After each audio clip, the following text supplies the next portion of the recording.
wait, I've still got my monitor on. I can still hear myself. That's not meant to be happening. Monitor off. Monitor off. There we go. Hello! Yippee, yippee. Thank you, Ray, for letting me know the DVR was on. I don't know, there's gotta be a way to, like, turn it off by default, but I haven't found one, and it's really bugging me, because I prefer it not being on. But anyway, hello! Hiya! Konnichiwa! Yippee! Hello! Also, oh, well, I meant to get rid of the die fun stuff. That's not supposed to be here this time. Crimson, I don't think they would have put an art program in this one because the other one was like that because it's set, like, with you texting someone. But this is Gothic. We're, like, in Victorian period in this time. I don't think they can do that. Or he tells me good by the title art. Yeah! The title is so pretty, dude. It's so gorgeous. I'm so excited for this game. Yeah, please, YouTube. Please, I don't know how corporate VTubers who have to have it all put up with it, frankly, with having to set it every single time. Oh, did I? Oh, did I forget to turn the startup music on? Wait. Oops. Yeah. So actually, I went on my. I normally on the starting soon screen on my end for a while because I like open up the OBS and it's already on that, and I muted it while I was doing something. I forgot that I did that. Sorry. There's gonna be some kind of stuff. I didn't say no Victorian sex. I said no Victorian MS Paint. There's definitely Victorian sex in this, because actually guys, I have to tell you something. I found out when I was downloading it that this game also has an adult patch. This one also has an 18+ patch, like Date with Death had, and I did in fact download it. So there's sex for the lesbian vampires too. Season of Strawberry Panic part. Yeah. Now you get to experience your Strawberry Panic icon, but like less creepy.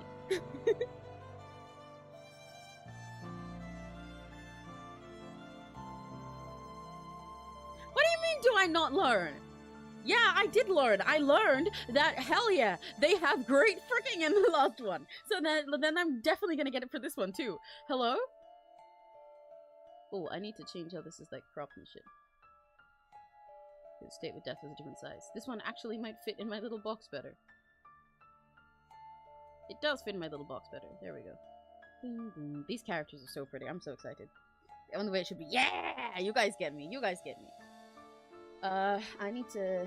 I've got ugly chat again because, by the way, I still have not figured out how to fix my fucking chat. I'm so pissed off about it, but it's okay. We'll have ugly chat. Let me actually put ugly chat in because at the moment that's just a black box. But I promise Meike, you guys aren't ugly. You guys are beautiful. Nearly killed you last time. Yeah, and so now it will kill me again. That's what a vampire is for. The fuck? Yippee, yippee, yippee, yippee. Okay. I'm kind of scared. I'm like a... Let me sit up a bit higher. This morning... Oh, I just turned my wallpaper. This morning, I was really fucking sleepy, actually. I was really EP for most of the morning because I stayed up late last night, and for the past 2 days, I've had like a billion things I was doing. I was like out a lot, and then like cleaning and doing a bunch of other stuff. That's not the right layer. Sorry, I'm resizing the game. But then I was like, oh yeah, Overture happened at fucking 3 AM. Let me watch a little bit of that before I stream. I'll just watch the intro. I'll just watch the intro of the free version. I'll just watch the intro of the free portion.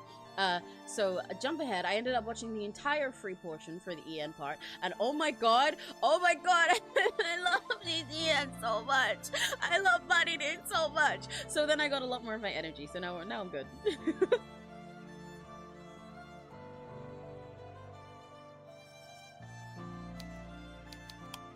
Oh, there we go. I don't have to crop it like that. I can just have it actually full screen. Okay.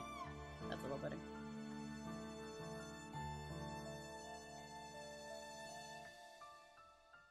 We love this cooking. That's flavor. Yeah. Speaking of vampires, I completely forgot about the anti-vampire she used. Making me tell me, hell yeah!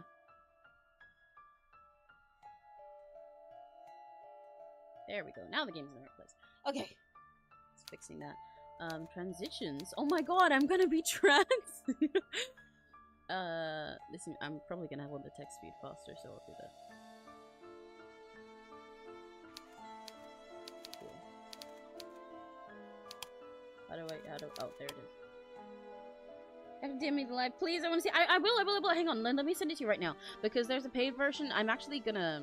I didn't buy the ticket for the thing yet. It's on Nico Doga and it's also on Stage Crowd. I haven't bought either of them yet, but I think you still can actually. So I'm probably gonna buy one now that I've seen the free version. But there's a free part on YouTube, and oh my god, Kinley, you will cry over Maridine. She's so cute. She did Puppet Cafe. That's in the free version. I'm so happy that it is. And she performed Puppet Cafe, but she also had like they gave her like an Aikatsu Idol aura as well, like the same way that they did in her 3D debut, and she's so cute. And you can see everyone waving their light sticks for her and doing Kubota and everything. It's so sweet. When she was showing off her outfit at the start, because they all did a little intro together, and they all showed off, they introduced themselves and showed off like the charm points of their overture outfits. And when she showed off hers, she did this little spin to show off her bag on the back and went, "Come on!" And it was so cute. I like screamed and looped it like 5 times. I love Marini.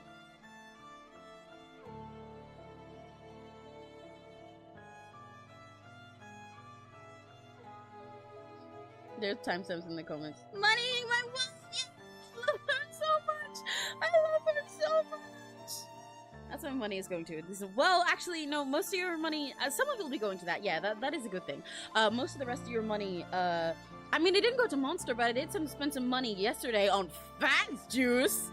It's not called Faz Juice, but there's a FNAF Security Breach sponsored drink that for some fucking reason they sell at HMV of all places. No fucking clue why. So I go to HMV here pretty regularly, so I can go look at the music and stuff and the little random like merch and stuff they have. But when I first moved here, they had this fucking Freddy Fazbear drink there, and I was like, oh my god, that looks disgusting. I need it. It's a fucking Security Breach Night Watch cherry lime drink. It is the most artificial smelling thing I've ever fucking smelled in my life. Like genuinely, when I just opened it and sniffed it, it's like the smell is repulsive. It smells like this drink is made of plastic. But the taste is entirely normal. The taste is just like any other random little sponsor drink that you get in like a generic store. Like when they have like those Dragon Ball or Sailor Moon like collab drink canned drinks, you know? It tastes like one of those. It tastes so generic and just kind of fake. It's supposed to be cherry lime flavored. Neither of those are there, but you do get a cherry aftertaste, and also it's bright pink. So it's fucking ridiculous. It's this stupid ass drink, but as soon as I saw it in its ugly Security Breach packaging, I was like, I need it. I have to get it. I have to collect it. But when I first came here, I got one, and then they stopped selling them! Immediately! They fucking stopped stocking them for like several months. It's been like at least half a year. In fact, maybe at least a year since then. But now they're back. So I'm gonna collect the stupid ugly cans. Honestly, anyone who ever comes into my room just has to prepare for the fact that I collect so many things. I collect so many things and so many ridiculous things. Like you might think the fact that I collect like Monster High dolls or anime figures is like my quirky thing. No. That's the normal stuff for me. That's the normal collections. The weird stuff is when you get to my collection of plastic cows and the collection that I'm starting of those shitty little chicks you get at Easter. I've wanted to collect those since I was a child, but I never had the money to, but now I do, so I'm going to start collecting them. I'm gonna have them everywhere in my room. Those shitty little chicks you get at Easter that are just like one little pom-pom with a stupid face on it, and I want to collect these Security Breach drinks, and I collect bad quality images of the toy moshling of the moshling Banana Montana from Moshi Monsters. The one you hit me too. Yeah. It's very meta because one of them doesn't seem the perfect capable idol. Marrying the perfect. Yeah, exactly. That's what I was thinking when she mentioned that she did the one young turn. I love her so much. She's so perfect. She's literally born to be an idol. She's such a perfect April idol. Yeah, the chicks! Yeah, you guys get it with the chicks. Yeah. I love the stupid little Easter chicks. Genuinely, they're one of my favorite things ever. I've loved them since I first saw one when I was a kid. And I've always wanted to just have a billion of them. But I know that I couldn't just ask my mom to buy me a billion of those. So I've been resisting. But I said this year I'm finally gonna let myself. So I'm starting collecting them. I've got a bunch with me right now that have like, I got them from Flying Tiger. And they have like little glasses and little bows on. And then I have some that are like pink and yellow. I'm gonna have a whole collection of sidekicks. I have so many collections of weird things. I'm just a collector. I can't be normal about anything. Frankly, the stuff that is most in your face, that seems like it's the weird things about me, is actually what I'm normal about, which is really funny to me. Okay. Let me actually start this fucking game, and I have a bottle of water with me so that I can be responsible and look after my voice while we game, but also I have my can of fast juice with me. So I can be silly.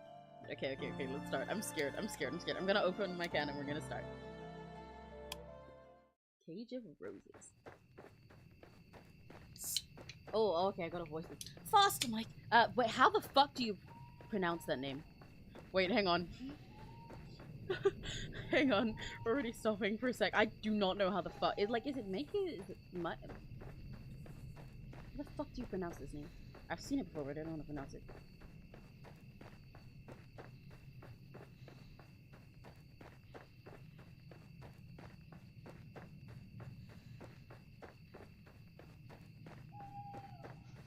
I'm watching the slowest fucking pronunciation guide right now. Okay, Meike. Faster, Meike, faster! You have to keep moving or else— oh god, they're gaining on us! Meike ran through the forest as quickly as her legs would carry her, which, given how exhausted she felt, was not very. She tried to obey Henny's orders, fearful of both letting her friend down and the shadowy figures who pursued them, but her body refused to listen. Her legs felt numb and insensible, as unfeeling as marble, but far, far weaker. All this writing is already really cool. It was through nothing save sheer force of will that she was able to keep going, for all her strength had already abandoned her. Though Meike continued to run, staggering blindly through the fog, she feared it was already a lost cause. She was but a young woman, slender and, well, not so very short, quite unaccustomed to exerting herself. She was not like Henny, who spent her days on her hands and knees polishing the floors and blacking the fireplaces. Meike's fingers were white as ivory, while Henny's were red raw through demeaning, demanding, often physical labor. Meike's lungs, meanwhile, were straining from the agonizing effect of running. Never before had she known that the act of merely existing could be so exhausting. Meike, please, you need to hurry! Quickly, Meike! Henny reached back to take hold of Meike's hand, her coarse, short fingernails digging into Meike's palm. Henny was gripping so tightly it hurt, but Meike knew, should she lag behind, she would find herself in far greater pain than this. I love their designs so much, they're both so pretty. Yeah, the art is amazing. Meike recalled how her father had looked back in their carriage, his eyes wide and his face unusually pale. Meike had never seen her father look so scared before. He was a tall, imposing figure of a man, dashing even in his early 50s, who was accustomed to issuing orders, not receiving them. Meike thought her father immovable, much like the oak tree which shielded her family's mausoleum, a tree which had stood there for longer than the crypt itself. To Meike, her father had seemed like a force of nature, one which was impossible to argue with or get the better of. This supposition had been turned on his head earlier that night, however, in a mere handful of minutes. For all of his bluster, Meike's father was only human. He was made of flesh and blood, just like Meike, and when he cut, he bled. He had bled a lot, in fact, all over the plush, upholstered seats of their carriage and onto the floor. His fine clothes had been stained black with the stuff, and the air had stunk of it, sharp and metallic. Meike could smell her father's blood in her even now, as she and Henny raced through the forest. She couldn't forget it, however much she wished to. Oh, if only the events of that night had been nothing more than a bad dream. Meike wished the fog would clear and she would awake, her eyelids fluttering, to discover herself sitting once more in her bed, in her home, the room flooded with pale sunlight. Meike! Meike's surroundings did not shift. The trees continued to press in about her as though they meant to eat her alive. The shadowy pursuers were beginning to close in on them. Meike knew she had no hope of outrunning them. She was flagging, her heart hammering the base of her throat. I love all the sounds so far as well. I can hear the heartbeat in my ears right now with the headphones on. It's like, oh, I'm panicked now too. What would happen when... Meike was not so optimistic to hope for an if. When they caught her.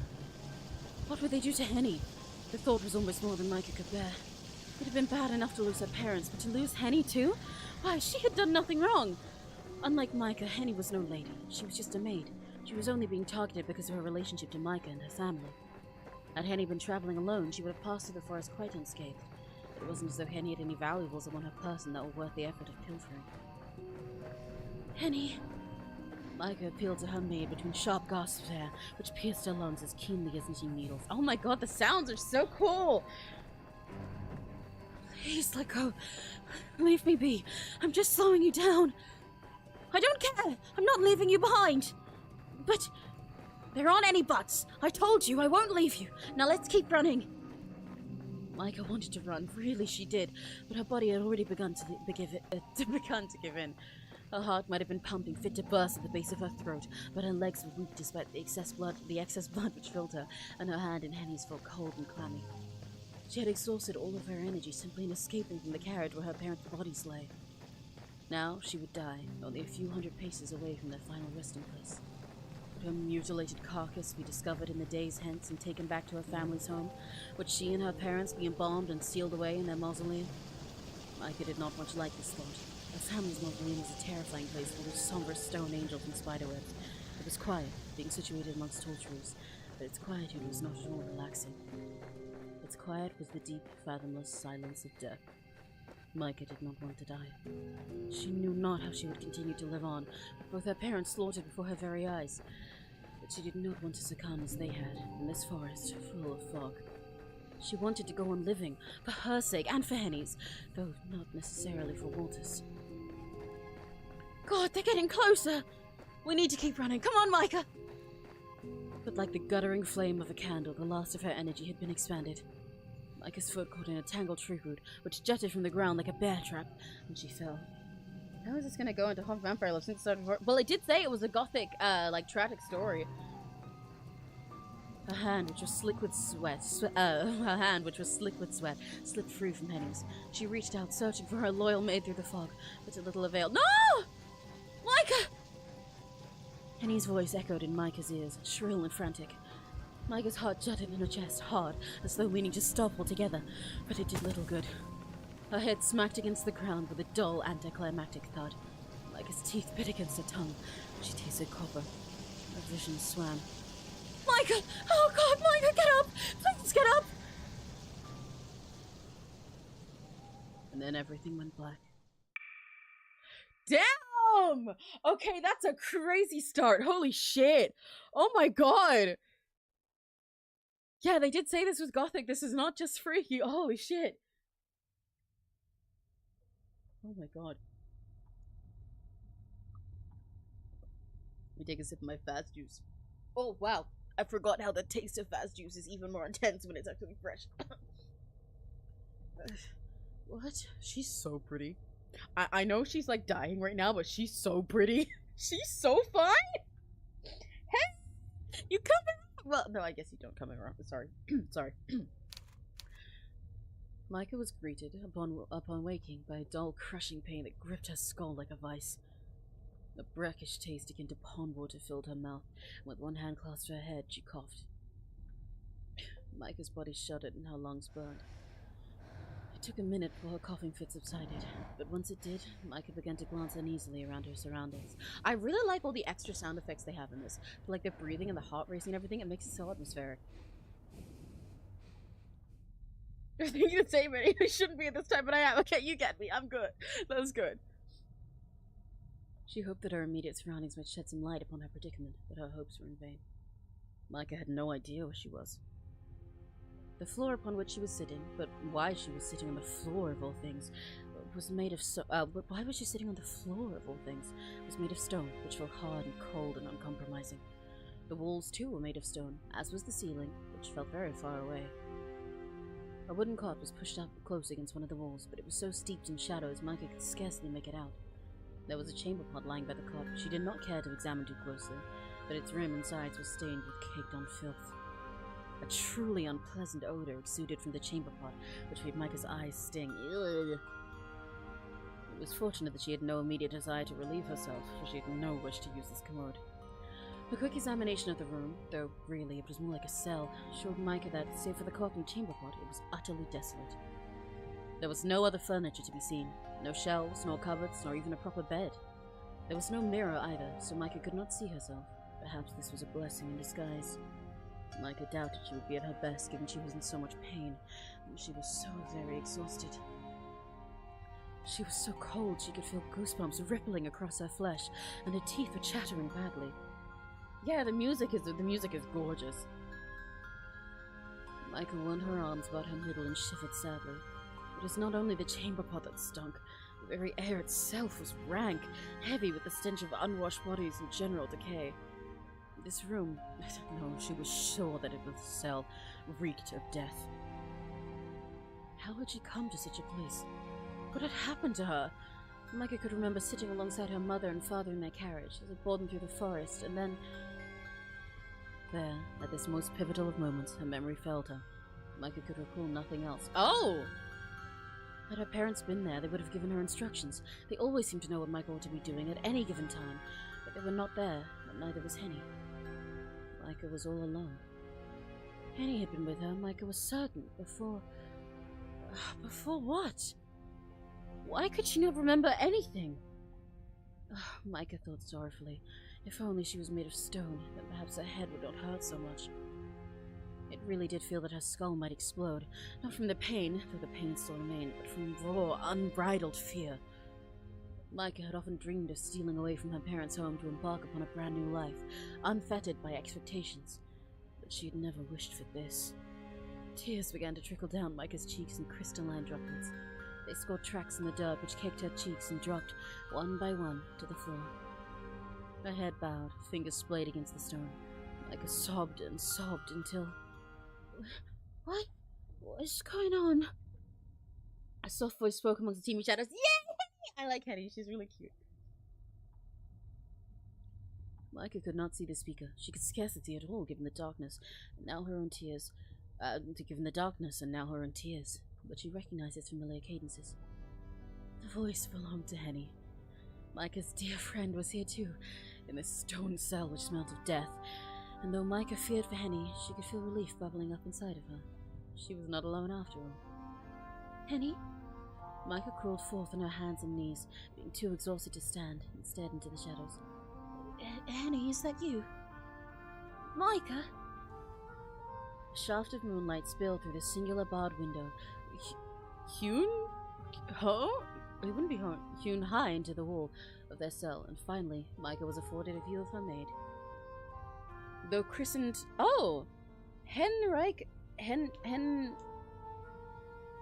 If Meike is the M-E-I, then I guess it should be Henrika. I'm gonna go with Henrika, but I'll look it up in a second. Though christened Henrika, Meike had always called her beloved maid Henny. It seemed a more appropriate name for so cheery a woman. For Henny, come rain or shine, was rarely seen without a smile. Henny was not smiling now, however. She was sitting upon the wooden cot which Meike had first spied, her head bent.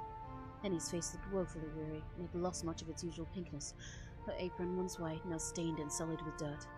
Henny's shoes had been black and sensible, but now they were mired in filth, and her socks were wrapped up about her ankles.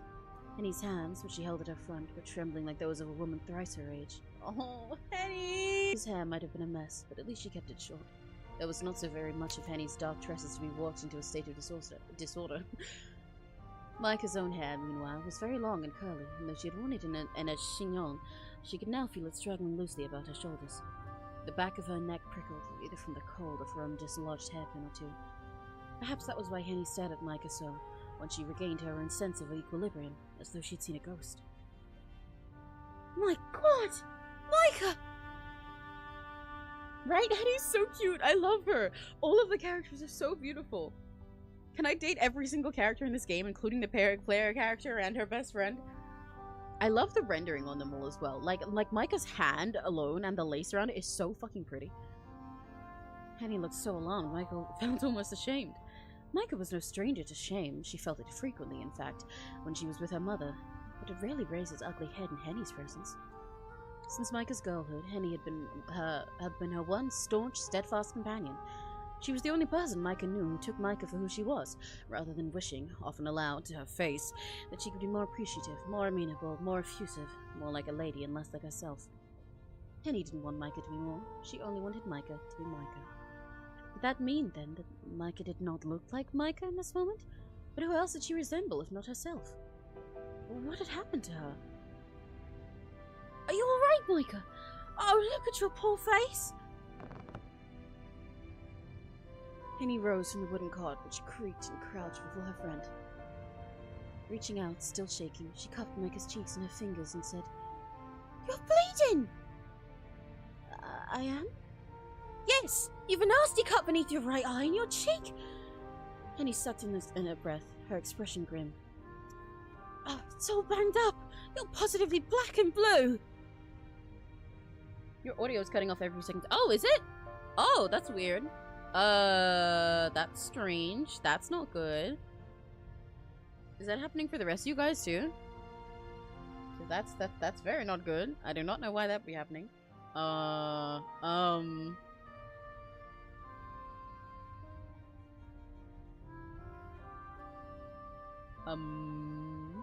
the rest of you guys having audio issues like that? Am I cutting out a bunch? Is your noise like probably, but I'm curious what the fuck's up with it. Vampire Yuri Time we're in, yeah! Happened once but not anymore. Huh. That's weird. Only like one word I noticed. Okay. Kinley, you might need to refresh or something then. What's it when you... Well, yeah, when I'm at my most high pitched and loud, that makes sense because I'm gonna have to change my noise suppression. This is the same issue that I had when I was playing Date with Death. One sec, let me turn my audio filter off. Let me turn this thing off so I'm not hearing myself anymore. It's the same thing that happened with Date with Death, how I mentioned before that during my art streams, I tend to have a slightly better mic quality because I can turn on a noise suppression on OBS that's better quality so I come through clearer. But when I'm playing stuff like Date with Death and like this now, when I'm voice acting, I'm going to be like higher and like louder a lot of the time. But with the better quality one, it cuts all of that out.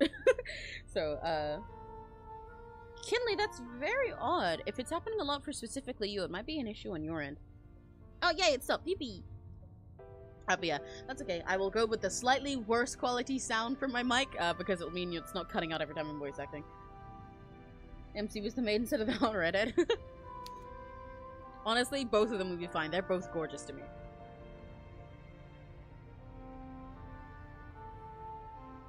Like, genuinely, if Henny was the one involved in Yuri, I would be equally as happy. I'm so serious. Oh no! Oh no! My fast juice is giving me hiccups. Hang on. Completely ruined the atmosphere we just had. Hang on. Ah! My Fetty fast juice. I've got a hiccup. It's stuck in my throat. Ah! No, I don't want to be hiccuping. Yeah, the art is so gorgeous. It's so beautiful. Ah! Okay, I'm really sorry if I'm about to hiccup in the middle of all of our beautiful atmospheric moments where I was just talking about how good the atmosphere is in this game. But yeah, the art is so stunning. Their rendering is so beautiful. I love their skin looks so soft in such different ways. I was just saying, like, her hand, even just Micah's hand with her lace is so beautiful to look at. I'm drinking from the opposite side of the cup trick. I don't know how to drink from the opposite side because I'm drinking out of I'm drinking out of a can of Fetty Fazbear juice. Thanks for waiting. I caught hiccups on stream a few weeks ago too. That does make it feel better with twinning. You spiked my fast juice! What the fuck, Kinley? No! Why did you spike my fast juice? Oh, I hope these hiccups go away soon. Fuck. I'm just gonna try and keep voice acting and see if it goes away by me forgetting about it. Oh, I hadn't realized. I'm sorry, Henny. What? Henny, who had procured a handkerchief from her skirt pocket, it fortunately wasn't dirty, paused in her dabbing at Mike's face to look at her with amusement. Why are you apologizing to me, you daft goose? You've done nothing to feel sorry for. I don't know. I'm just sorry for making you worry, I suppose. Oh, think note of it. It's my job to worry about you. I'm your maid, remember? Well, of course, I remember that much. My thoughts might be in a state of disarray for the present, but I would never forget you. You are much more than my maid, Henny. You're my friend, too. My dearest friend. And I could very well say the same about you. That's why it hurts seeing you in such a frightful state.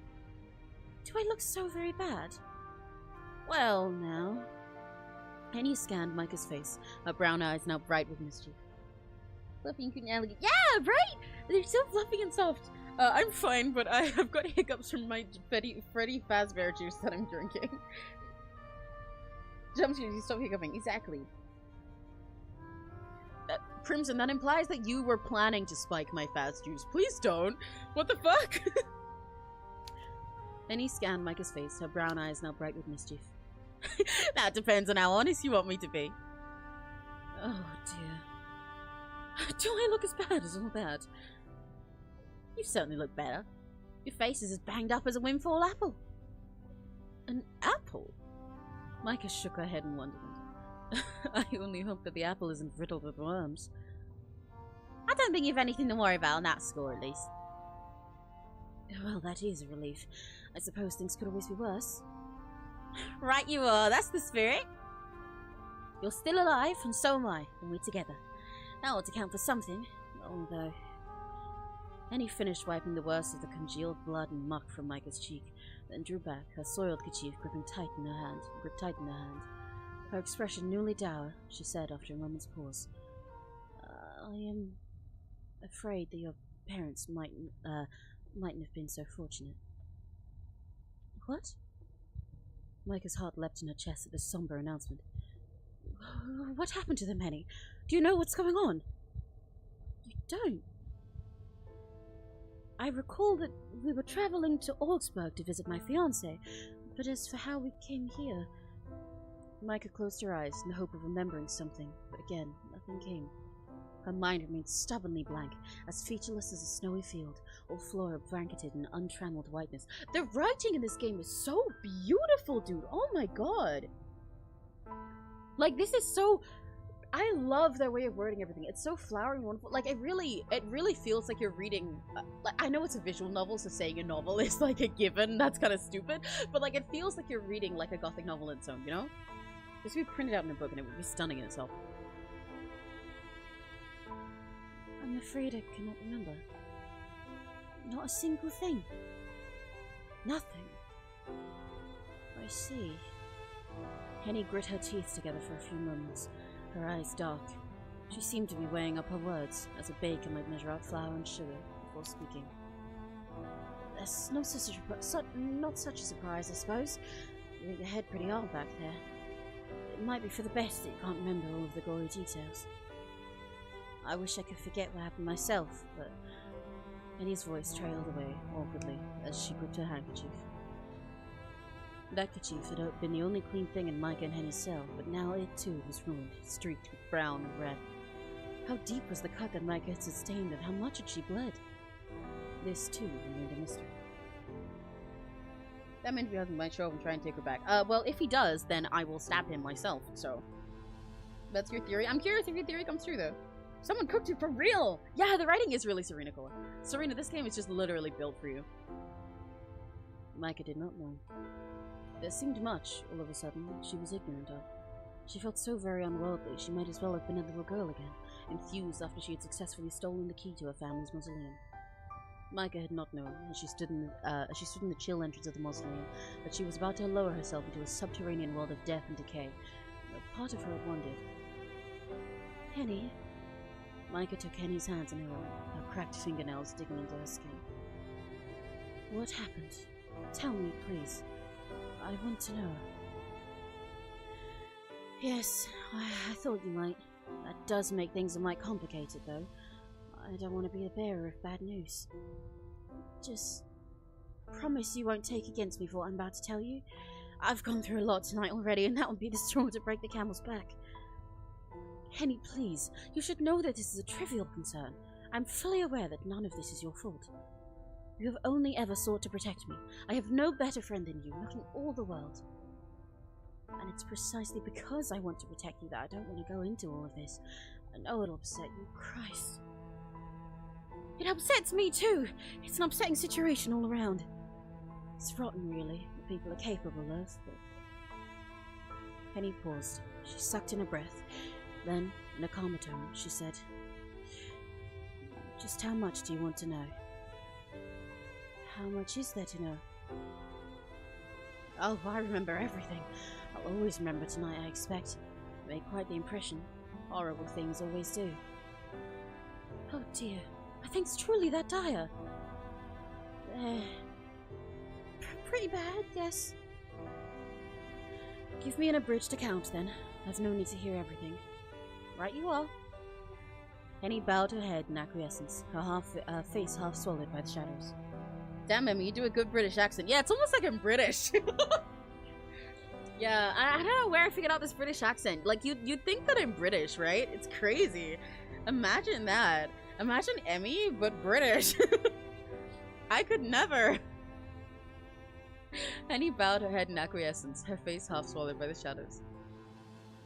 The beam of light which had penetrated that drab cell had long since been extinguished, the moon obscured beneath the rolling fog. It was so cold in their cell, Meike could not cease her shivers. Even her teeth felt cold, like shards of ice implanted into her gums. I love this writing so much. Is Vampire watching this? I am curious when the vampire is going to show up. I'm a little bit scared for her how and when she is. Henny's proximity served as something of a comfort, but it could not rid Meike of her trepidation. She knew, once Henny relayed the past events to her, her life would no longer be the same. Everything would change. It's almost like you were born and raised in England or something. I know, right? It's like as if I lived in England all my life. Can you imagine? That's crazy. Yeah, I'm just that good.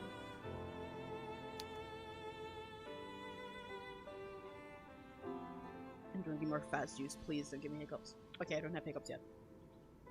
It was changing already, in fact. So quickly that Meike hardly had a chance to gather her bearings. She felt lost, adrift, and hopelessly afraid. I am sorry to tell you this, Meike, but during our travels, the carriage, it was attacked by bandits. What? No! Yes. They came creeping out from the fog like, I don't know, monsters from a children's story maybe, but much scarier. They waylaid the carriage, then stormed it. They drew out their daggers and threatened your father, and when he refused to comply, well... Henny's expression twisted. They stabbed him. What? Meike stared. She had expected as much before Henny began her gruesome tale. The news still shook her. Evidently, she had not been half so prepared to hear the worst as she had imagined. Oh God! Not my papa! My poor papa! Don't tell me! He didn't! I'm sorry, but... Henny sniffed. It's as you're probably suspecting. His wound was a deep one, and he died. Dead? My papa dead? Dead as a doornail, I'm afraid. I didn't hang around to see what had happened, but, well... It was all over so quickly, I don't think he suffered, at least. And my ma? What of her? Don't tell me she's also... Henny didn't reply. The discomfort which crossed her face left Meike with no doubts as to her mother's fate. In one brief night, both of Meike's parents had been slaughtered. Now, she was an orphan. What of us, Henny? How did we escape? I find it hard to believe the bandits would just let us go. Oh, I'm sure we would have joined your parents if we'd sat still like good little girls, but I didn't want to do that. I took your hand while they were busy with your mother, and we ran away. We fled through the woods, but the bandits took chase pretty darn quick. It was very dark, the fog was thick, and I could hardly see what was happening. At one point, you tripped and you fell. That's how you got this nasty cut on your poor forehead, and I was dragged down with you. We lay there on the ground, in the dirt, while the bandits tramped around looking for us. I figured we were both a couple of goners. I'd start to say my prayers to the Lord Almighty, but then... We survived. Yes, we survived. This, Meike supposed, was not such a surprise. It went without saying, really, that they had survived. Otherwise, they would not have been sitting in this ghastly cell speaking to one another. Either the bandits had spared them, which seemed unlikely, or somebody had come to their defense. Who would have been wandering the woods so very late at night, however? Meike could hardly credit it. Their escape must have been the stuff that fantasies were made of. Do you know how we escaped, Henny? I know what my very eyes saw, but if my eyes can be trusted or not, well... That's another matter altogether. I think I might have bumped my head myself. It was all so peculiar. At the time, it seemed like a miracle.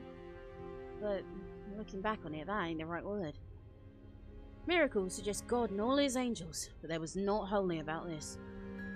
It was a right proper mess, really. Oh, I'm so glad, by the way. I, guessed that this would be the kind of accent she had. But based on her writing, I've been like, oh, okay, I was right. Thank God, they're writing her like this kind of British person, too. Let's go! Win! It was a right proper mess, really. A total bloodbath. Blood? Yes, there was blood and lots of it. It's hard for me to explain, but all I know is, one moment we were sprawled upon the dirt, you unconscious, I half out of my mind with fright, as the bandits approached. And the next, they were gone. Gone? But where? And how? Did they run away? Not necessarily. Not of their own free will. The fog parted, you see, and then this figure.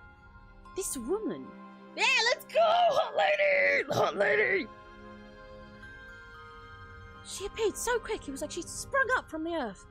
She wasn't very tall, I don't think she was at least, and she was very skinny, but the way she looked, the way she moved, there was something unnatural about her. I didn't get a very good look at what happened next, but I saw her go after those bandits. I think there were at least 4 of them. That woman soon took care of them. There was so much blood and a lot of mud.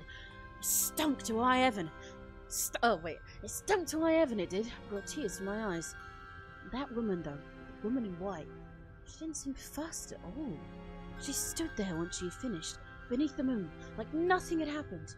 And then Henny pressed her fingers to her brow and, overwhelmed, shook her head. I don't remember anything after that. I think I must have fainted.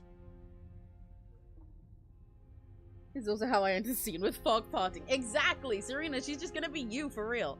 I'll have to start calling the vampire lady Serena. I don't know what her name is. When I finally woke up, I found myself here. It was your crying that woke me up. I've never been able to rest easy on your own tears, Meike. Yes, I know. You've always been so good and so kind. Thank you, Henny. Meike chanced a smile, and though the muscles about her mouth felt atrophied, worn away following the news of her parents' demise. I have no idea what I would do without you. It sounds like you saved me. From the bandits, I suppose I did. There wasn't much use when you took that nasty spoil. There's no way I would have been able to carry you to safety, not when we all turned about in the woods and I had no idea where we were. I think I scraped my own shin too. My ankle aches. We'd have been gone as if that woman hadn't appeared. But now that I'm talking about it, it doesn't sound real. I can't think of any woman who would be able to beat 4 men in a test of strength. Not even your Mademoiselle Blanchard.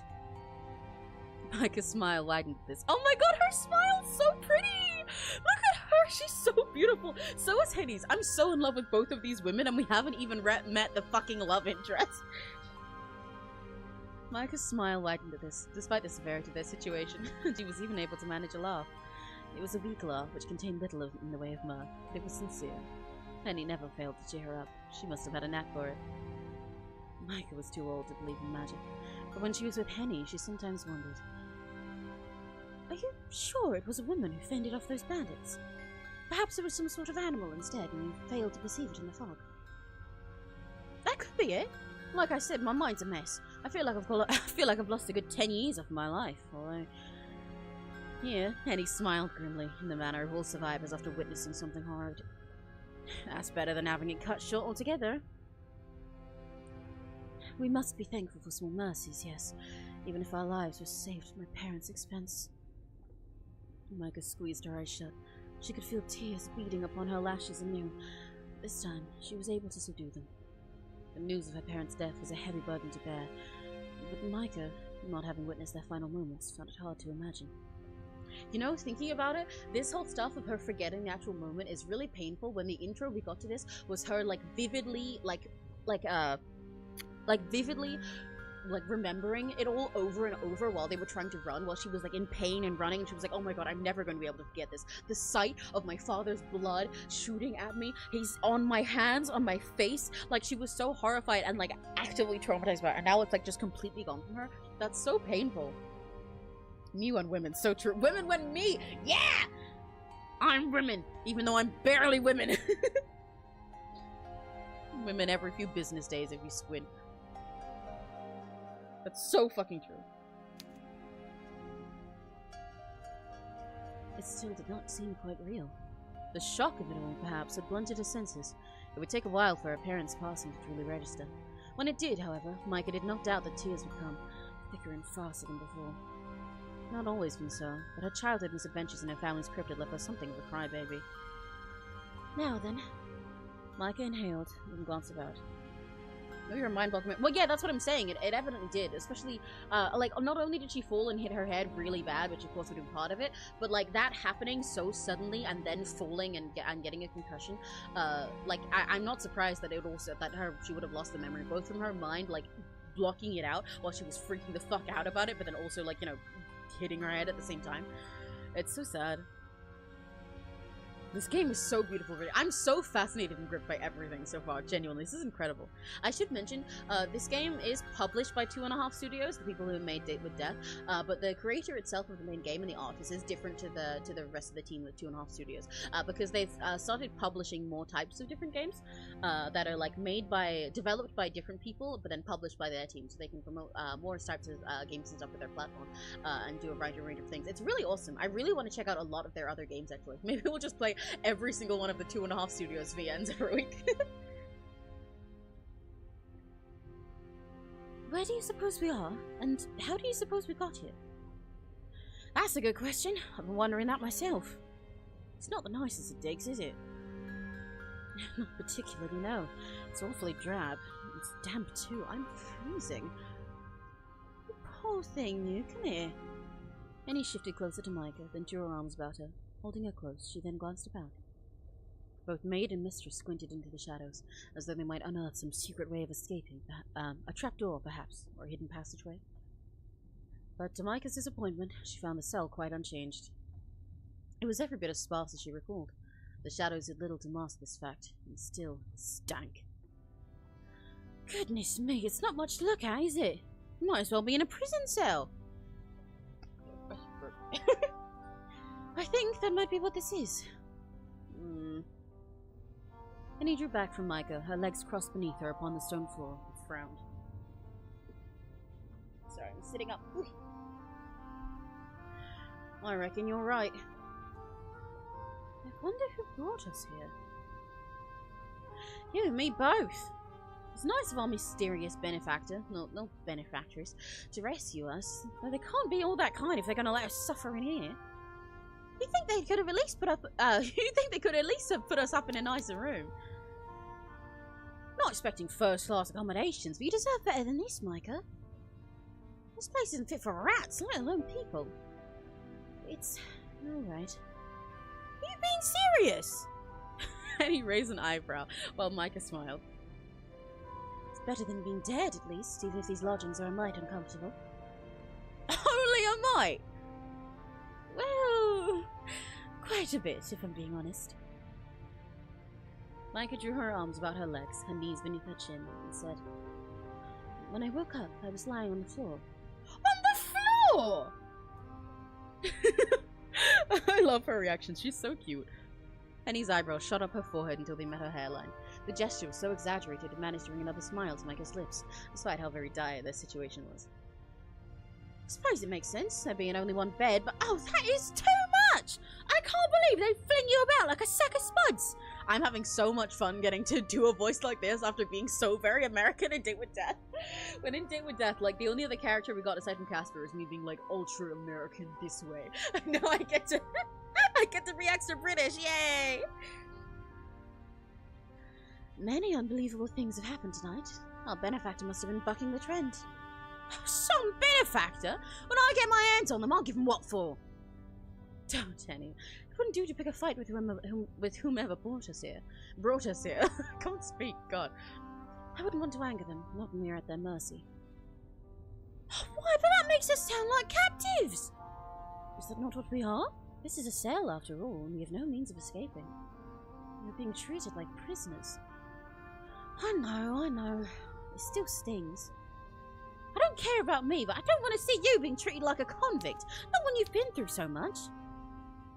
You've been through worse. At least I don't remember what happened, unlike you. And you're the one who'll be saddled with the consequences, poor Meike. It's your parents, not mine, who were... well... I don't expect there's much point in trying to suss out who's suffering more than who. As it stands, we're both in this together. I won't abandon you, Meike, so try not to worry. Keep your chin up. We'll get through this. Thank you, Henny. I almost believe it, coming from you. You should! I don't say things I don't mean, you know. Now let's see. Maybe things aren't as dire as they look. There could be a way to escape, yeah? Henny rose to her feet, though unsteadily, and did a circuit of the cell. The shadows made it seem larger than it was, for they obscured the walls, but it did not take Henny many steps to canvass the full length of the dingy room. She pressed her fingertips to the wall, then her ear, as though the stonework might whisper their weaknesses to her. But the walls, of course, remained mute. Henny then took the bars between her fingers and squeezed experimentally, but they refused to yield. Oh, come on! Frustrated, Henny gave the bars a kick. The tip of her shoe collided with them, losing clods of dirt from her soles, but... Damn it all! The bars refused to buzz. They were quite impenetrable. Sighing, Henny changed tack. She moved from the door to glance up at the window, but this was similarly barred, too high up to reach and much too small to squeeze through. It almost seemed like a miracle that such a small window allowed any moonlight at all to spill into the cell when the clouds and the fog shifted. And... Meike asked when a disenchanted Henny flopped back down beside her with a rustle of her skirts. Did you uncover anything? Naffle except that we're more trapped than I thought. I thought you might have come to that conclusion, yes. God. Henny kicked off her right shoe, then began to massage her feet, which had begun to throb. This is a rum situation. Wonder what we're to do. I've loved the writing in this game so much. I love all of their different styles of dialogue. They're so natural to each character, but so unique to them all. It's so wonderful. And, like, the narration itself is so fucking beautiful, dude! Oh my god, I'm so excited for this whole game. I don't think there's much we can do other than wait. Suppose you're right. Can't say I like the thought of that, though. We're sitting ducks here. I feel we ought to be taking some kind of action. Henny looked about the cell once more, then sighed. I'm drawing a blank here. I can't think of anything we could do. I'm sorry for being so hopeless, Meike. I meant to look after you, but I'm at a total loss. Don't apologise, dear Henny. I feel better simply being with you. That's something, at least. Wish there could be some real use, though. I really should have eaten lunch for the stream started. I can't take my eyes off the screen. Well, it's okay. At some point, I'll probably need to get a snack or something as well.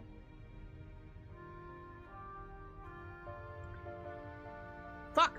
I was just about to say I'm being really careful about my sippies of Faz juice to make sure that I don't get hiccups again, but then I have one just now. Hang on. Sippy, sippy, sippy.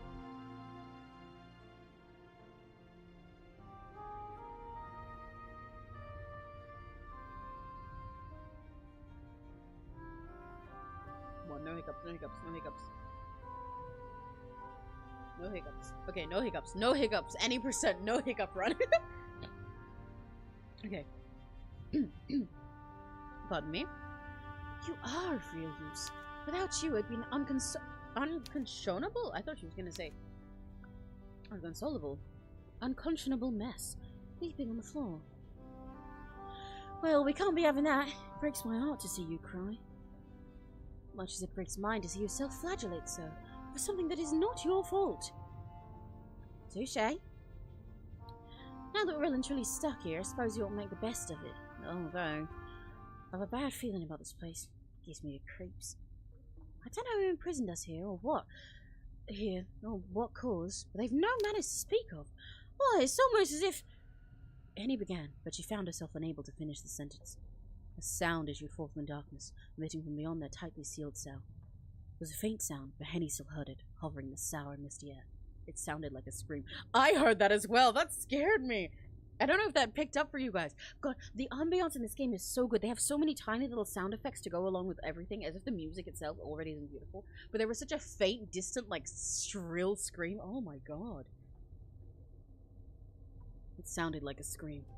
Good God! What in the world was that? I suppose that was just the wind. Do you really think so? Yes, I imagine. Meike answered in the affirmative, though deep down, both she and Henny knew the truth. That had not been the wind. It had been too raw, too pained, and, though faint, unmistakably human. Oh, I'm scared! The scream didn't come through. Well, it was really, really quiet. But I will also turn up the game a bit, because all of the sound effects are really gorgeous. Just take care of yourself, too. Yeah. Let me know at any point if the game is like way too quiet or too loud or anything. With no obvious way of escape and very little to do, Meike and Henny had no choice but to idle their time away. They sat up on the floor together with their legs folded primly, like two little girls conducting a make-believe tea party. Henny had, at first, balked the thought of her mistress sitting down on a stone like a plebeian, but Meike's dress was always so dirty it didn't matter. The two women did not, however, abandon themselves to inertia. Henny knew they had something to do. They had to do something to take their minds off their ghastly predicament. I'm reading so bad right now. Gosh, Vampire Yuri Queens will be waiting for yeah.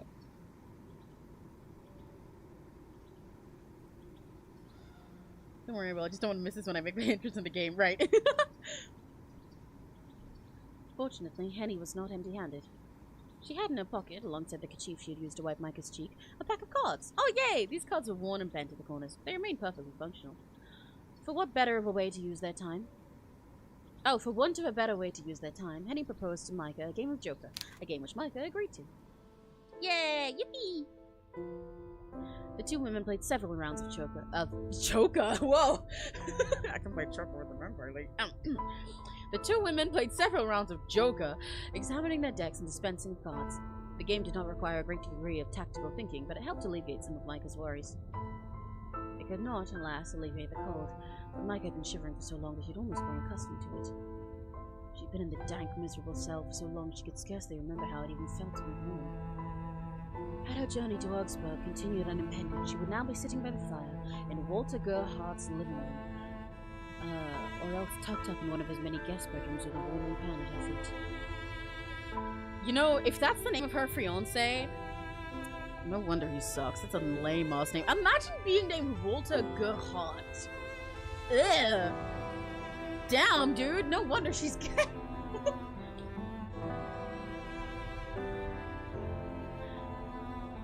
Both Augsburg and Walter Gerhardt seemed very far away to Meike now, though being confined thus. Oh, sorry, I've read that entire thing wrong.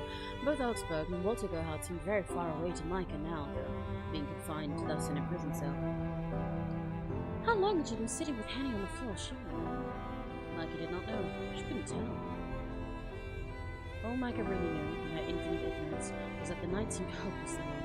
She, hopelessly small and insignificant.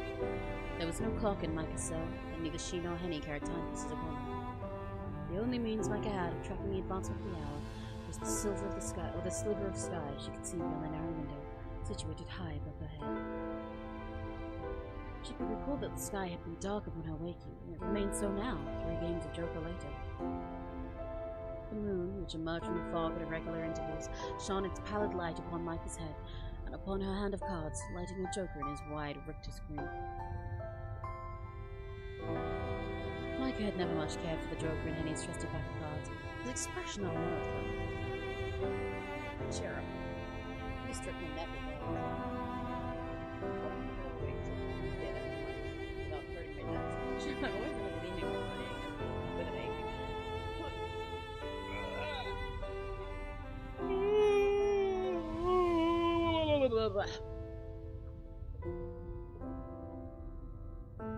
Every once in a while, as she played, Meike sped a few glances at the barred window above her head. Though she could not guess the hour, she knew it was late. It could have been an advanced hour of the night, or could have been, by the same token, the very, very early hours of the following morning. The calendar might have shifted already, from one day to the next, but Meike was none the wiser. The sky was so dark, Meike found it hard to believe the sun would ever rise again. The darkness which abounded within her cell was so complete it seemed to have blotted out the very concept of the morning altogether. She feared she would never again see the sun's golden rays, never again hear the twitterings of the starlings in the trees which announced a brand new day. When did the birds begin to chirp beyond her bedroom window anyway? Meike could not recall, but she thought it must have been around 6 in the morning. Meike had gone to bed at 10 every night, like a dutiful daughter ought, but she had often found it hard to sleep for a full, unbroken 8 hours. She would arise at odd hours, at 1 or 2 or 3, a head full of thoughts, and often she found it hard to sleep at night. When this occurred, Meike would rise from the bed to sit by her windowsill, her forehead in the summer pressed to the glass. That always helped cool her, and her errant thoughts alongside it. Oh, how her mind raced. This is ridiculous! Henny growled, still while examining her cards. We ought to be at Hergerhardt's right now, safe as houses. We weren't so very far from Augsburg. At least I don't think we were when we were attacked. Why did those bandits have to go after us? They're just unfortunate, I suppose. I can't imagine the bandits went specifically to target us. They just happened to be there. You're probably right, but... Goodness. Of all the awful luck! At least you've had a fair run during our game. You've beaten me out soundly during every single hand. Well, true. Suppose I should thank the heaven for small mercies, eh? Henny smiled and Meike's attempt to cheer her. It didn't last. Both Henny's smile and Marker. Oh my god, Mark from Plastic Cow. Sorry, I'll be normal. I'm not going to Plastic Cow with this stream. I'm not going to ruin our fancy atmosphere of plastic cowing. Both Henny's smile and Meike's cheer were half-hearted, and they were soon swallowed by the sinister darkness of their cell. It's a shame I don't feel more thankful. I wonder what Ergo Hart would make of this. He'd be off his head, I'm sure, if he knew the state you're being kept in, Meike. I'm enraged too! For you and him! You deserve far better than this. You're a fine essence for crying out loud. The person who's holding us here will feel mighty sorry when they realise who you are. You're a real lady. Maybe. Meike's reply was vague in both tone and meaning. Not even Meike herself was sure whether she meant to disparage Henry's optimistic assertions that her being a lady would grant her any favour with her captor, or whether she meant to challenge the notion she was a lady at all. Meike had been born to a noble family, it is true, with a lineage which could be traced back centuries, but the Von Essens were not what they had been. Well, not what they had been. Half a century of poor financial decisions and a grandfather with a compulsive gambling addiction had led to the squandering of much of the Von Essens' wealth. No plastic cow, only ornate silver cow, that's true. So true. Yes, I am an ornate silver cow, and only think about ornate silver cows that are lucky, just like this beautiful lady. While still in possession of their family's home, and a veritable fleet of maidservants, the family's finances have been in a dire state ever since Meike could remember. Though not openly wanting the cash, Meike's parents had made a good many purchases based on their family's prestige rather than the figures in their bank account. Meike's wedding to Ergo Hart had been an attempt to shore up the family's wealth before they could fall from grace altogether, but now that seemed an impossibility. How could Meike wed Walter when she was incarcerated? If Meike had loved Walter, she surely would have shed tears over so cruel a fate. As it was, however, she was curiously calm, 'cause she's gay! Hi, OJ! Hello! It's okay, you're not too late. You've mostly just missed the intro. For what you've missed, essentially, when it started, they were running through the woods because the carriage of this lady and her maid had been toppled over. They were in it with both of her parents, but bandits attacked the carriage, toppled it over, and they killed both parents in front of them. And now they're in this cell, and they have no fucking clue why. Music is a little loud. Oh, okay, I can turn it down. There we go. The voice is a bit quiet. Turn the music down a bit. Does that help? How's that? Yep. What did she care how Walter Gerhardt felt? She barely knew him. Is that better? I can also turn my voice up. I turned it down from how it usually was earlier because I realized my gain was a bit too loud. I was like peaking all the time because I actually have my headphones turned down at all times when they're on this computer, because if I have them at 100, everything is just like way too loud no matter what. But I tested by turning stuff. Okay, cool. We'll go with that. What did she care how Walter Gerhardt felt? She barely knew him. Well, not to worry. Ergo Hart must be sitting in his drawing room now, wondering where the blazes we are. Ergo Hart is sure to send out a search party before long. He'll be worried sick about you, Meike. Do you really think so? Absolutely! I mean, he is your fiancé. He's got to be worried. You're such a sweet thing. I don't see how he couldn't. Thank you, Henny. I appreciate it. Don't thank me, Meike. I'm just stating the facts. If I was a man and I had a fiancé like you can bet I wouldn't let you out of my sight. Well, Queen, you could just be gay. Consider that. I would love to make her have a fiancé like that, and I'm only a man every few weekends. Perhaps it's a good thing that Perhaps it's a good thing that I'm in here with you then. You at least know I'm alright. Yes, you are, and I thank heaven on high for it. No one do anything to keep you safe, Meike. I know. I love her smile. It's so pretty. She's so pretty. Oh my god. Oh my god. Meike could well believe that coming from Henny. When it came to Henny's claims about Walter, however, Meike was less certain. I'm gonna drink more fast juice. Whoa! Oh no! No! You can't make a fiance, right? Like the guy that she was supposed to marry, that she's not interested in because she's gay and because he sucks or whatever. You can't make that and then make him Neri's type.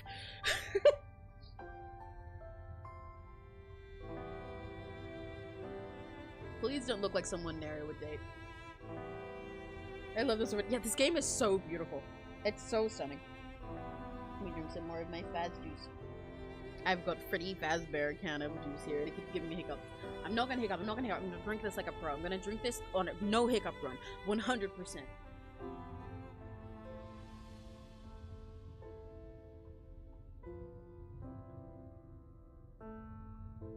Okay, there we go.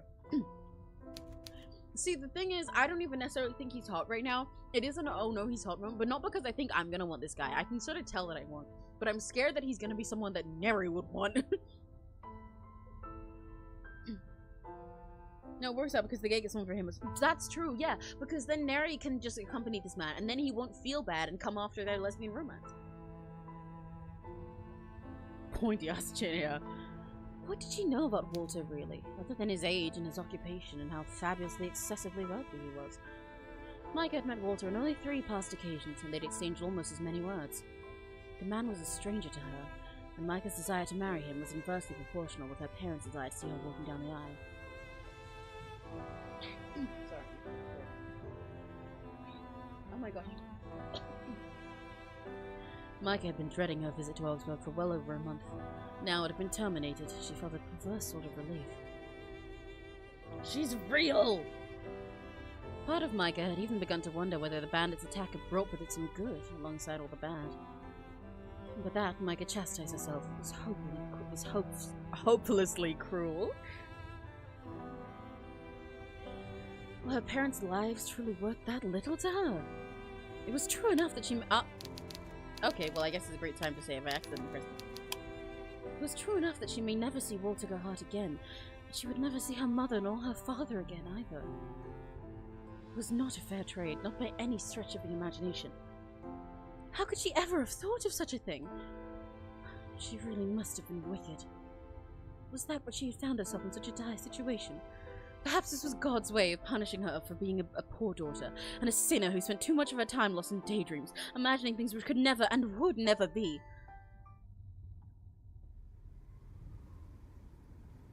Meike and Henny sat in their cell for what could have been minutes, or hours, or even days, whiling away at the time. My God, there was so much time, with continued, unending, incessant games of Joker.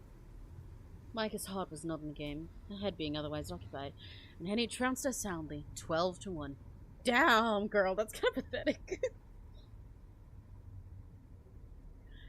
Henny was better than Meike at card games in general, so this came as little surprise. Meike was accustomed to losing, and accepted her failures with good grace. There were more important things in life than card games. And in any event, Meike was glad to be rid of the eerily grinning jokers in her deck. Little of note happened during these dead, empty hours. Meike had begun to wonder, in a detached way, as Henny launched into their 14th round of Joker, whether they would ever meet their rescuer.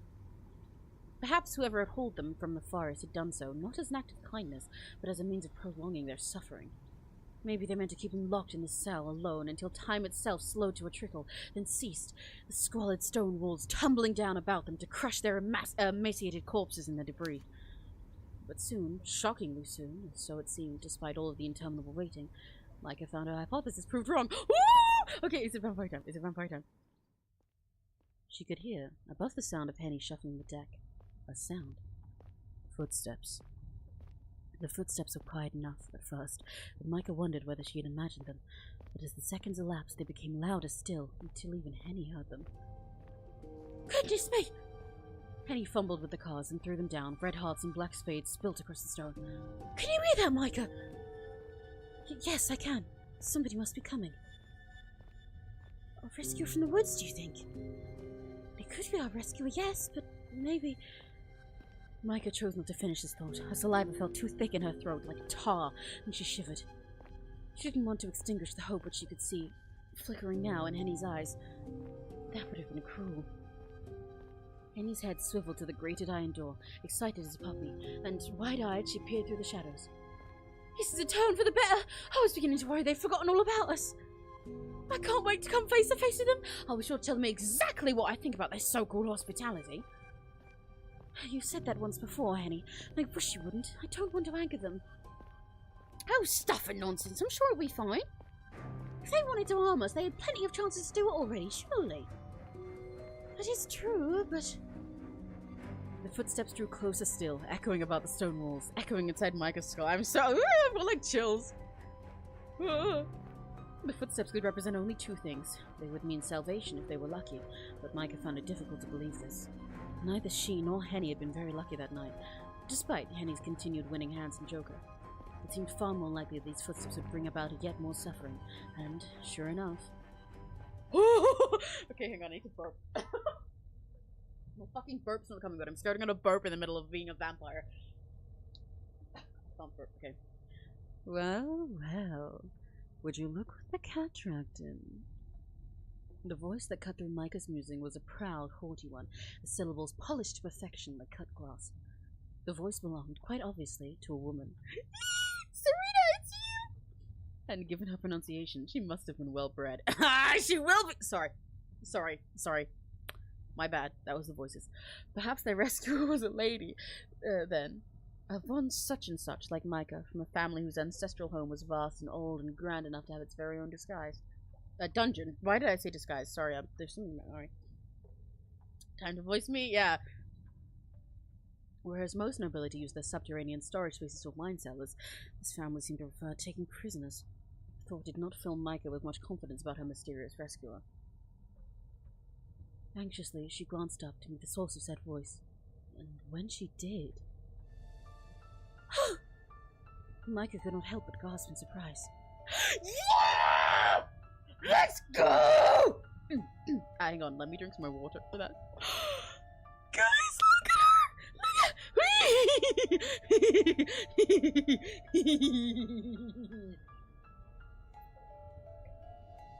Hey! Twirls hair, bites lip. Hiya! Hey! Hey!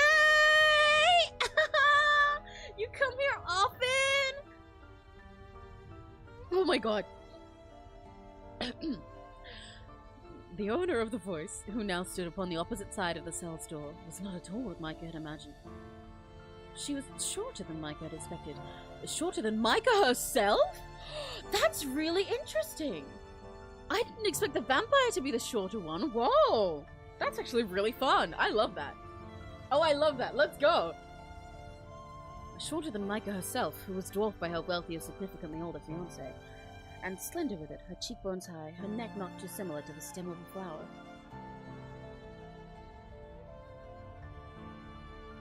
Her skin was frighteningly pale, like that of a corpse, and beneath her eyes Meike could see dark rings similar to those she often sported during the long nights at her bedroom window, unable to sleep.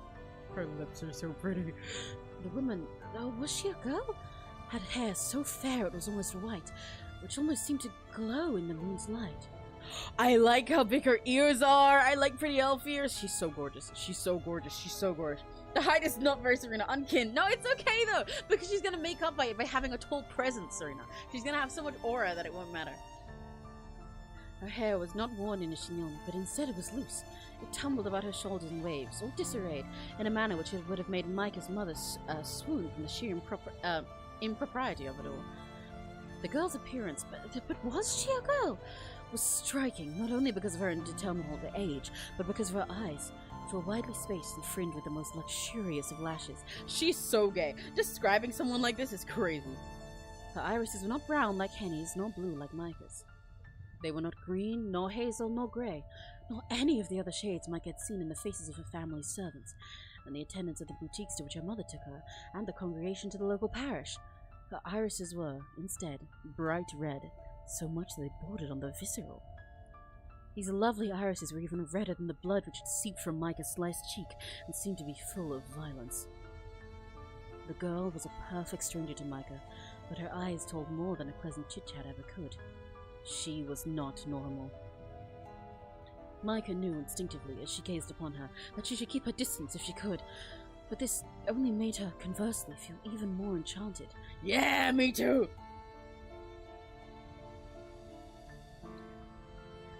It was as though her captor had placed her under a spell. That woman! Henny shifted back, her skirts shifting against the ground. She's the one I told you about, Meike! The one from the woods! She's the one who fought off those bandits! I thought what I saw was unbelievable, but now I know it wasn't a dream! She really is real! She killed all those men! She's a monster! Oh? A monster, am I? The woman's unnatural eyes narrowed and, with a smile, said, You cut me to the quick, you humans do. At least you would, were I not so accustomed to it. Perhaps I bring it upon myself, given the unusual manner in which I treat my guests, but you could at least try to be polite. Why, if it were not for me, the both of you would be lying in the woods right now, mangled beyond all recognition. She's pouting! Look at her pouting! Oh my god! I love when a hot lady people like this. So you really were the one who saved us. I thought as much. Sorry. I thought as much. Yours isn't a face anybody could forget in a hurry. Why, thank you. I will take that as a compliment. I am very striking, I know. Why did you save us, though? And how? I can't believe you brought us back here. Wherever it is, on your own. You must have had help. Oh, if only, but alas, I've not had any help for, well, let's see. It must have been a century at least. It's a century? Henny gawked at the woman, her eyes agog. I'm gonna be at 15 by now. I mean, I haven't dive-panned so far. I'm freaking out, but also I'm so fucking locked into these voices that I can't, you know? But, you know, the atmosphere is more serious with this one than Date with Death, so I'm letting myself hold out. Date with Death, it's silly the whole time. Henny gawked at the woman, her eyes agog. That would make you older than my grandmother! That can't be right! You don't look a day over 18! Oh, do you really think so? You're too kind. She is reeking off her shoulder, striking self-compliment. Yeah, see? She just has aura to make up for her height. And honestly, it's so cute that Micah's taller than her when she has all of this energy. I love it. I would have expected them to say that she was, like, as tall as any gentleman or something like that, but I like her being short. That's really fun. Laughing softly, the woman extricated a key from her pocket, then inserted it into the awaiting keyhole. Deftly, she turned it, and deftly, she stepped inside the cell, the hem of her dark cape dragging against the uneven stone floor. I love her design! Her outfit is so fucking stunning! She's so gorgeous! Once inside the cell, she turned to close the door, then locked it in. Oh my gosh, why is something in my throat?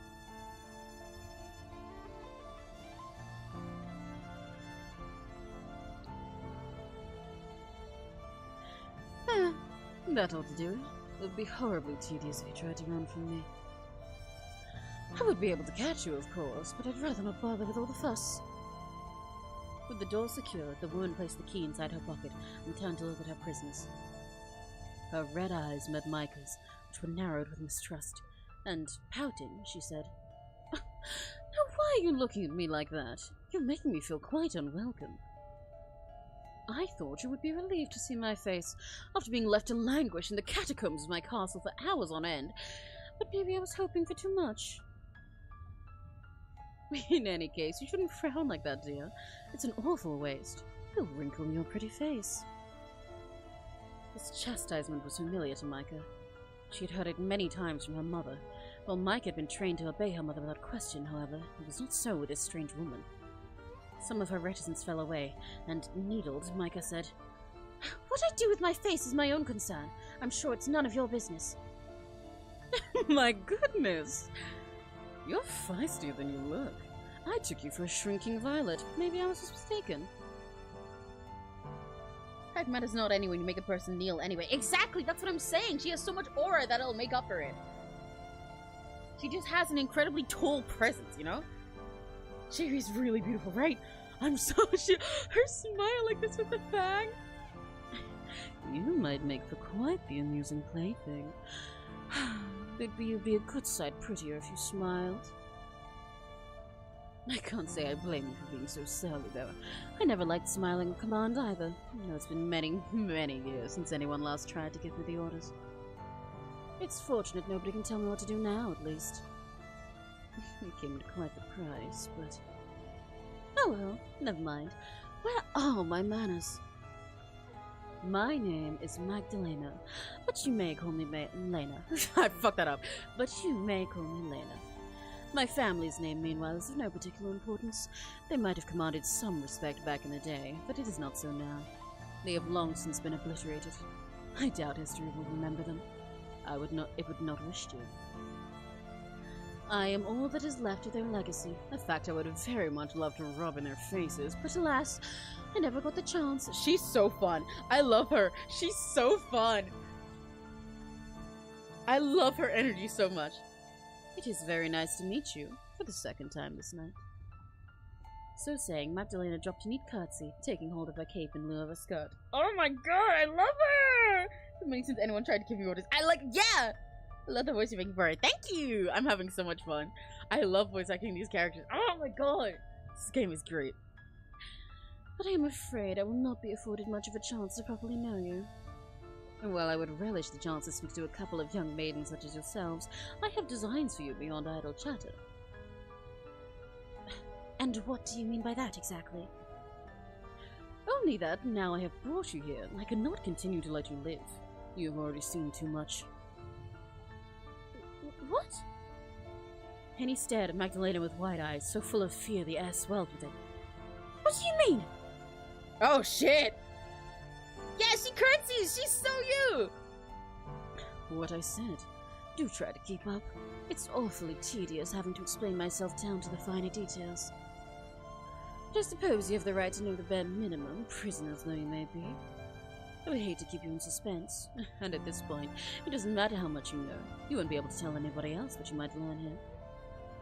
You'll not be venturing forth beyond the walls of my castle ever again. Magdalena smiled, her lips lifting in a wicked grin, not so very unlike that of the Joker in Henny's pack of cards. Oh, that's fun. That's a really fun detail. Though Magdalena's face was white, her lips were red, much like her eyes. They stood out in her milky face, like a rose blooming despite the winter's chill. I love these descriptions! They're so flowery and beautiful! Or else, Meike thought with a shudder, freshly spilt blood. You must understand that I'm not a normal woman. No human can hope to best me when it comes to a competition of sheer strength, as the bandits who were pursuing you soon discovered. It didn't take me more than a few seconds to dispatch them. The fight they put up was so pathetic it makes me wonder why they even bothered. If they'd any respect for my time, they would have slit their own throats with their daggers and saved me the trouble. Oh! I want her so bad! Humans can be awfully thoughtless. But if they had done that, I wouldn't have been able to bring the leader of that little group back to my castle. He was in a bad way, and I was obliged to introduce myself to him before bestowing upon you similar honors. I really must apologize for making you wait. Magdalena dropped another curtsy, as an elegant lady might, but it smacked of insincerity. How many men and women had Magdalena brought to her castle, and how many had she summarily tortured? Meike knew of at least one beside herself and Henny. I love your freaking in-chat killing. It's so fucking real. The bandit's leader. Did you kill him? Eventually, yes. It was quite the sight. You ought to have seen the way he begged and pleaded and groveled at my feet. A grown man like that who was practically made of muscle. How fickle fortune is. Just 1 hour hence he was the predator, stalking his prey through the woods. And the next... Magdalena drew a hand across her neck in the unequivocal, universal gesture of a slit throat. Well, what goes around comes around. He got what he deserved, and his screams really were exquisite. Did you perchance happen to hear them? He was being rather loud. What? You... oh, goodness! Surprised, are you? You shouldn't be. That man was a bandit, a vulture in man's flesh who profited on misery. If it weren't for me, you would have gone the same way as the poor unfortunates in that stalled carriage, the driver and the horses, too. Nobody was spared their ravages, man nor beast. They made quite the grisly mess. Were I a century younger, it would have been enough to turn even my stomach. Well, maybe that is so, but to gloat over another death like that... It doesn't seem right! You're twisted! If I am twisted, that is only because this world... Magdalena began, but then paused. A momentary furrow captured her brow, but soon it straightened out, as though nothing of note had occurred. Well, never mind that. I do not wish to spout cliches about good and evil. I would begin to bore myself. The fact of the matter is, that man got what he deserved, as did his compatriots. I took great pains to ensure that. I paid that brigand back twofold for what he did to you. Did you know that he tried to be stoic in the beginning? Humans often are, human males in particular. They've so much pride. Oh, she's real as fuck! It's funny, really, that a cur like that would care so very much about appearances. He was less a man than he was a dog, but he still had pretensions of greatness, or of grandeur. I soon stripped him of these lofty delusions, however. Humans are very like in one regard, at least. You all scream the same after your bones have been broken, and you all bleed red. That man was a brigand, I'll grant you that, who deserved the hangman's noose. But that's for a court of— Oh, fuck! I was confused by that line. I was like, wait, that makes no sense. Of course that's Henny. Whoopsie.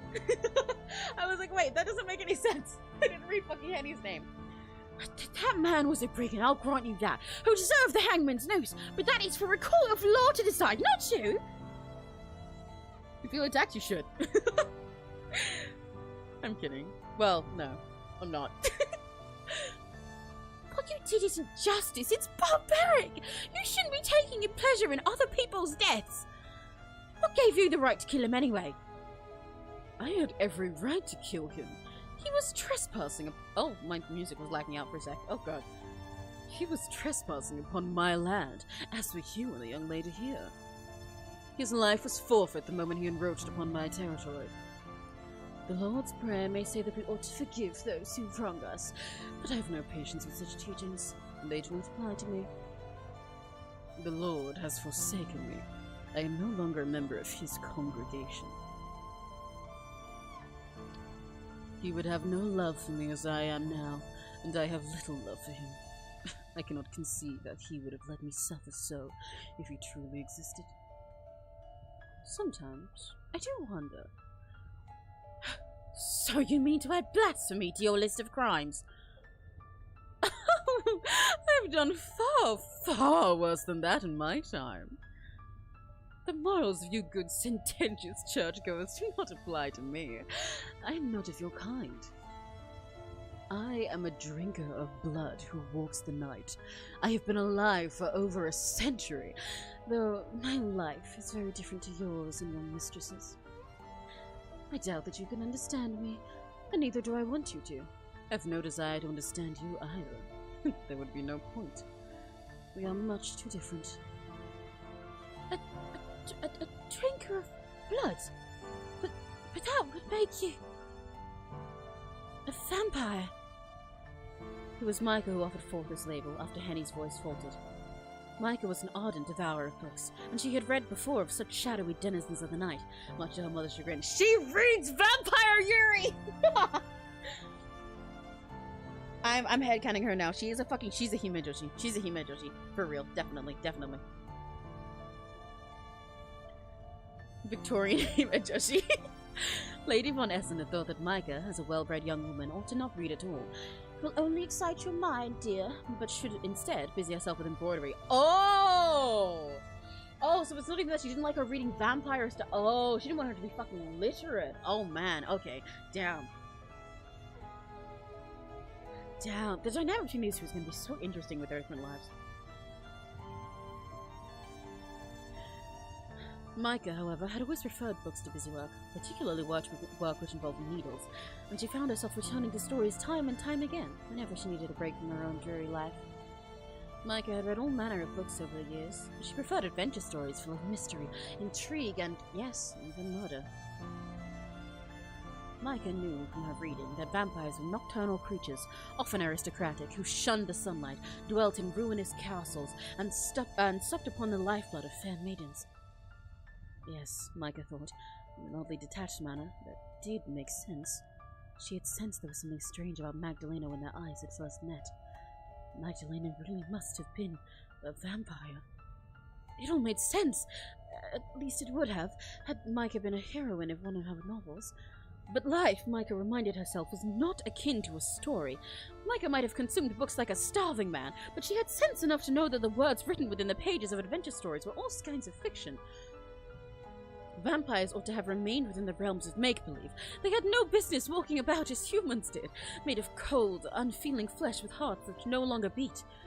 They were supposed to be constructs, mere figments of fancy. But Magdalena was undoubtedly real, unsettling though she was. Meike did not take her for a liar. Yes, that is correct. I am a vampire, and this castle is my territory. It and the woods that surround it. You wandered into my domain, you helpless little lambs, while on the run from those awful bandits. I know none of this is your fault, and I have no quibbles with you. I'm not blaming you for what occurred tonight. There! See how fair I am? I'm too nice by half, too nice for my own good cause. You have been awfully surly with me, the both of you, but I've only ever been polite. I would even let you go if I could. Dispatching of brigands is one thing, but I take no pleasure in harming young ladies. But I fear that would be foolhardy. I could not allow anybody who has wandered into my realm to leave alive. I don't want you telling tall tales. I should snap both of your necks and be done with it. But Magdalena's red eyes found Meike's, then held them. Oh my god! Oh my god! Her smile, which hitherto had seemed so easy, faded as she frowned. You don't seem to be a mere peasant. I can tell from your clothes, dirtied as they are, that you are from a wealthy background. Your voice and your bearing, yes, even the way you look at me. It all suggests that you are, in fact, a lady. Would I be correct in that assessment? Why do you ask? It would be problematic for me if I were to dispatch a woman of renown.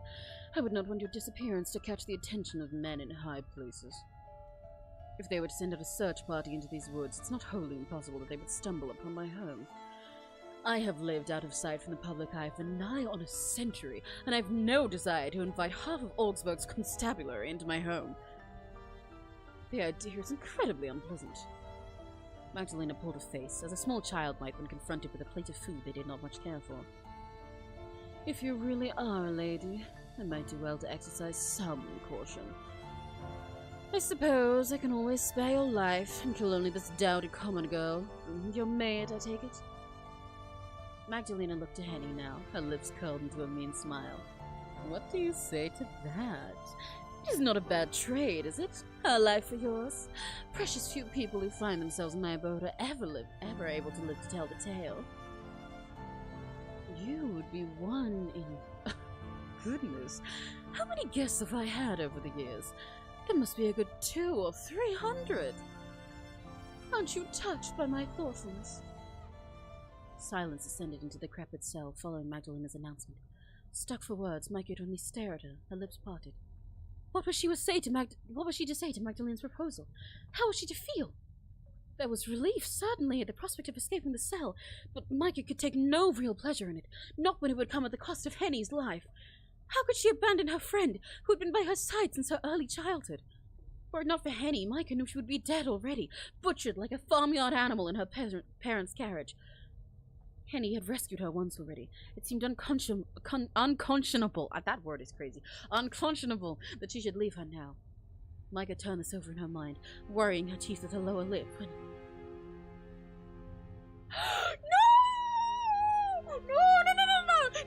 No! Henny, you can't do that! Henny, no, you can't do that! You're not allowed to do that! Henny, I love you! Henny! Oh, she's so sweet! Henny, if you die this early and I will cry. This is like watching a fucking movie and they kill the dog. What the hell? No, Henny! I love her!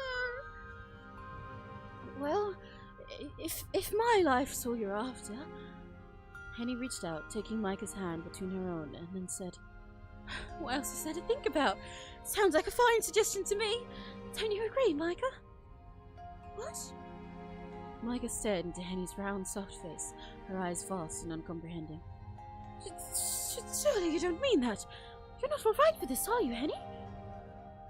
Well, it'd be a lie if I said I was jumping up and down for joy at the prospect of being eaten by a vampire.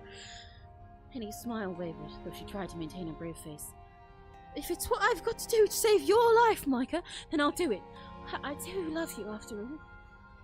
I'm not gonna let you get hurt. Henny tried to sound brave, but Meike could hear how her voice trembled all the same, could feel, too, how Henny's hands shook. Henny, like her, had heard the screams of the bandits' leader as they echoed through the halls. Though neither woman had seen his final moments, they knew from his cries that his demise must have been barbarous. Meike could not allow Henny to endure such suffering for her sake. She could not allow her to die. Meike knew Henny wished only the best for her, but... No. Meike spoke up, her voice surprisingly cool, given the wild fluctuations of her heart within her breast. I won't allow that to happen. It wouldn't be right. If one of us must remain here, then it ought to be me. What? No, you can't mean that, Meike. Surely you jest. No, I'm not. You know I have a terrible sense of humor, Henny. I hardly ever tell jokes. I don't have enough levity in me for them. I'm being very serious. You've always looked out for me ever since I was small. Not that I always listened to you. Don't you remember when I saw the keys to the mausoleum in my insufferable curiosity and crept inside? Of course I remember. You dragged me in after you, despite my warnings. They went about as badly as I expected, too. Didn't it just... Faintly, Meike smiled, dire though their situation was, happy to share this memory with Henny. For all she knew, oh my god, I'm gonna cry! For all she knew, it might very well have been her last chance to reminisce with her maid like this. Meike knew not what the future held, but... Lady Von Essen was in such an awful mood when she found out. It was quite frightening. I'd never seen anything like it. Yes, she was fearfully cross. It's a wonder fire didn't come out of her nostrils. I recall that she struck you, and then when I tried to argue on your behalf, she struck me too. She struck me so hard, my ears still ring from it sometimes. God, yes, poor Hen. I felt awful about it at the time, really I did. I didn't care about my punishment, God knows I deserved it. But you'd done nothing wrong. Been perfectly reasonable about that. If I had listened to you, we could have avoided the furor altogether. But I was too reckless. I think your PNG and chat is frozen? Oh, shit. That's not good. Oh, yeah, chat is frozen. I don't know why chat's frozen. My PNG seems normal, but I don't know why chat's frozen. What the...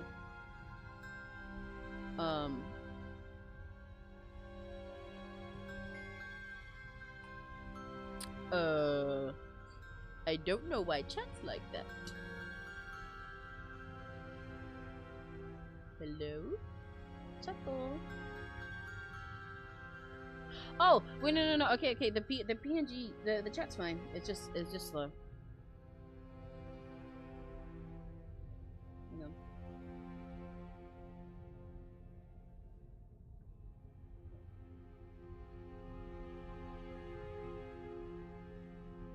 There you go. Wow. Thank you for letting me know, Kinley. I ignored your wishes, but you still tried to protect me. You jumped to my defense just like a knight, and you were slapped silly for your troubles. It was horribly unfair. I've dragged you into all sorts of messes before, and you've always come to my defense. You've been a wonderful friend to me throughout the years, but I can't keep relying on you.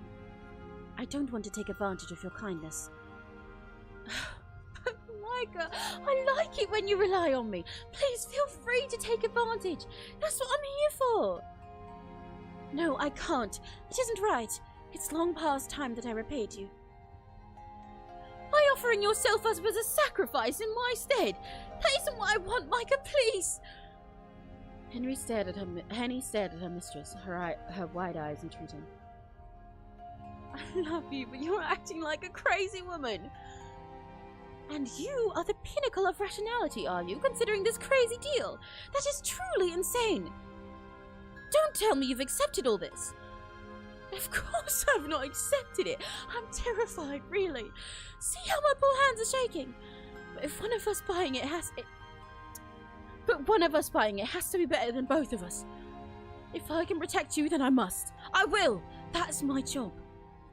No, it isn't. Not any longer. I'm absolving you of your duty, Henny. This farce has lasted long enough. What farce? You know what I mean. Huh?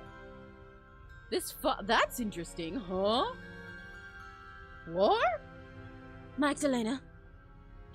Yes? Have you quite finished with your little quarrel? I must confess, I was beginning to feel rather left out. My apologies. I will endeavor not to be so rude in the future to my hostess. Meike dipped her head in a gesture of esteem, one not so very dissimilar to the way Henny was bidden to bob around her mother. Meike knew she could not afford to anger Magdalena. If Meike was to save Henny, she would be obliged to beg and bow and scrape. I'm also going to save her. I'm really scared. It's going to make me make a choice. I'm really scared. I'm scared. I like how, like, with the other game, I was die-panning, like, 10 seconds in and, like, going, I'm gonna get him! Like, for the whole time. But this time, instead, I'm, like, close to tears already. Fortunately, begging and bowing were not beyond Meike's means, even though she was a lady. She was no stranger to scraping, either, having tearfully entreated her parents to reconsider her marriage prospects. She had failed on that score, but she didn't intend to fail now. She knew what she must say. It seemed a stretch that Magdalena would believe her, but if she did... I fear you are laboring under a misapprehension, Lady Magdalena. Your reasoning is sound. There would indeed be a ruckus if a noblewoman was to go missing, but your application is not. I am not a lady, you see, but my companion is. Oh? Magdalena raised an eyebrow. Then you mean to say that you are the maid, and this lumpen Henny here is the mistress? That is correct, yes. I know I am dressed as a lady, albeit a disgraced one, but that was part of Lord and Lady von Essen's ruse. While traveling, they often have me dressed as a lady, while Henny, that is to say, Henrietta, dresses as a maid. It is a means of subterfuge, so that if our carriage were to be attacked by bandits, I am the one who would be in harm's way, rather than my mistress. Only a truly desperate bandit would rummage through the pockets of a maid, especially when she is with her lady. What? Meike, that's... Henny began, but Meike cut her off. She was warming to her ruse, and she found she could not still her tongue, not until she had delivered her whole address. She's cooking! Lady Henrietta is the one who will be missed in Augsburg, not I. She has a fiancé waiting for her, you know, and he is a very important man. If she doesn't arrive before the dawning of the next day, he will be certain to send out a search party for her. You would not want that, would you? Magdalena pondered Meike's tall tale for a few moments, one gloved hand resting upon her hip.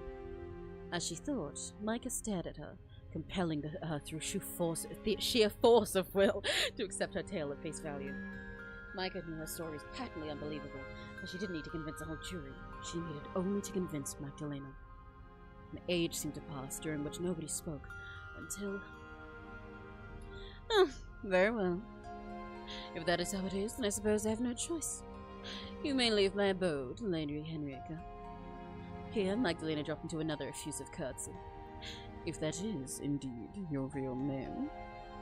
I will grant you the chance to reunite with your fiancé in Augsburg, who must be awaiting you with no shortage of anticipation. You wouldn't, after all, who should dote upon a maiden as fair and fine as yourself. Your surprisingly well-spoken maid, however, will be bidden to remain by my side. Do we have a deal? Yes, I would do anything to ensure Lady Henrietta's safety. Oh, most assuredly. You would not consent to acting as a decoy on her behalf if you didn't care. What a wonderful friendship you women have. It is quite special, really, particularly given the disparity in your social statuses. Now come along, Lady Henrika. It was very lovely to make your acquaintance, but now I fear I must cut our meeting short. Let me escort you to the front door. It's the least I can do for a woman of your lofty status. What? Meike, no! Henny cried, but in vain. Magdalena was soon upon her, her pale fingers winding tight about her wrist. Me next! Me next! Sorry. sorry. No, I'm normal. Meike, please stop this! Tell her the truth! I'm sorry, Hen, but... Abashed, Meike dropped her gaze to the stone floor.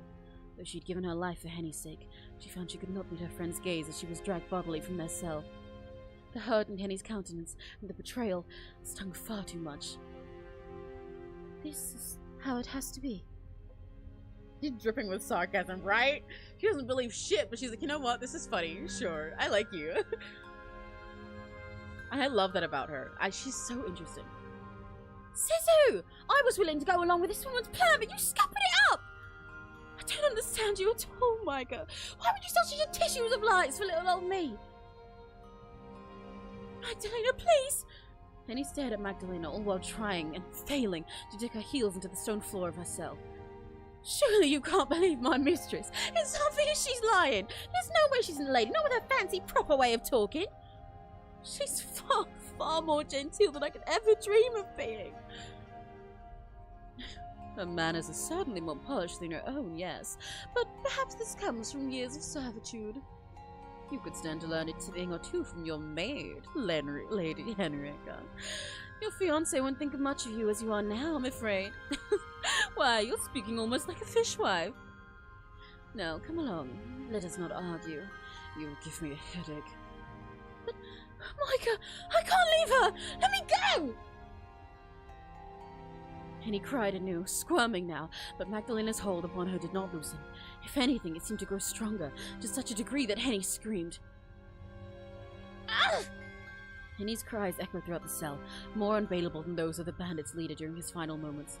Magdalena had not made Henny bleed, at least, but she was gripping her wrist so tightly Meike feared she might snap it. Henny, who was short and dumpy, could put up little in the way of a fight. The poor maid was quite helpless before her.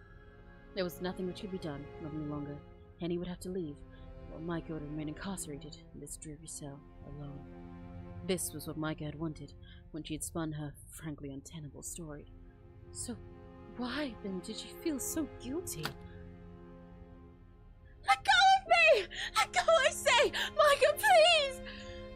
Henny continued to protest, but Magdalena remained insensible to her cries. The door of the cell was closed once more with a metallic clang, and Meike was left upon the ground, pale-faced, trembling, and all alone. Damn! Holy shit! She and her family full of foul bandits deep in the woods. Ah, this is the intro that we saw before. I was right, her hair looked black before. Why is it red now? So in red the whole... I'm so fascinated by her hair color. Maybe it's just coloring in Photoshop, I'm not sure. This is the trailer though. But oh my god. I suppose the demo probably stopped here. Holy shit. Oh my god, dude! Oh my god! I'm glad you like my voice acting, LJ. Yippee! Okay, can't save this. Let me save. There we go. My voice acting so good, it's really keeping me going. Yippee! Yay! I'm glad. I like voice acting. I want to keep getting better at it. Speaking of which, I need to drink some of my water. I'm gonna... I've got water and fast juice, because I want to drink my fast juice because it's yummy, but I need to drink my water so that my voice doesn't get fucking fried. Hang on.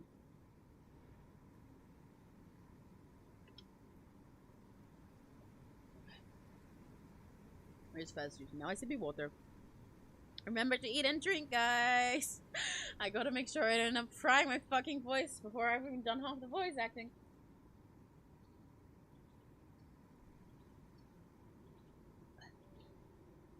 This is part of why, actually, I like playing these VNs weekly rather than doing them at multiple times throughout the week, because it's so much easier on my voice that way. I want to make sure I don't fuck it up. I actually do, I do vocal warm-ups before all of my streams, at least a little bit, but I like make extra short, do them, and like practice a bunch of stuff before I start these VN streams so that I can keep going and not just like fuck myself over. Look at the voice, I'm gonna hide them down. Oh my god.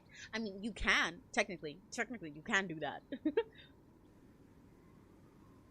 The time passed in an agonizingly slow pace as Meike sat on the stone floor of her cell, with her legs demurely crossed.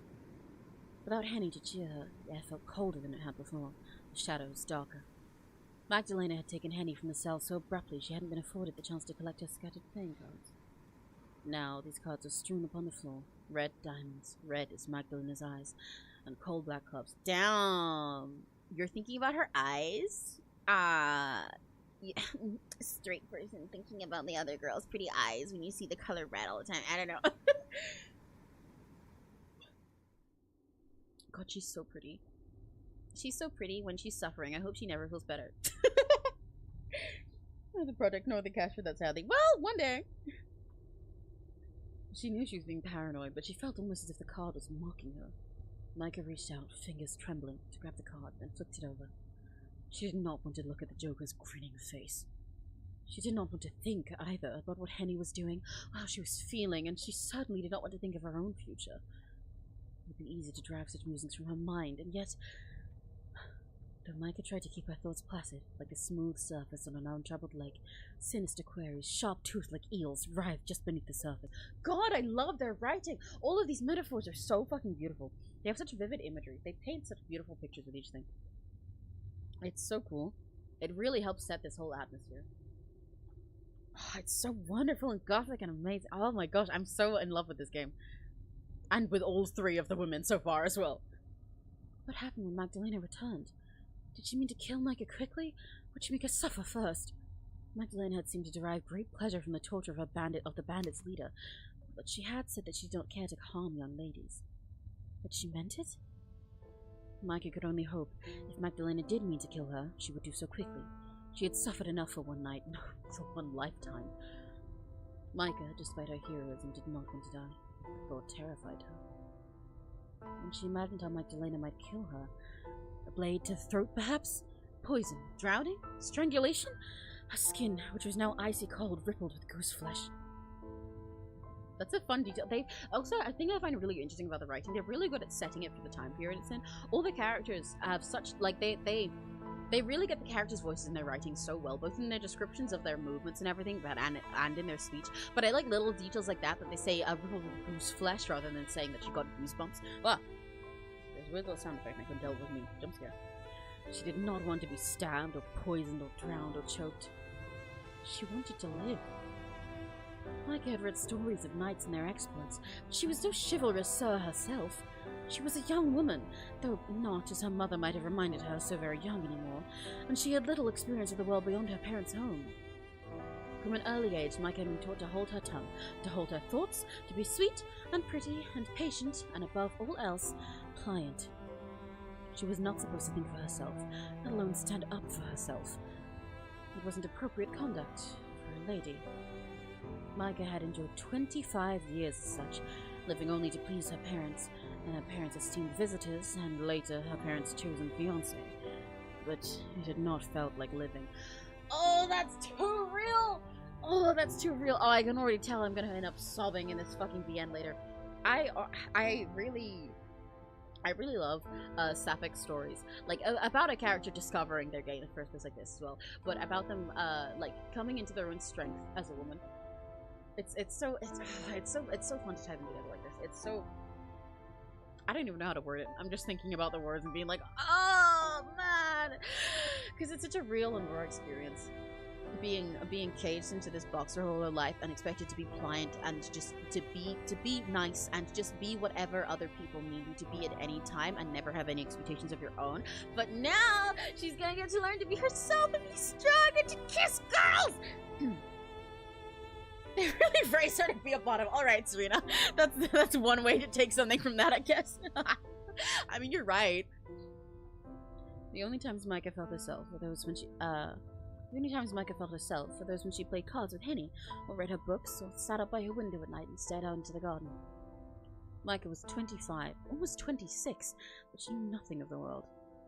She knew nothing of freedom. She had never truly lived. How, then, was she supposed to die? Damn! Fuck! Oh my god. She had never truly lived. How, then, was she supposed to die? Oh, man! Oh, I love this writing so much. That's fucking beautiful. I'm really gonna bottom vampire with this vampire. Yeah, I suppose so. Kiss girl, heal trauma, exactly! Oh my god, I love this writer so much. She could not pass on, surely, until she had at least been afforded the chance to visit some of the places she had read about in her stories. Such dreams had been all which had kept Meike going throughout her dreary days kept indoors. Absolute cinema, right? It's so fucking peak. Oh my god. She had persevered, not for the sake of her present, which she had lamented, but the hopes of a better future which waited beyond the horizon. No, Meike feared she would never be able to reach that future. Her life was to be cut out before it could truly begin. She would never see any of the world now. Paris, and Venice, and Rome remain a mystery to her, exotic settings for stories and nothing else. She had been born trapped, and now she would die. The only difference was, it was no longer her parents entrapping her, but a monster. Had her 25 years thus far been a story, Meike thought bitterly, would have been a hopelessly dull one full of endless waiting but precious little doing. Waiting to live. Waiting to die. Was there any difference between these two states, really, when all was said and done? Damn! Christ, dude! Oh my god. Relating to her a lot at the moment, but not in a sense from my current life, trust, I'm okay. But relating to her a lot in regards to ways that I felt, even just a couple years back. I won't get into it all now, but like the feeling of like waiting for your life to happen. Like, yeah. Like going through the motions and going through your life as it feels like it's supposed to, but like having these dreams and stories and stuff you imagine of how you want your life to be, and then just sitting there and waiting for when that happens, and then slowly realizing, well, actually, if I just keep waiting, if I'm just waiting and that's all I'm allowed to do, it's never going to happen. Oh god, is it never going to happen? Do I spend all of my life waiting until one day I wait to die? It's such a fucking feeling. God. There's no point crying about it. Meike muttered this under her breath, in the dark, for her own peace of mind. There's no guarantee I would have been allowed to live, even if Magdalena did set me free. I would have had to return to her good heart, and we would wed, and then I would spend the rest of my days trapped in his house. I would go from being a cloistered daughter to a cosseted wife. Is that any better, really? In Meike's eyes, it would have been nothing but another form of imprisonment. Walter had the money to travel anywhere, but whether he would be willing to expend these funds on little jaunts for his housebound, bored wife was doubtful. Perhaps it was better this way. Meike had no life, she knew, waiting for her beyond the walls of Magdalena's castle. She'd never been allowed to live as she had wanted. That being the case, she might as well die. She had nothing left to lose. The minutes passed by, each more intolerable than the last, until Meike was alerted by the sound of footsteps. The iron door which partitioned the cell from the hall opened with a scraping squeal. Oh! And once more Magdalena entered Meike's cell. Hey! Welcome back! Hey, Queen! Though Magdalena had left with an unwilling Henny in tow, she was now alone. Henny had gone. Well, well. Aren't you a sight for sore eyes? How fare you, my dear captive? I do apologize for the wait. Never mind about me. What about Henny? Did you set her free? Goodness me. Your loyalty towards your lady is most profound. I was certain you would be inquiring as to your own fate, but no. You seem only to care for her. You really ought to worry more about yourself, given the circumstance. But I shall endeavor to allay your worries. I did, indeed, set your mistress free. I escorted her to the entrance of my home, then bid her on her merry way. Why do you ask? Do you not trust me? You've done little to deserve it, given the way you've treated Henny and I, but I'm so glad to hear it. Yay! Henny's okay! Well, Henny's alive at the moment. I'm really scared for her future. She's just been thrust back into the forest and she has no fucking money and nothing, and she has no idea where she is. Henny! I'm really worried for her. I hope she can find somewhere to be safe. Henny, my sweetheart! I want her back! I only hope that Henny will be alright on her own. That remains to be seen. I might have set her free, but there's no guarantee she'll be able to find her way in Augsburg, not in the dark with all this fog. These woods are dense, and the paths are not clearly signposted. It was come with no surprise she were to find herself lost, or else, at the mercy of wild animals. This forest is fair teeming with wolves. Did you know that? Wolves? Oh, yes. This forest is just as much their territory as it is mine, and they often come out at night to hunt. Bandits aren't the only thing fair ladies have to watch out for. But if your lady friend is resourceful and luck is on her side, she should emerge from this trial unscathed. Let us hope that she'll be alright, shall we? Meike said nothing to this, but instead dropped her gaze, her irises fixed upon her knees.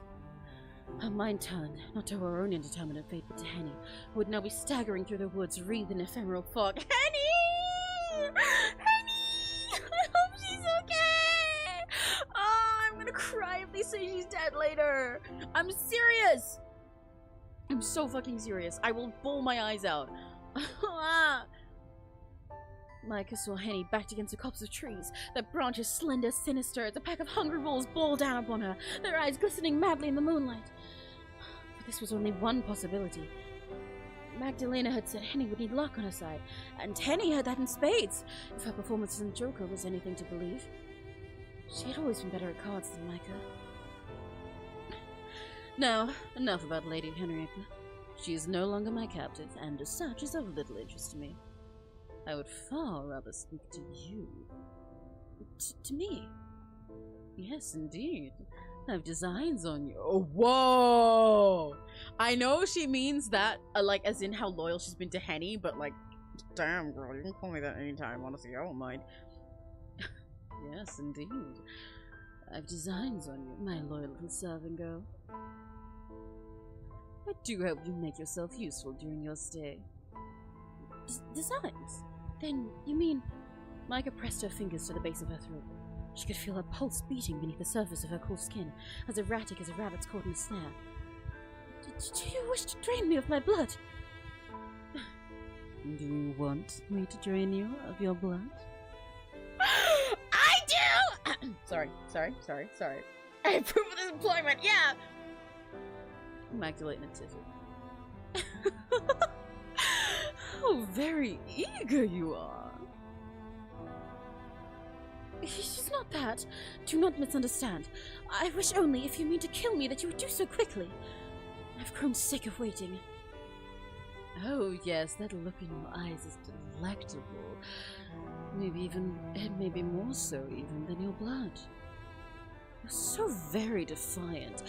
But what is this I spy? You appear to be shaking, my poor little Meike. That is because of the cold. And not because of your fright.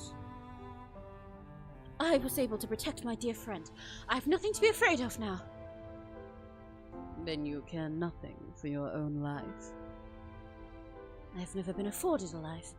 You may take it if you wish. You wouldn't be the only one. Ah, yes. That is the fate, or so I've heard, of being a servant. You poor dear. Magdalena's red eyes softened, and for a moment Meike wondered whether she could not see a trace of sympathy upon her captive's fair face. It lasted only a second, however, before it faded. Well, I hate to be the bearer of bad news, but I'm afraid I can't comply with your request. For the moment, that is. I will drain your blood in due course, but I have no desire to do so now. The bandits I encountered earlier made for a more than satisfactory meal. I am so glutted I do not think I could drink another drop of blood. Then you mean to draw this farce out longer still?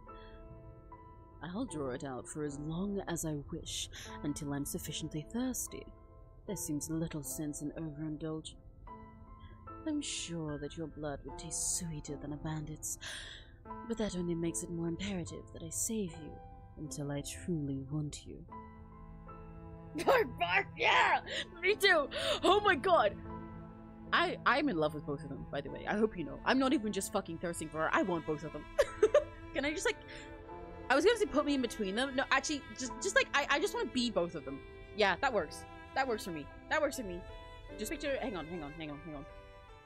Me right now? Just like, where's my wallet? There it is. I'm just like... I'm here. Hey, guys! Hey! This is me. And then we're gonna...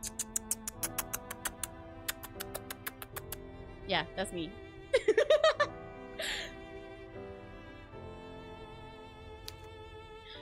Though it was Meike's death Magdalena spoke of, there seemed something sultry, seductive even, in the way she stressed her words. I know, right?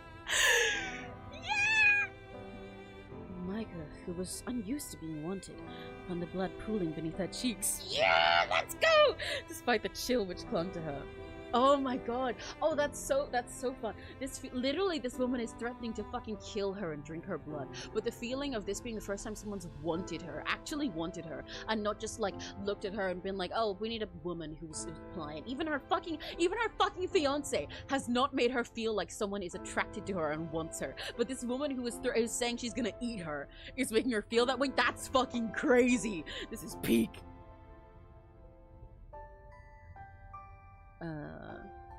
How would it feel when Magdalena brought her lips to her neck? Would it hurt? She supposed she would feel a pricking sensation as Magdalena's teeth sank into her flesh, and then... Now, won't you come with me? You'll catch a death of cold staying inside this dreary cell, and then you'll be of no use to anybody. If I am to enjoy you properly, I would prefer to do so while your body is still warm. What? Meike looked at Magdalena, her blue eyes uncomprehending. Are you really letting me go? In a manner of speaking, yes. They will only be transporting you from one prison to another. As your hostess, I don't believe that these quarters are wholly appropriate for a long-term stay, especially not for a fair maiden such as yourself. That is kinky as fuck and I'm here for it, right? Same! Oh my god, this is peak! You will be in my abode for several days yet, I fear, until I have further need of you. Until then, I would like you to live in some measure of comfort. How... unexpected. I didn't know that you were so gracious. I can be. I have hidden depths, much like the forest that surrounds my humble abode. I do so hate to see you shiver so, and your skin is so pale, poor dear. You and I could almost be sisters. White skin may be fitting for us vampires, but it isn't so for maidens, not even the fairest in all the land. Now, please follow me. I doubt you've any real wish to stay here languishing, unless you mean to make a further martyr of yourself. No, Meike bit her lower lip. She was loath to accept kindness from Magdalena, but she did raise a fair point. It was cold in her cell, and miserable alongside it. If she remained there overnight, it did not seem impossible that the blood in her veins really might freeze.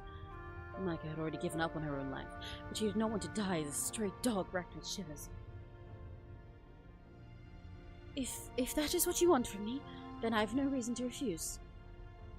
How very biddable you are. The words which come from your mouth might be stubborn, but it seems you've experience when it comes to following orders. Of course I do. I'm a maid, like I said. Oh, yes, so you did. That would explain your civility. Part of me was hoping you might refuse, so that I would be bidden to carry you. But this is fine, too. It spares me the effort. Oh my god! Oh, I love her! I love her so much. That was a Serena offline as well. Oh, I was hoping a little bit you refused, that I would just have to carry you like a princess, but this is fine. This works too, so I don't have to work so hard. Oh my god, I love her. I love how playful her energy is. I thought she'd be a lot more like... I don't know. I was guessing she'd be a lot more like brooding at first glance, but she's so silly in the best way. I really love it. I love, and flirting like this and being all like playful about it makes it kind of clearer that she's not just here to kill her and be a bitch, you know? It makes it less creepy. Real fuck right. I too wish to carry woman. Exactly. Also, you're calling her Magda. She did say earlier that we could call her Lena. So, we've already got him contained. Sorry, I was finishing my fast juice. Shall we? Please, lead the way. Meike dropped Magdalena a curtsy this time, taking her dirtied skirts between her fingers, the pads of which had turned pink from the cold. Magdalena smiled at this display. For a prisoner, you're awfully cheeky. Then turned upon her heel after bidding Meike to follow. Naturally, Meike obeyed. She could see she had little choice in the matter.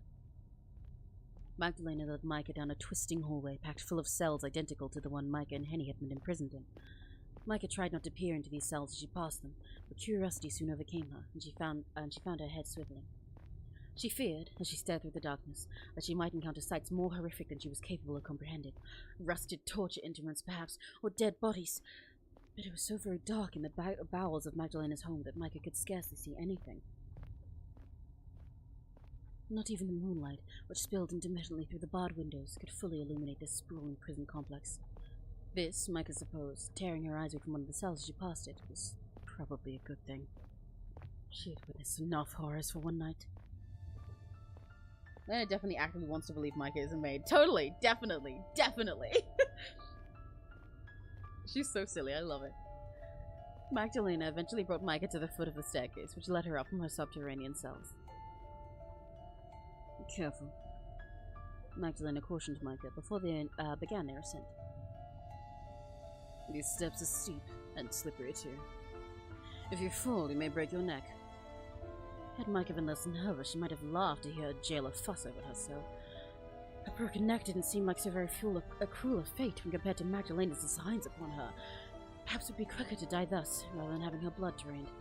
At the very least, it would be a swifter demise than freezing in a prison cell. Meike felt little in the way of humor, however, as she took the chill banister beneath her right hand and began to climb. She could recognize the irony in Magdalena's warning, though only vaguely. Her mouth felt I still don't know how that's hewn into a permanent line, as though carved from stone, her brow furrowed. It seemed unlikely she would ever smile again. The chill of the basement faded as Meike cleared the final step of the twisting staircase to emerge in a spacious hallway lined with arched windows. The hallway was not so very dissimilar in decor to her parents' home, though it was less ornate, the furnishings worn down by old age. It was apparent that Magdalena's home had once been noble, but it had clearly fallen to rot and ruin, its heyday long since past. The air in the ground floor smelt almost as rank as that in the dungeon, and every conceivable service was heaped with inches of dust. There was so much dust, in fact, that Meike could feel it in the air when she inhaled. Ugh. Dust irritated her eyes and nose and laid heavily, unpleasantly upon her tongue. Meike swallowed, hoping to void her mouth with the taste of decay, but in vain. The dust was so thick she sneezed, which prompted Magdalena to say, "Bless you." Thank you," Meike replied, abashed, and then, "I thought you did not care for God or his teachings." "I don't, but I presume that you do. I thought you might appreciate it." "I see. How very thoughtful of you." "I know! For a vampire, I'm unusually sensitive. I love how every single time she gets a compliment, she's like, "Yeah, right? I know! Oh my god, I'm literally the best." She's so real. I love her. She's so silly. Mute with fatigue, Meike continued to follow Magdalena to the end of the hall, wherein a wooden door was inlaid. Magdalena seized the brass handle and twisted it, then pushed it ajar. It stuck for a few moments, as though unwilling to move, but soon shifted, creaking as it did so. When the door swung back, it was to reveal a vast, spacious room with a ceiling so cavernous, Meike had to crane her neck to see it. A large, ornate staircase was set in the center of the room, which rose to the floor above it, the banisters made of wrought iron. This, Meike supposed, must have been the entrance hall. It had clearly been designed to impress, for its vastness was almost dizzying. Magdalena's home. Could it really be a castle? Was larger, even than Meike's, and vast enough to be unnerving. Trapped within this scene of spoiled luxury, Meike felt smaller than ever before, a tiny doll rather than a grown woman, rattling about in a playhouse. The entrance hall must have been fine once, but it showed clear signs of deterioration. The dust was so profuse that it made Meike's eye water, and several of the stone steps which led upwards were cracked and chipped. A grand piano could be found in one corner of the room, but its lid was shut. No, the fuck it wasn't! That's like not a nitpick. Like, you know, you gotta do what you gotta do when you're writing shit, but also you've got a background to work with. But that grand piano was very, very evidently open. But its lid was shut, and Meike doubted it had been played, if it still could be played, in decades. There was a chandelier in the entrance hall, hanging aloft from the high ceiling, but when Meike craned her neck upwards, she could see even in the dark that it was festooned with spiderwebs. The house might have been grand once, but it was not so now. It seemed a wonder, really, that it still stood, when clearly it was uncared for.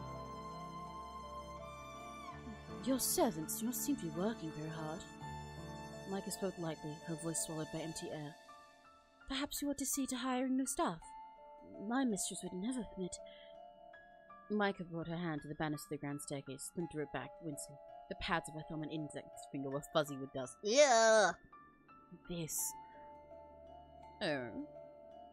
Magdalena, who had already begun to ascend the staircase, turned to look at Meike and smiled. Are you judging my home, Meike? I would never presume to be so rude. I just thought that it might feel more homey, that's all, if it were less of a pile. Magdalena laughed and shook her head. You are quite right, of course, to judge. Please, judge away, to your heart's content. I've never been a fan of this place myself.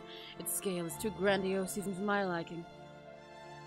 My great-grandfather, it was he who had this place built, had more money than sense, and absolutely no taste to back it up. Yeah, I know, that's why that staircase, the railing is really ugly. She also have an empty palace with no servants? Is she stealing my lore? I think she might be. She might be coming for you, Serena. Shit! I think she gotta go on the kid list. The house, there's no need to be this large. But there was land enough for it, and money too. And when a man has land and money and means, you will often think, well, why not? Practicality matters little in the decisions of great men. And neither, to my unending woe, does aesthetic sense. I can believe that. My own father, my master, rather. She's not good at this lie. Meike's face flushed at this gaffe, the tips of her ears turning pink. My master, he half-filled my own residence with pointless baubles. They were all very expensive, but not particularly cohesive. The parlor looked like a museum once he was through with it. It hardly seemed like a place to sit and relax. I was too afraid to spend any measure of time in there in case I broke something. Then it seems we have something in common. I found this place dismal even when my family was alive, and we had a legion of maids back then to keep everything spick and span. They kept the dust and cobwebs at bay, bless their hearts, but they couldn't combat the loneliness. Now my family is dead, and all our maids along with them. I can hardly take on new highs, being what I am, so my home was rather left to go in ruin. I clean what I can, but there's so very much house to clean and only one of me. It's quite the overwhelming challenge. My attempts at cleaning have fallen quite by the wayside during the last half a century. I hope you can forgive my slovenliness. Oh, no, it's fine. I understand. You're too kind.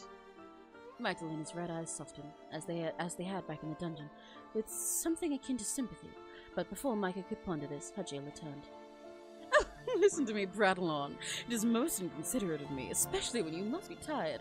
Let us make haste to your room. Meike followed behind Magdalena as a puppy might, almost grateful to her for the promise of the room and of a bed. It was as Magdalena said, she really did feel tired. She was more than ready to lie down beneath warm covers, even lukewarm covers, and sleep. Anything would have been better than the stone floor upon which she had been lying. Meike yawned, her eyes blossoming with tears anew. While pressing her right hand, fingers tipped still flecked with dust, instinctively to her mouth. Oh? But half asleep though she was, Meike's senses were alert enough for her to detect a sudden noise. There came, through the yawning gulf of the entrance hall, a sound not dissimilar to that Meike had heard in the dungeon. It was a scream. Or was it? Meike was unsure. The scream was fainter than the one she detected in the dungeon. It did play a scream again. I love that they have all these little tiny sound effects. It's like so subtle, it makes me feel like I'm really in the room hearing something off and like not knowing how far into this giant castle it is. Oh my god. It seemed to emit not from the ground under which the cells lay, but above her head. Was there another person concealed in Magdalena's abode? Somebody other than herself? Was it another captive kept separate from the rest? Was it Henny? Magdalena! Lena, please. Magdalena is quite the mouthful. I would rather use a nickname, as you did with your mistress. Meike wished to contest this. Her relationship with Magdalena wasn't close enough to allow the use of nicknames, but she felt too tired to engage in an argument. What did it matter, really, how she addressed Magdalena when soon she would be dead? Lena, then. What was that noise I just heard? What noise? You didn't hear it? Meike stared at Magdalena, her expression one of patent disbelief. It wasn't very loud, I'll grant you, but it was unmistakable. I swear it sounded just like a scream. A scream? Hmm? Magdalena pondered, one hand beneath her chin. Such sounds are not heard of in my abode when I'm attending to a prisoner. Meike shivered. But there is nobody here now except me and you. Nobody living, at least. Then, it's not the imprisoned bandit? Certainly not. He will never make a peep again. I made sure of that with my own two hands. It would be hard for him to speak with half his throat torn out, you see. Oh. Meike pressed a hand to her own throat, as if to check for its integrity, and as she did so, choked. Maybe the vampire choked me neck. Sorry. Forgive my rudeness. What I mean to say was, the air was so thick with dust it was hard to breathe. No, dear, worry not. It was not your mistress who screamed thus, if that is what you are wondering. I am a woman of my word, and I promise I'll let her go. She's quite, well, she's not necessarily all right, but she is away from me, and there is the possibility that she might live to see another dawn. Then who screamed? What was that sound? It must have been your imagination. You've overexerted yourself after this night's events. Anybody would be exhausted in your situation. It didn't feel like a dream, though. No. Magdalena shrugged in a manner which did not seem quite in keeping with her aristocratic bearing. I suppose it must have been the wind, then. It is very draughting here. Is that all? That's all it could have been, unless you mean to suggest that the dead can speak. Magdalena's red-eyed bored into Meike, so intense Meike feared they would consume her. Unsettled, Meike glanced away. No, I wasn't suggesting that. Good. I know it is expected for women to lose their minds at the drop of a hat, but I've grown quite sick of being regarded as the weakest sex. I'm pleased to see you're doing your level best not to let us down. Oh, Mal? What the fuck? That's such a funny way to tell her to shut the fuck up. What the hell? Oh my god.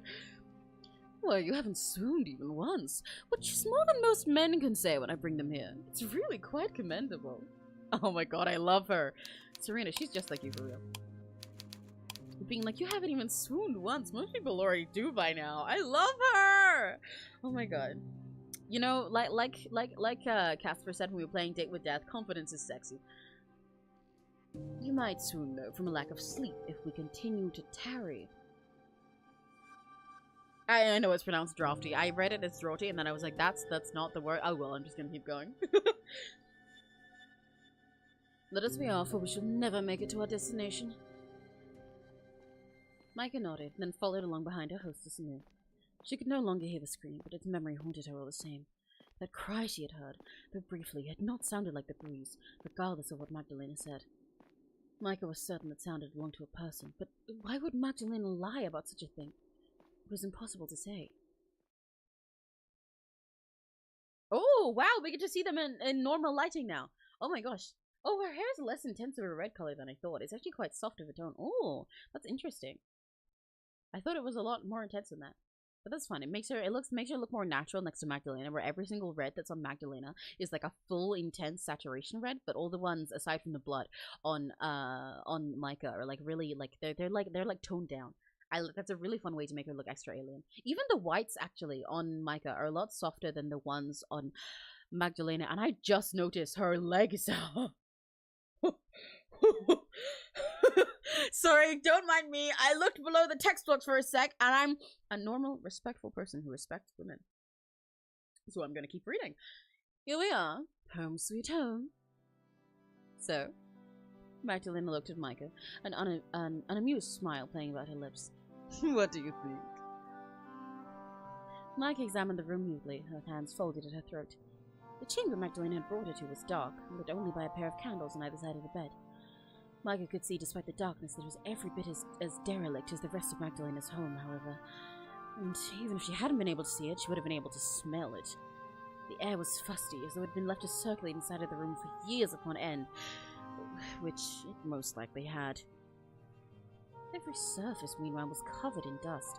The sheets upon the bed, though neatly made, were holey with age and with insects, as was the carpet upon the floor. It was a sad room which had been ignorant of human occupation for years, but it was still a superior set of lodgings to those in which Meike had awoken. At least this room had a bed, a four-poster one no less, like the one in Meike's home, with a mattress and sheets upon which Meike could rest her weary limbs. The bedchamber had a wardrobe too, though Meike possessed nothing to store in it, save for the tattered clothes upon her own back. There was a writing desk, upon which lay a basin for washing, and a chamber pot for more delicate business beneath. This pot was, thankfully, far cleaner than the one Meike had found in the dungeon, so white and spotless she imagined it unused. The desk faced a large window which was currently obscured by a set of dark blue curtains. Meike could not see beyond this window, though she doubted she would have been afforded much of a view even if she had drawn the curtains back. It was very late, after all. It was not as cold in this room as it was in the underground cells, but it wasn't warm either.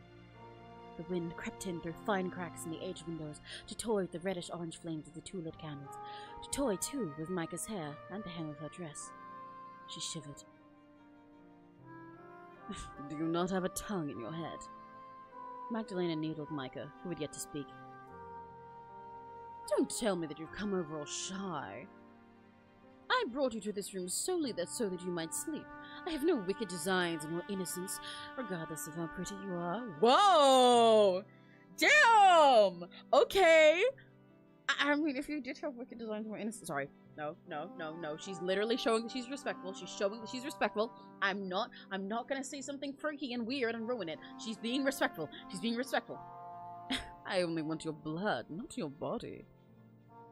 I beg your pardon? Meike blinked at Magdalena, uncomprehending. What designs are you speaking of? You cannot tell? I'm sure I have no idea. None whatsoever? None at all.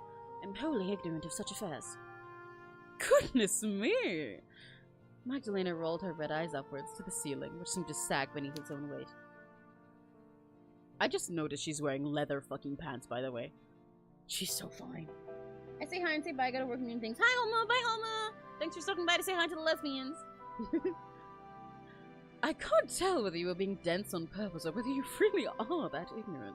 Innocent. Did your mother never teach you what men and women do in chambers such as this? My mother did not, no.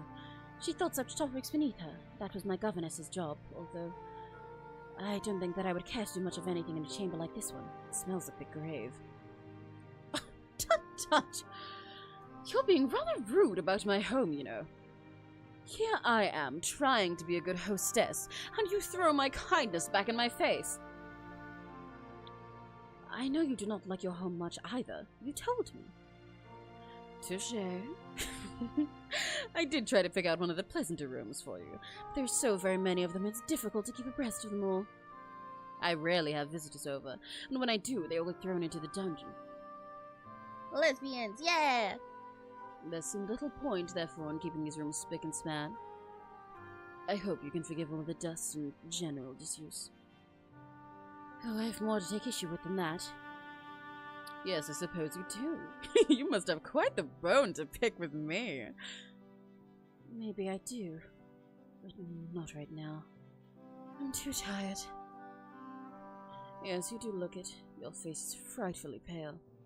I think a good night's sleep is what the doctor ordered, provided you are able to rest, that is. That would be nice, but... Meike let her fingers trail along the brocaded covers of the bed, her expression pensive. What did you mean earlier, when you said you'd no designs of my innocence? Dear me, I thought that you were joking. But I can see that you're in no fit state for it. I don't tell jokes. I have little to laugh about. And you have even less to laugh about now, you poor dear. Magdalena cleared her throat.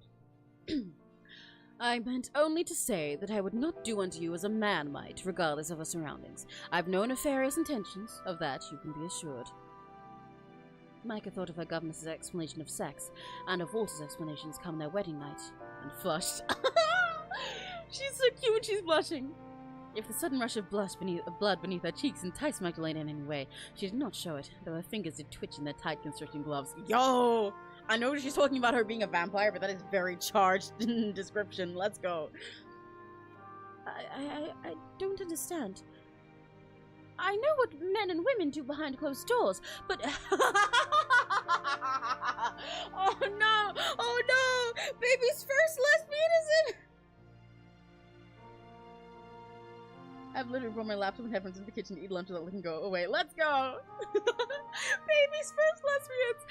I know what men and women do behind closed doors, but how could two women set about something similar? It's not possible.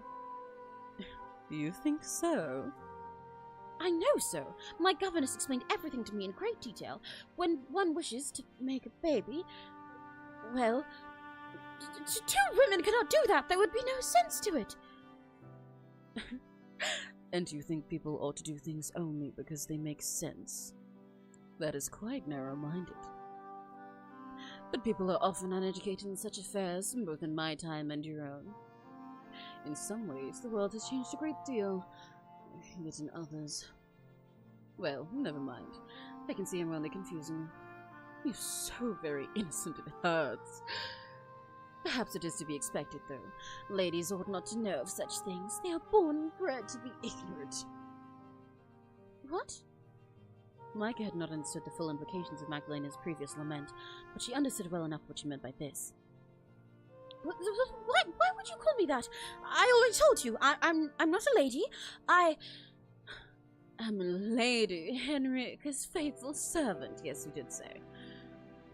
And that's true. She is the lady, not I. You did labor about that point quite intensely, yes, back in the cells. You were so fervent about it, you almost had me fooled. At least you would have. If you weren't such a terrible actress. What? Oh, don't watch me. It's quite tiresome. Did you think I'd fail to notice all of your fancy turns of phrase? Your vocabulary is that of a well-to-do young madam, not a maid. Not even a lady's maid. You wear that sumptuous dress of yours easily, dirty though it is, and your bearing is definitively regal. You could never hope to pass as a common serving girl. Not in a month of Sundays. I'm not stupid. Then... Meike sank down on the bed, which creaked beneath her as if in warning. Her palms were pressed to the mattress to support her weight, which all of a sudden felt excessive, and her heart was pounding like a drum. You knew I was lying from the very beginning. Indeed I did. It was very obvious. She's too innocent, yeah. Both to her own fucking, like, not even just to the lesbian part, but too innocent to even her own lying. She's so dumb. I'm not sure why she thought that would really genuinely work. I can tell you have no practice in deceit, Meike. You're much too sweet for it. I've got fast juice bubbles in my throat. But if you knew I was lying, why did you agree to let Henny go? Now Gerhard wouldn't lift a finger to aid Henny if she disappeared, but he will surely come looking for me. Yeah, Gerhard? Is that the name of your fiancé? Yes, it is. And you don't refer to him by his Christian name? That is...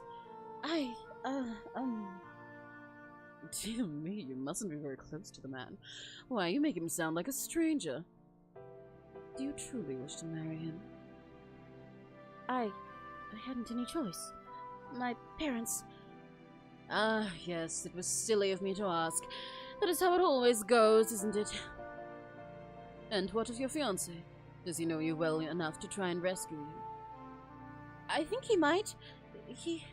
Meike swallowed, tasting dust in her tongue. He's an important businessman. He takes exacting care of his investments, or so I've heard. I imagine it would be the same for me, too. I'm a Von Essen, after all. There would be a lot of prestige in wedding me. Calling her an investment is fucking crazy. Oh, man, this poor girl. It's okay, Queen. It's okay, Queen. We're gonna save you with a vampire girlfriend. I promise. Trust me. So that is how he regards you.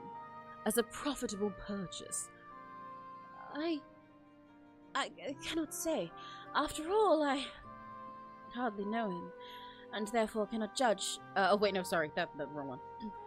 Hardly know him, and therefore cannot judge how he sees you. Does that sum it up? It is not entirely inaccurate, no. What a woeful state of affairs this is. It sounds like you would be wretched whether you were in my home or out of it. Particularly if the latter would entail being by this Gerhard's side. To be fair, I mean, this is fitting for the time period. Yeah, I know. It's very fitting for the time period. That's why it's sad. I'm very well aware. That's exactly why it's painful. Because it's just how things were, and that sucks. Perhaps I did you a favor by bringing you here. Meike did not reply to this. She did not want to give Magdalena the satisfaction. Well, never mind all that. Your fiancé can try to look for you if he likes. I do not care. I doubt he'd be able to pester me. But you said you wished to avoid all that. Did I really? Yes, you did. That's why you proposed letting me go. Oh, yes, good memory. It would seem that the cold hasn't eaten away at all of your faculties. Not just yet, at least. As for why I changed my mind, well... that needn't concern you. But this is about me. Surely it must concern me. Oh, there was no real reason behind it. It was nothing more than an act of whimsy on my behalf. If you truly want to know why I went along with your... What the fuck kind of word is that? Chicanery? I get the general gist of the meaning behind it. What the fuck kind of word is that? Chicanery? Chicanery, then. Let us say that I felt touched when you offered to throw your life away for the sake of your maid. Few mistresses would be capable of such compassion. It was truly remarkable. I didn't want your efforts to be in vain. That's all. And you are prepared to put yourself in danger for that? I won't be in any danger. I'm a vampire. I can shatter rib cages with a single touch. Oh, thereabouts, at least. Now you really must get some sleep. It'll be much better for you than asking all of these silly questions. But I've nothing to change into. What will I sleep in? I considered as much and took the liberty of stocking these drawers with some of my very own clothes before I fetched you. You should find that they fit, more or less, and they're clean, which is more than can be said for the rest of the linens in this place. There are books on the shelves, too, which you may read, and I drew up a basin of water for you to wash yourself in upon waking. You could find no better amenities in any inn. I do hope you have a pleasant night and sweet dreams. Magdalena smiled sardonically, then dropped Meike another curtsy. Just try not to breathe in through your nose if the smell bothers you. I wouldn't want you to spend the night coughing. A fair lady such as you needs her sleep. Chicanery. Oh, chicanery? That's fascinating. Laughing to herself, Magdalena straightened and then turned. She departed, her long cloak trailing against the age-sweated carpet, and shut the door behind her. Meike waited until she heard Magdalena's footsteps fade, then rose once more to her feet. She crossed the room, her legs trembling, and seized the doorknob between her fingers, but it stubbornly refused to budge. The door was locked. Well, of course it is. What did I expect? Defeated, Meike returned to the bed. Weary from all that had happened, she collapsed upon it, her loose hair streaming spirals across the sheets. Meike stared up at the ceiling, which was drenched in darkness, and softly muttered, "What am I going to do now?" Meike's question, of course, fell upon deaf ears. There was nobody to hear her. She was all alone. Whoa! Whoa! Whoa! Whoa! Whoa!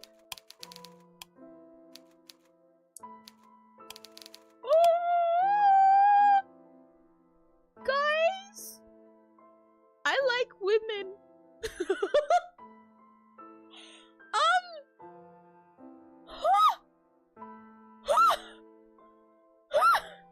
Me when I'm just, you know, casually sleeping. Me when I'm a little bit eepy. This is me when I get a little bit sleepy, eepy, so I lay down on my bed.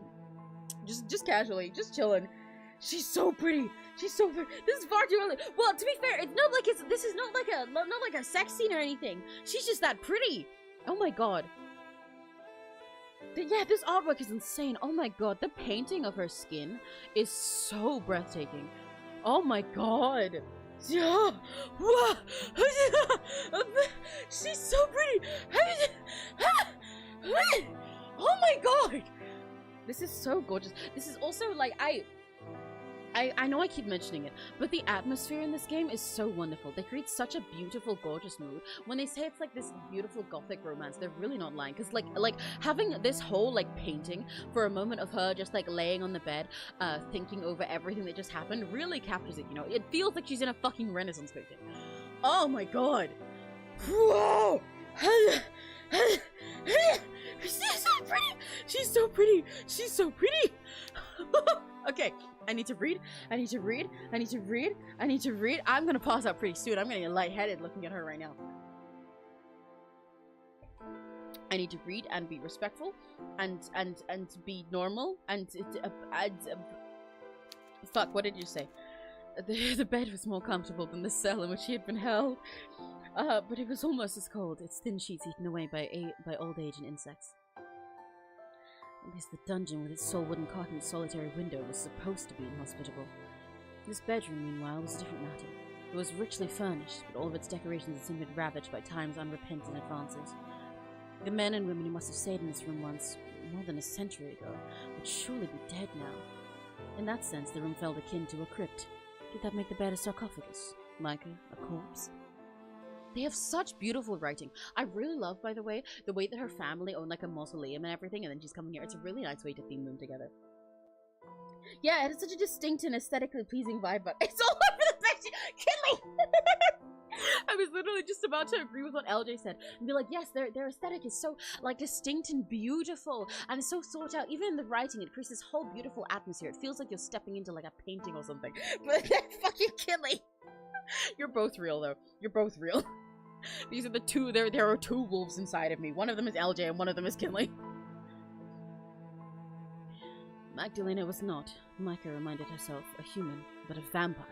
She meant to suck Meike of her blood, and when she did, Meike would lose her life, just as this room's previous inhabitants surely had. Magdalena's home was so decrepit it seemed unfathomable that life could flourish within its walls. It was not so very different, really, from the Von Essen mausoleum. The air even smelled the same. It smelled of death. No matter how Meike tried, she could not get comfortable. All the while, as she tried to sleep, she heard the wind howling outside, creeping stealthily like black-clothed thieves through the cracks in the glass panes. Meike's bare toes curled against the mattress. Anxiously, she shuddered. What was to become of her now? Oh, the night that ever ended. Read the first act. Let's go! Let's see the worst image you've ever seen. Please don't. I'm scared. Act 2, Dust and Decay. I'm gonna save. I am, like, oh my god, she's so pretty, she's so pretty, she's so pretty. I am slightly debating stopping after this act. Like, that would make this like the shortest stream I've ever done so far. But this game does require a lot of voice acting on my part, even more so than Date with Death. Because with Date with Death, for all of it, it was just like texting and stuff, so it's like really casual and chill, right? So I'm just like being myself and then doing butters. But this, like, I really have to lock in and use all my voice. So considering that one took about 2 hours, let me find out how many acts there are. Hang on. One sec. I'm gonna see if I can find out how many acts there are, because then I can plan out how we want to do these streams. But I also don't want to. I don't want to stop, because fucking I love this so much. It's so good. It's so good. She's so pretty. She's so pretty. So like, let me see. How could anyone possibly stop this? I know, but I'm trying to figure out how to balance it out to make sure that I get to play all of it as much as possible, but also that I don't end up like fucking dying halfway through, because then that'll ruin the experience. Because I really want to give my all to this. I'm having so much fun voice acting it. Cage of Roses. Let me find out.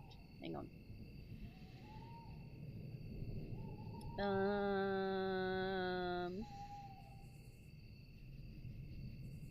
Fuck. How many acts are there in this game? I want to know! Please! Please, I want to know! Okay, they said approximately 4 to 8 hours of reading. Next story with no choices, branches, detailed character, confronting original sound from a large class of large on characters, one only with state vampire cube made.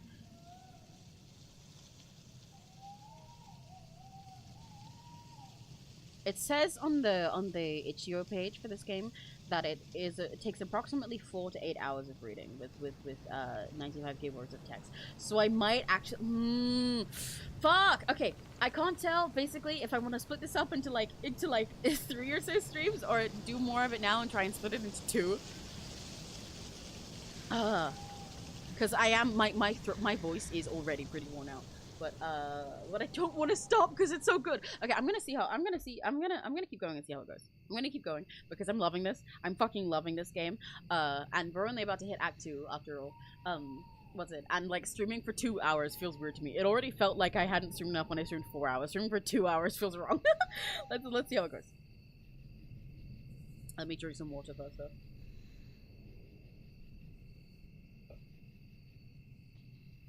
Because I am thirsty.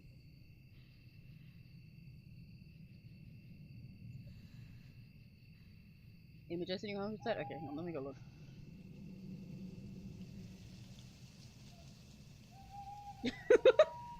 Thank you, B. That did help me decide. I'm gonna kill myself. That's my decision. Thank you, B. Very cool.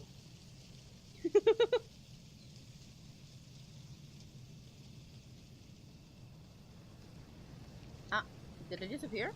Oh, whoops. PNGTUBER remix disappeared for a sec. One moment. Give it a sec.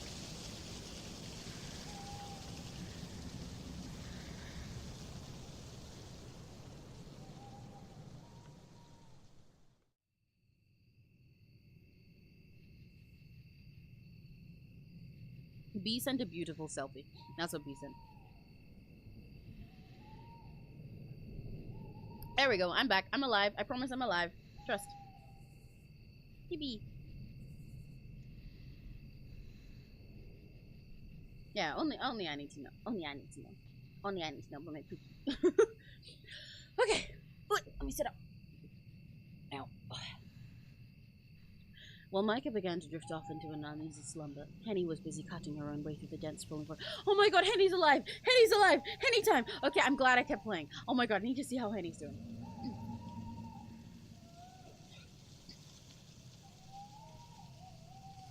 Oh my gosh, why is my throat being so weird? Sorry. One sec.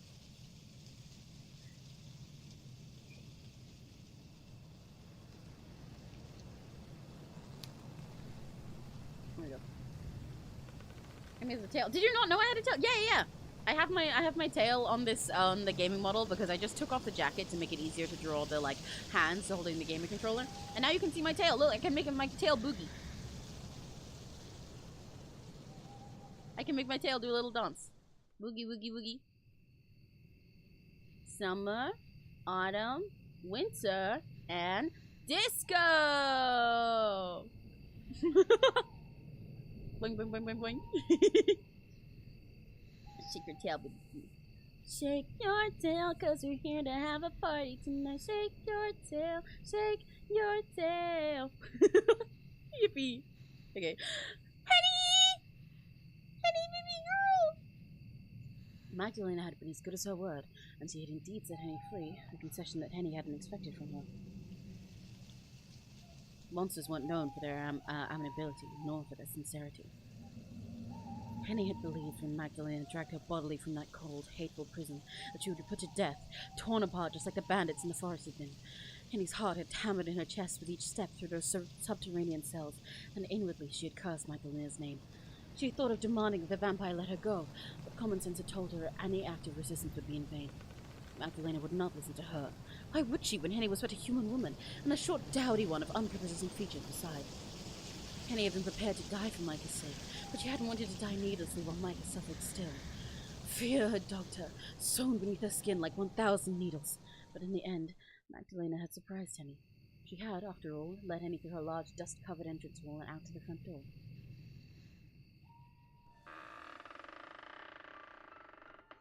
Grow. Magdalena had addressed Henny thus, one eyebrow raised as she pushed the door ajar. Are you going to leave like your silly, sentimental mistress wanted you to?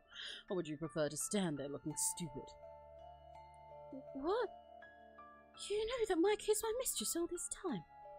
Of course I did. Do you take me for a fool? I wasn't born yesterday. Deception isn't very hard to sniff out once one has been alive for as long as I, and your mistress's attempt at subterfuge was laughably poor. Oh, I thought the same myself. Meike always loses when we play card games. She's awful at them, really, but... Goodness. If you already know that Meike is my mistress and I'm the maid, why are you letting me go and not her? Well, why not? I can do as I please. This is my home, and I am free to decide who I allow to stay here. It is, yes, but... Enough. It is not your place to question my decisions, human. You must remember to respect your elders and your betters. I have decided to let you go out of the goodness of my heart. I released you from your cell, and now I have even brought you to my front door, but still you will not go. Do you like it here so very much? Please don't tell me that you have a death wish. That would undermine all your poor mistress's ploys. If you truly loved her, you would not let her noble sacrifice go to waste. Now would you?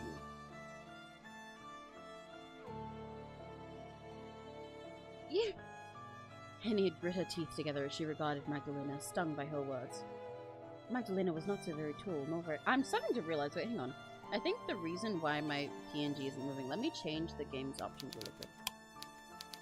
Let me go for like a windowed full screen instead of actual full screen. That might make it work better.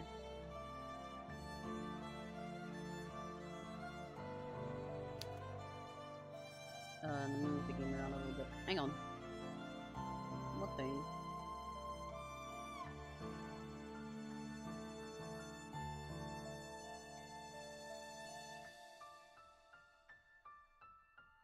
That should work better.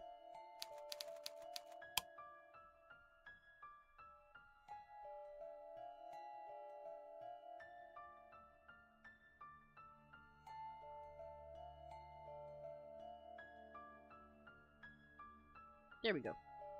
That might fix my PNG that keeps fucking freezing.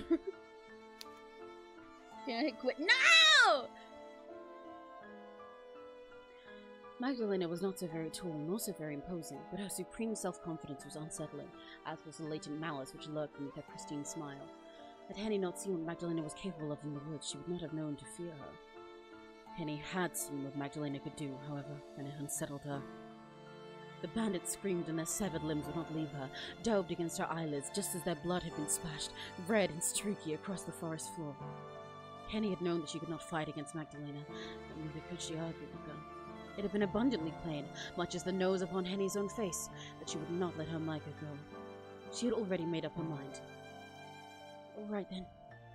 I'll leave, If that's what you're after. I won't forget you though, Magdalena. I won't forget what you've done to me, or to Meike, and I won't forget that you're still holding her captive. I'll come back, I swear on my ma's life, and I won't leave without Meike.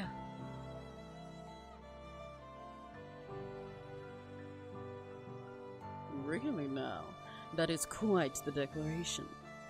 I suppose I shall look forward to seeing you again then, Lady Henrika.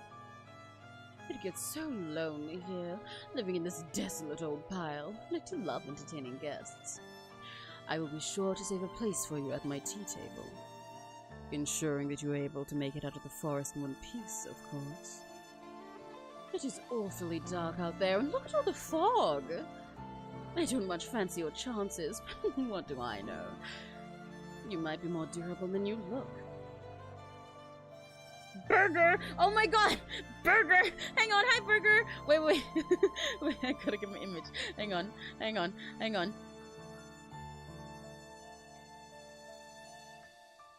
Where the fuck did it go? Where did it go?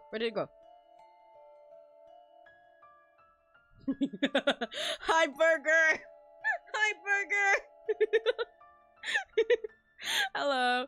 Welcome to Lesbians. Henny had not dignified this teasing retort with an answer.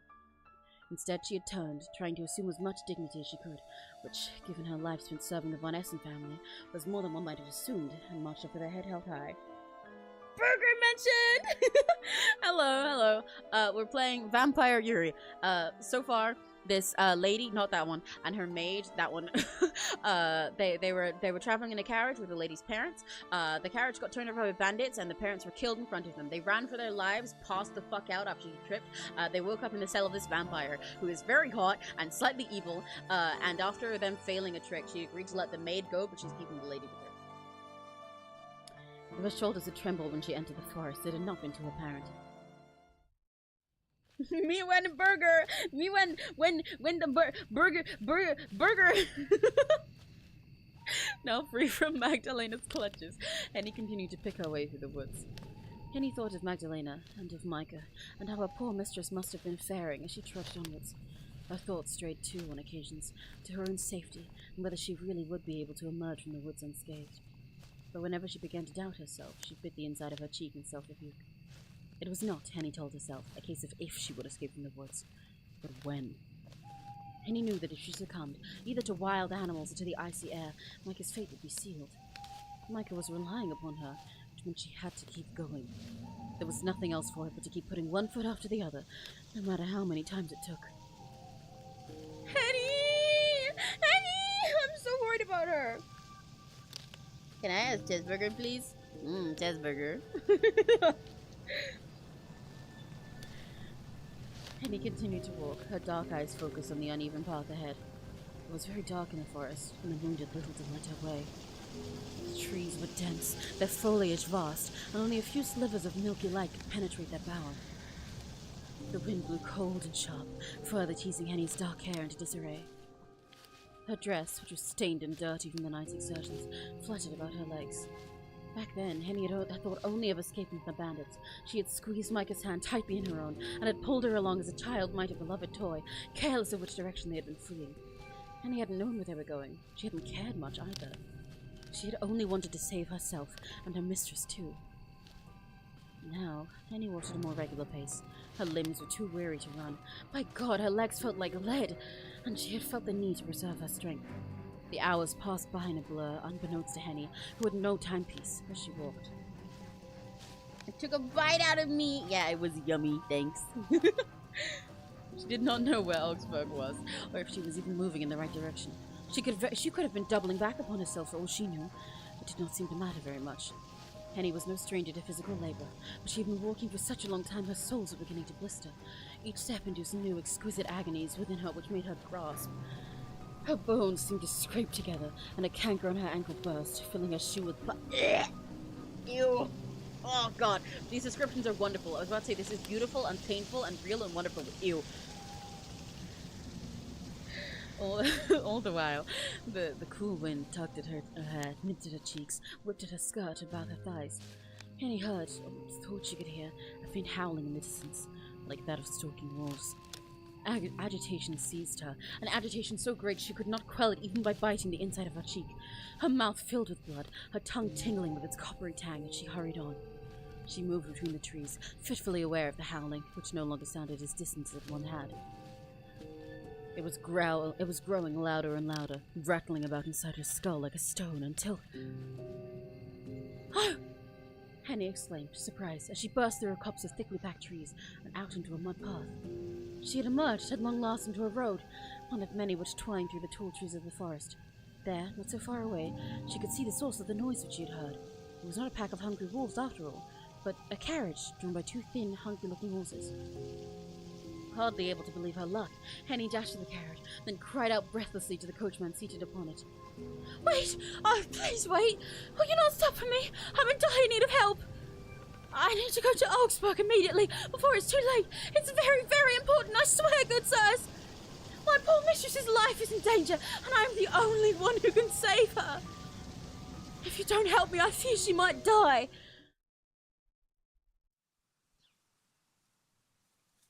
That's all we get to see of Henny! Fuck! No! Oh, bye-bye, burger! Bye-bye, burger! Fuck, they're gonna leave me with that? Ah! I really love how they're giving us little snippets of her, though. This is really cool. I'm just also devastated! I want to know she's okay! I'm scared. What if those guys are good? What if they're bad? What the fuck? B, how did you send me a worse photo? Okay, that made me feel better. Oh my god. Ah, Henny!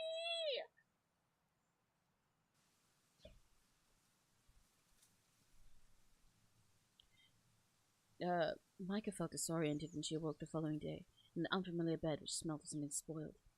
It took Meike a few moments to become fully cognizant of her surroundings. She had slept little the night prior, and her head ached, her eyes pulsing in their sockets like molten steel.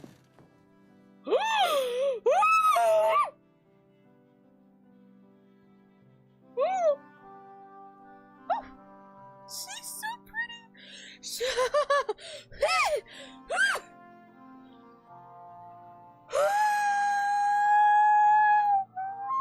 I'm gonna start sounding like a kettle. I like girls.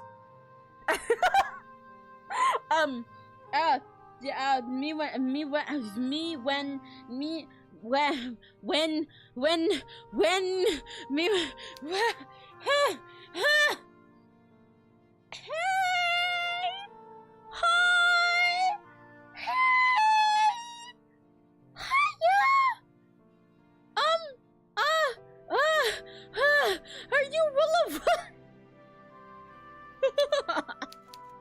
Oh my god. I'm lightheaded. I'm lightheaded. The tea is ready with this one.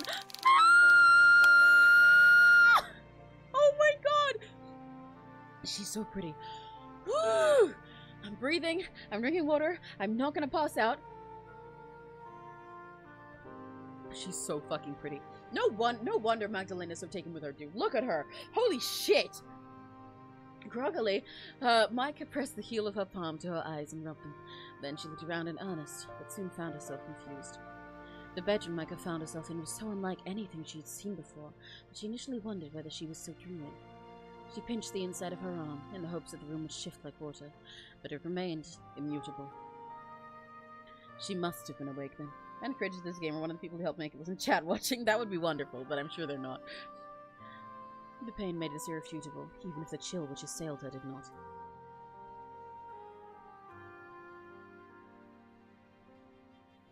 Meike had faint recollections of running through the forest last night. Her parents— oh, she's getting some of her memory back! Let's go! Her parents had both been stabbed in their carriage, or so Henny had told her. These memories remained a blur.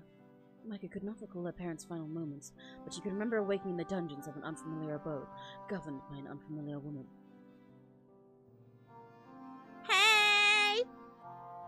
This woman, who had introduced herself as Magdalena, had claimed to be a vampire, and now Meike was her prisoner.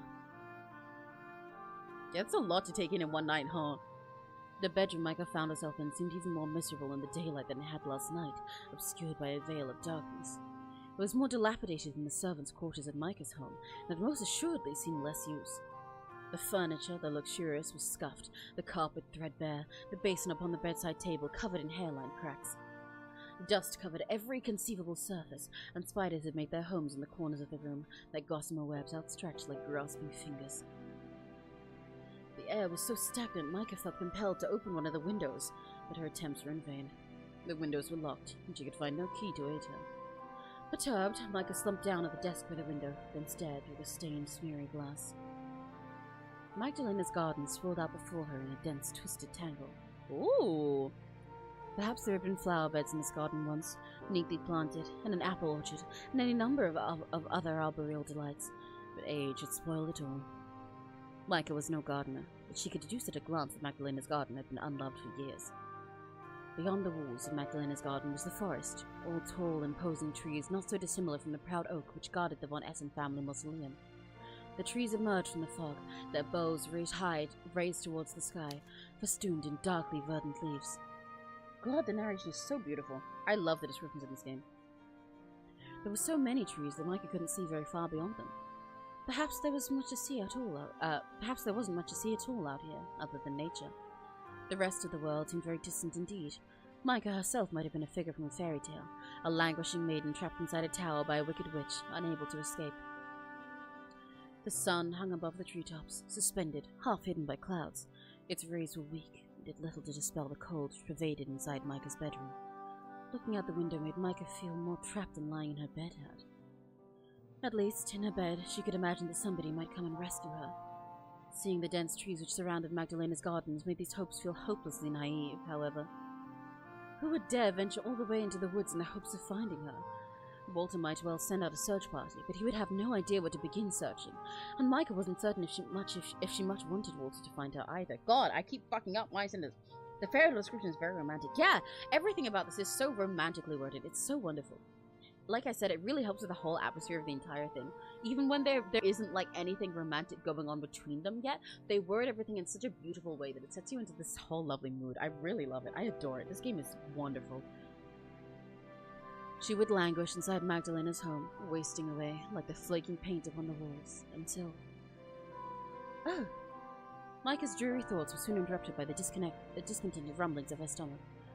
All of a sudden, she recalled that she had not eaten very much the night prior, or drunk very much, for that matter.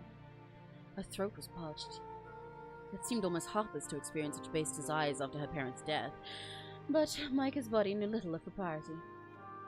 All it cared of was its own immediate discomfort. God, she's so pretty. I'm distracted. I just keep looking at her, and at this dress, and her hair, and her hand, and her... She's so pretty! She's so pretty! She's so pretty! And... she's so pretty! She's so pretty!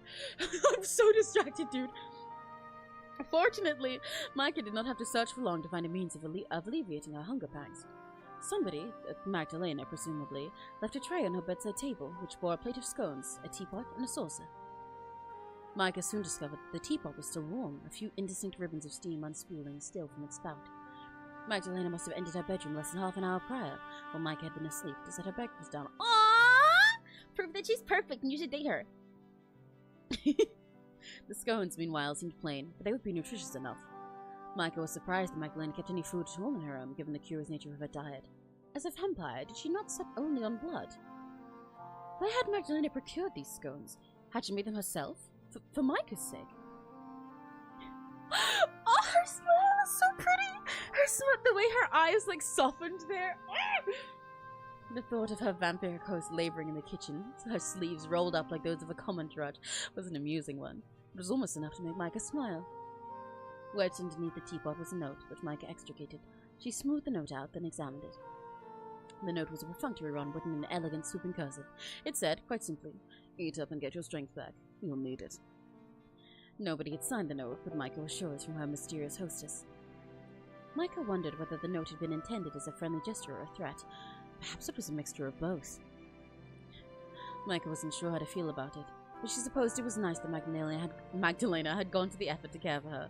Tea and scones were better than bread and water. Magdalena might not be so bad after all. This music is so beautiful, by the way. I love it. It's so dreamy. It's so wonderful. For a bloodthirsty vampire, that was, who meant one day to murder her.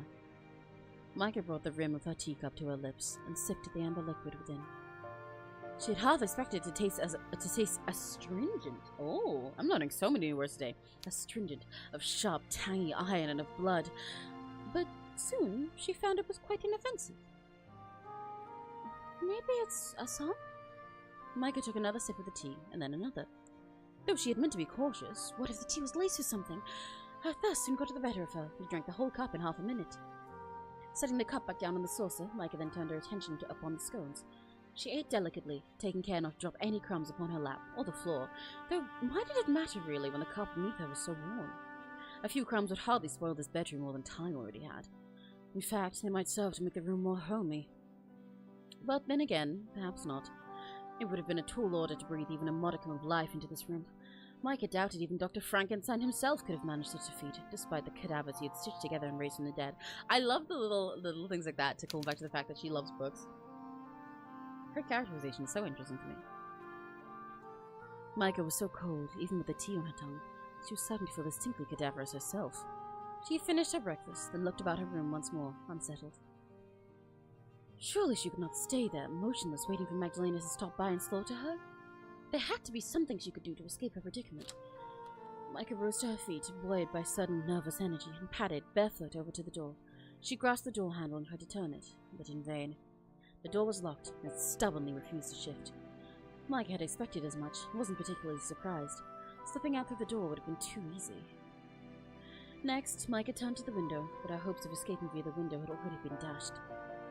Meike knew the window was locked, and even if she had been able to open it, it was too high up for her to escape from. I looked away to reply to messages and missed so many words. I'm ashamed. It's okay. It's okay, Serena. I forgive you. Meike stood by the desk and peered, eyes narrowed through the dirty glass. Magdalena's garden seemed a very long way down, blanketed though it was by the fog. Meike didn't much fancy the thought of smashing the glass, and she fancied even less the thought of jumping to her almost inevitable doom. Even if she didn't break her spine, it seemed likely she would break an arm or a leg, or both. It did not seem like escape was an option, though she had, of course, known that already. Magdalena would not have been that careless. Meike sighed, defeated, and took a seat once more upon the bed. It groaned beneath her, as though in pain, sounding rather like it wanted to be put out of its misery. Meike could hardly blame it, given how very old it must have been. She felt distinctly miserable herself. There was one silver lining, she supposed, to her captivity. At least Henny was all right. Meike hoped she was all right, at least. If she was not, then... But Meike would not allow herself to finish his thought. Henny had to be all right. She simply had to.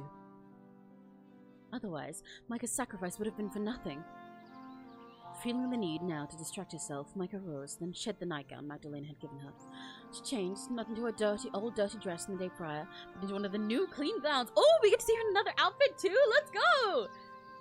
Clean gowns Magdalena had left in her chest of drawers, all neatly pressed fills, which smelled only faintly of mold. Okay. Now newly outfitted, Meike paced the room, wondering what she could do. Woo! Oh! Oh my god, this design is so gorgeous! Every outfit design is so stunning in this game. I need to, like, take fucking notes, dude. Oh my god! Sorry, I'm just, like, looking at her. I really like how you can very much tell that this is, like, something that, that Magdalena wasn't meant to wear, even though we've seen Magdalena in pants, so she clearly doesn't like wearing dresses like this. It's probably from back, like, when she was supposed to be alive and shit. But it's so gorgeous. And now her being like all these reds and blacks, and before she was strictly dressed in a bright bluey that contrasted with her hair, but now it matches! It's like gothic and military, yeah! Oh my gosh. The silhouette is so interesting too.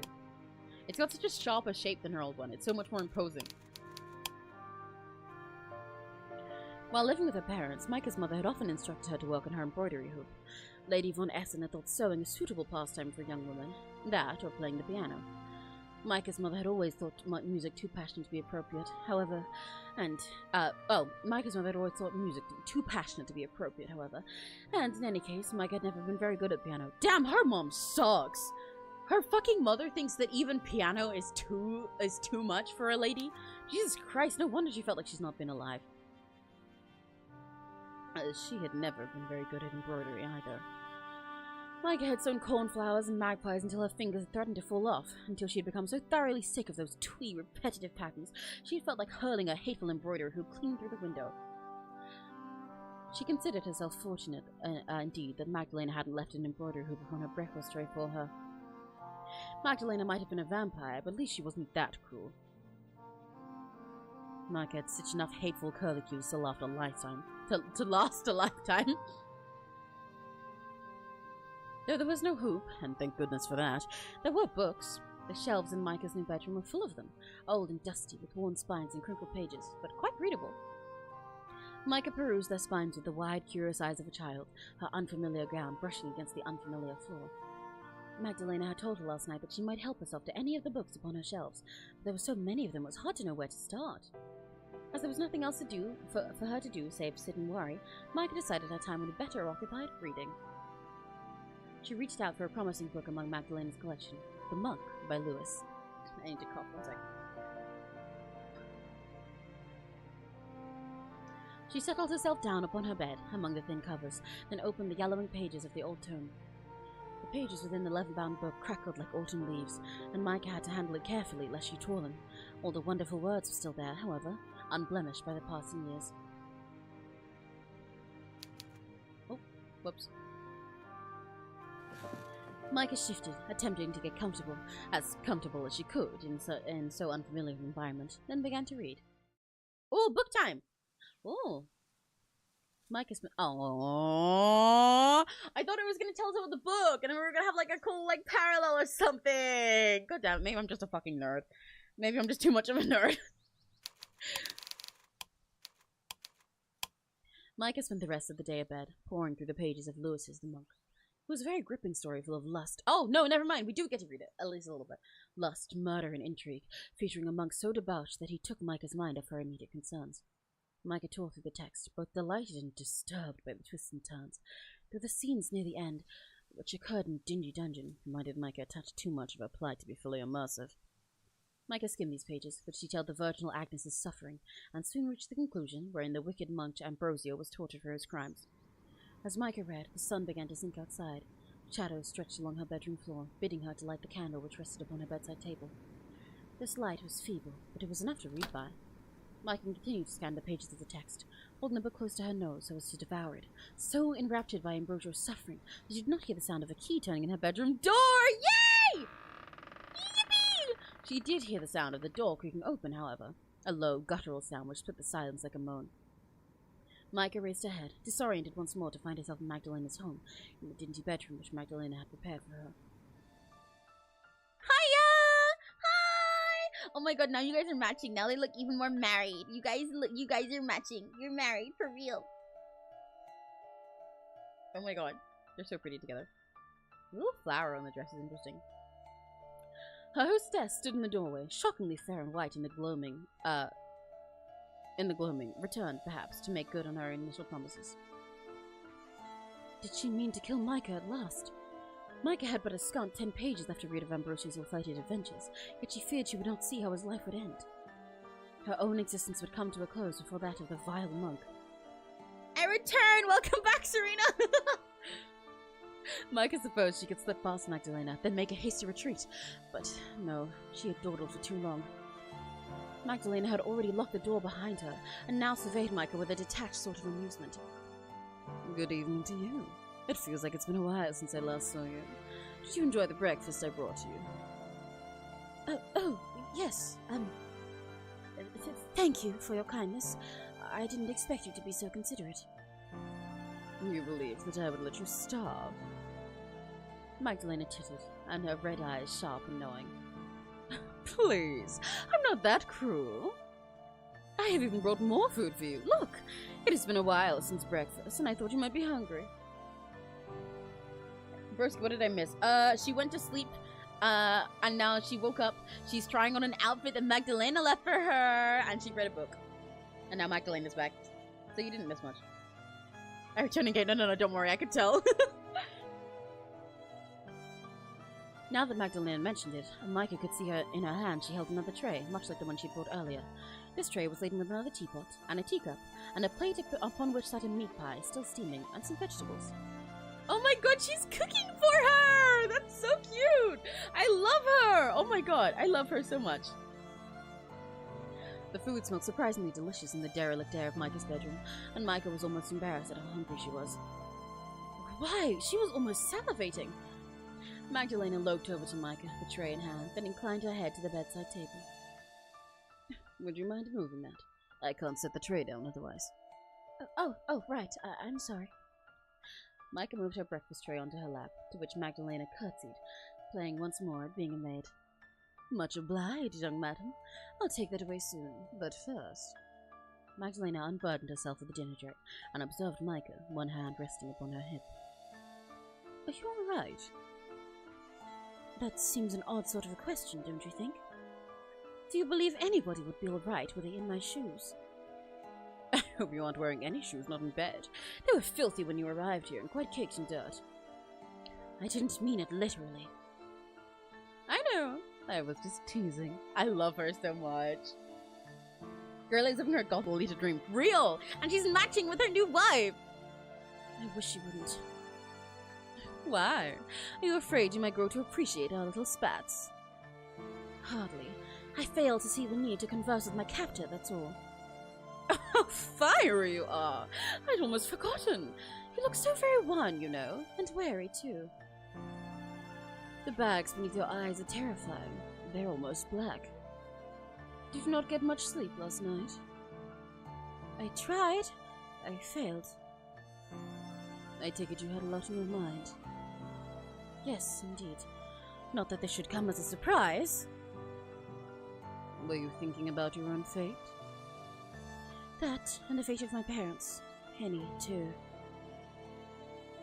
Cooking for her girl. Yeah, I want to cook for a girl. I'm great at cooking for people. This is for the reason why somebody should marry me, like right now, and preferably be a vampire. I would cook for her. You're still fussing about that silly maid of yours. I've no idea why you care so much. It's most unusual. None of the ladies I knew growing up were half so besotted with their servants. They treated them more like livestock than people. Henny is more than a maid to me. She's... Your friend, yes, you said. How touching. Now, why don't you eat something? You must be hungry. I am, yes, but where did this food come from? You would have no need of it, surely. I have my ways. Magdalena smiled knowingly. There are merchants who sometimes travel through these woods, and quite fortuitously I happened to pass one by when I went for a walk in the early hours of this morning. This food I procured from them. You did not buy it? I did not need to. I can be very persuasive when I wish to be. It's one of the many perks of being a member of the noble undead. What?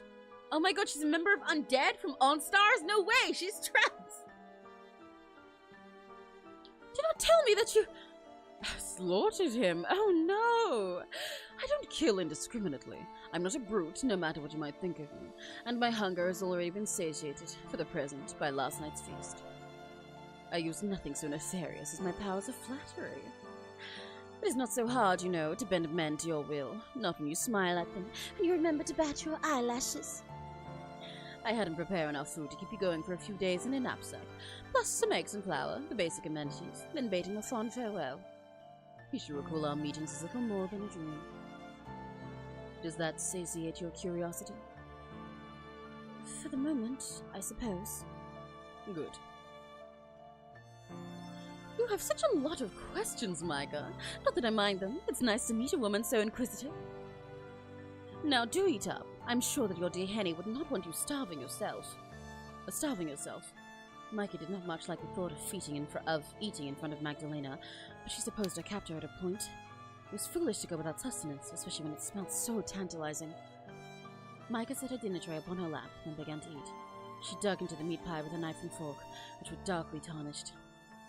Meike feared that the cutlery would somehow contaminate her food, but she was too hungry to fret overly about this possibility. She popped a piece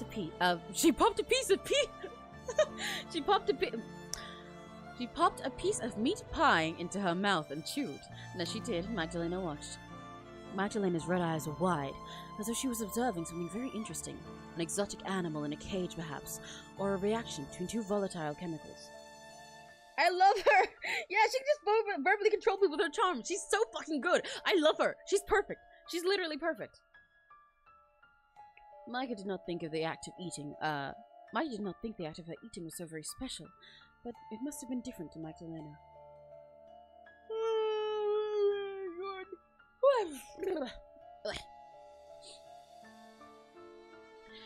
As a vampire, Magdalena had no need to partake in meat pies or vegetables. Was that why the simple act of Meike eating enticed her so?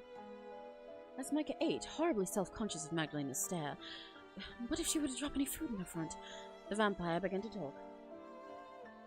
What have I missed? She gave her food. That's pretty much it. And she explained that to get the food, it's not that she went and bought anything.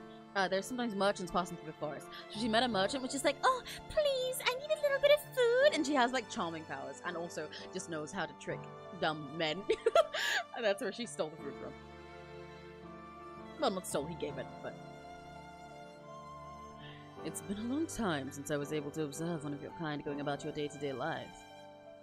On the rare occasions I am able to witness you, you're always in pain, screaming and crying, begging for your lives. That is rather entertaining in its own right, but sometimes I forget you are more than just prey. You have thoughts of your own when they aren't being disturbed by physical discomfort. You eat food, and you read books, and you have friends. Dreams, too. It's hard to believe it now, but once I wasn't always so different to you. That was a very, very long time ago, though. I didn't say all men are dumb. I said that she tricked a dumb man. Meike detected, while sipping her tea, a note of longing in Magdalena's voice. Her hostess's expression was inscrutable, but her ruby-red eyes were soft, the pale lashes that framed them trembling, as though from the force of her own emotions. And her point with it being a dumb man is that even though she's a powerful vampire who could literally kill him, if you go to a guy like that and go and bat your eyelashes and act really helpless, he's gonna assume that a woman is helpless.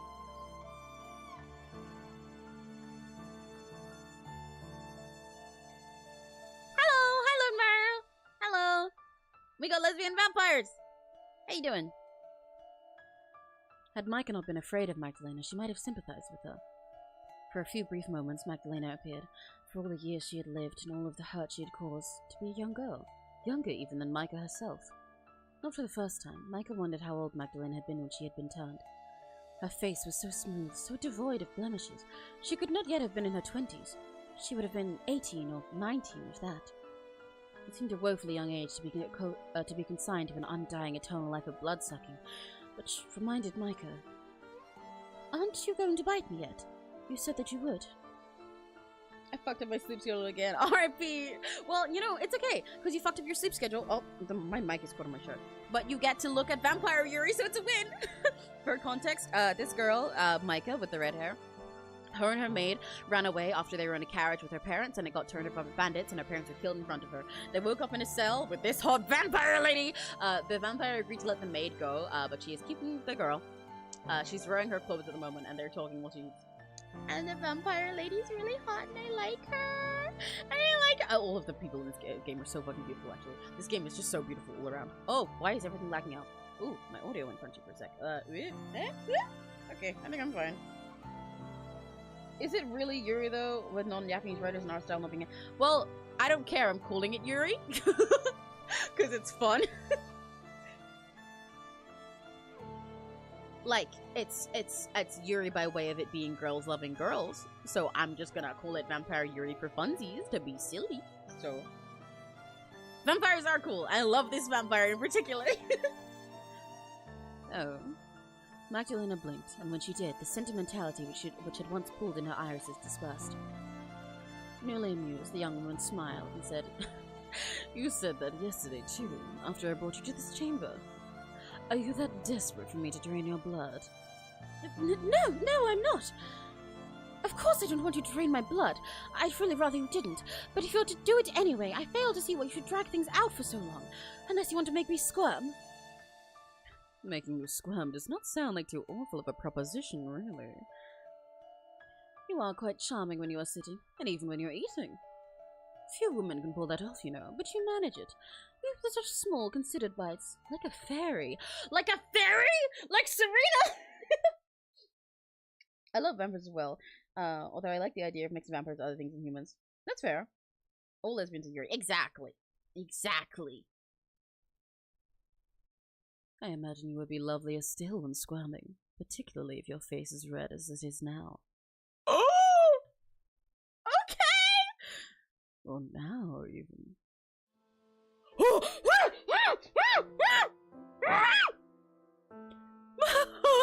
Magdalena leaned in, grinning wickedly, her sharp incisors on prominent display, and curled her fingers beneath Meike's chin. Their faces were now scant centimeters apart, their noses almost brushing. Oh, this is the one that's on the cover art! Meike was suddenly abashedly aware of her breath, which must have smelled of meat and pastry. Self-conscious, her face burned redder still, like a furnace, as though to entice Magdalena. Oh, this writing is crazy. Oh, so I like how she's like checking for her pulse in her neck. Oh my god. Her heart hammered so very hard she could feel it at the base of her throat, inside her skull. Could Magdalena hear it too? Why did she feel so unnerved? If she had been only afraid, that would have been understandable, but the sensation which curled in the pit of Meike's stomach seemed comprised of more than that. Her brow began to sweat, as did her palms. Tremulous as a leaf, she found she could not meet Magdalena's gaze. Yes, you are lovely. Magdalena spoke, her voice appraising, as she tipped Meike's head back, her eyes roving, not over Meike's face, but the slender column of her neck, and the delicate blue veins which crisscrossed it. I'm going fucking crazy! I'm glad you guys are with me! I would have no compunctions about sinking my teeth into that throat of yours. Your skin is so very warm. It is as though you're trying to entice me. You look utterly delectable. But I will abstain for now. You are so very lovely, it would seem like a waste almost to drain you right now. I would prefer to savor your demise like a fine wine. There is little sense in being overly hasty. And in any event, I'm not that desperate. I can abstain. I must. A muscle tightened in Magdalena's jaw, and her eyes grew hard, just like two stones. I have managed for long enough as it is. I would not wish to have all of my efforts undone. What? Meike blinked at Magdalena, her eyes uncomprehending. Will you not drink my blood, then? No, I won't. Not tonight. You may rest easy one night more, dear Meike. Your death is still a ways off. How far exactly? That depends. Upon? Oh, I don't know. My own mood, I suppose. And the movements of the moon. And how long you continue— oh, my own mood. And the movements of the moon. And how long you continue to entertain me, I suppose. I quite like the idea, you see, of having another woman in this castle I can speak to. Perhaps you can tell me about the books you have been reading when we next meet. I would love to hear your opinions. Though, of course, there isn't a single book in this castle I've not read at least thrice over myself. There isn't much to do, really, when one has been dead for as long as I have.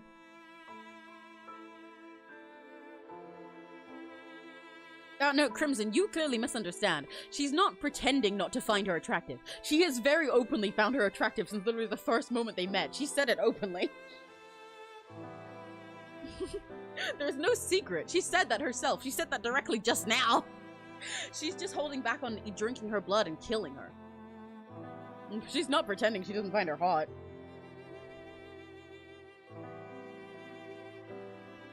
So saying, Magdalena retrieved the tray from the floor laden with Meike's breakfast things, then straightened. Oh, she's so fine! She cast one last, almost longing look at Meike, who shuddered beneath it, her cheeks blushing anew like the skin of an apple. Oh god, I love these little metaphors! They add so much to the— oh my god. Before, what might have been a sigh or a sob, Magdalena turned— before— oh. Oh, before, with what might have been a sigh or a sob, Magdalena turned. She unlocked the door with one hand, the keys dull and matte in the candlelight, then exited, taking the tray with her.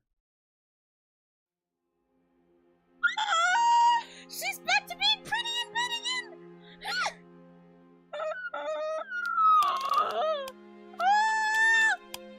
Okay, I'm fine, I'm normal and I'm fine. I'm also very upfront about their attraction. You just have to make it not sound like you're just a friend. Yeah, exactly. Otherwise, especially when there's a girl like this, she will very easily misunderstand it. It's just, oh, she's just, like, really polite. God, she's so pretty. She's so pretty. She's so pretty. She's so pretty. She's so pretty. She's so pretty. She's so pretty. She's so pretty. She's so pretty. I love this shot so much. She's so beautiful. She's so pretty. She's so pretty. She's so pretty. You're so real, Kinley.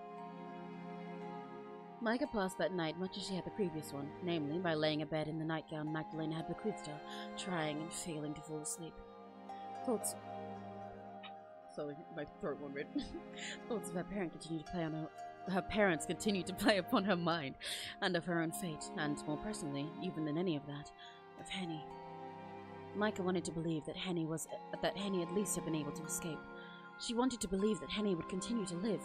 She would go far from Magdalena's dreary home within the woods, and one day she would meet a nice man, and they would marry, and she would have children.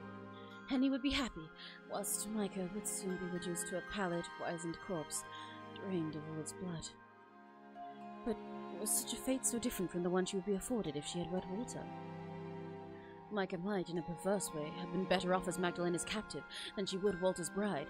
At least here, in Magdalena's home, she had a bed to herself.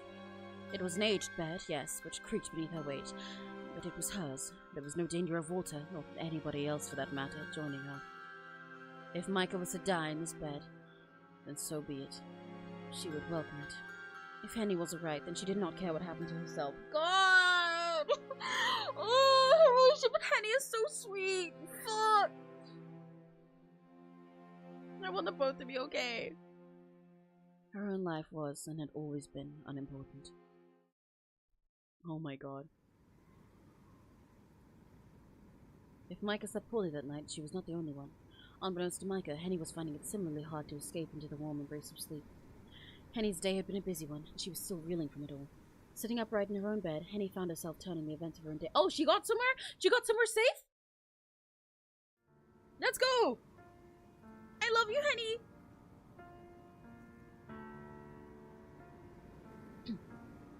It had been in the very early hours of the morning that Henny had finally made her way to Augsburg, transported there by the kindly merchant she had met during her meandering in the forest. Oh, I wonder if that's the same merchant.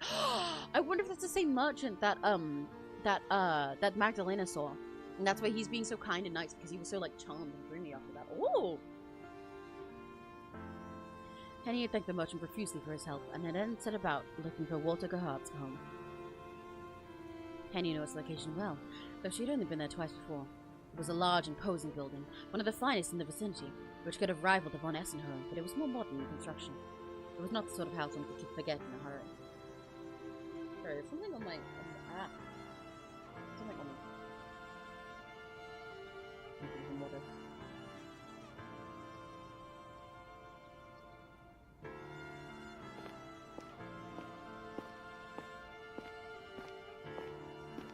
The sun had begun to rise in increments as Henny walked through Augsburg streets, and it turned a marvelous shade of pinkish red as Henny arrived at the Walter... minor spelling mistake! Beinboom! Beinboom! Minor spelling mistake! At Walter Gerhardt's doorstep. The sunrise was very beautiful, but Henny hadn't been afforded the time to go up and stare. She had more important matters to attend to.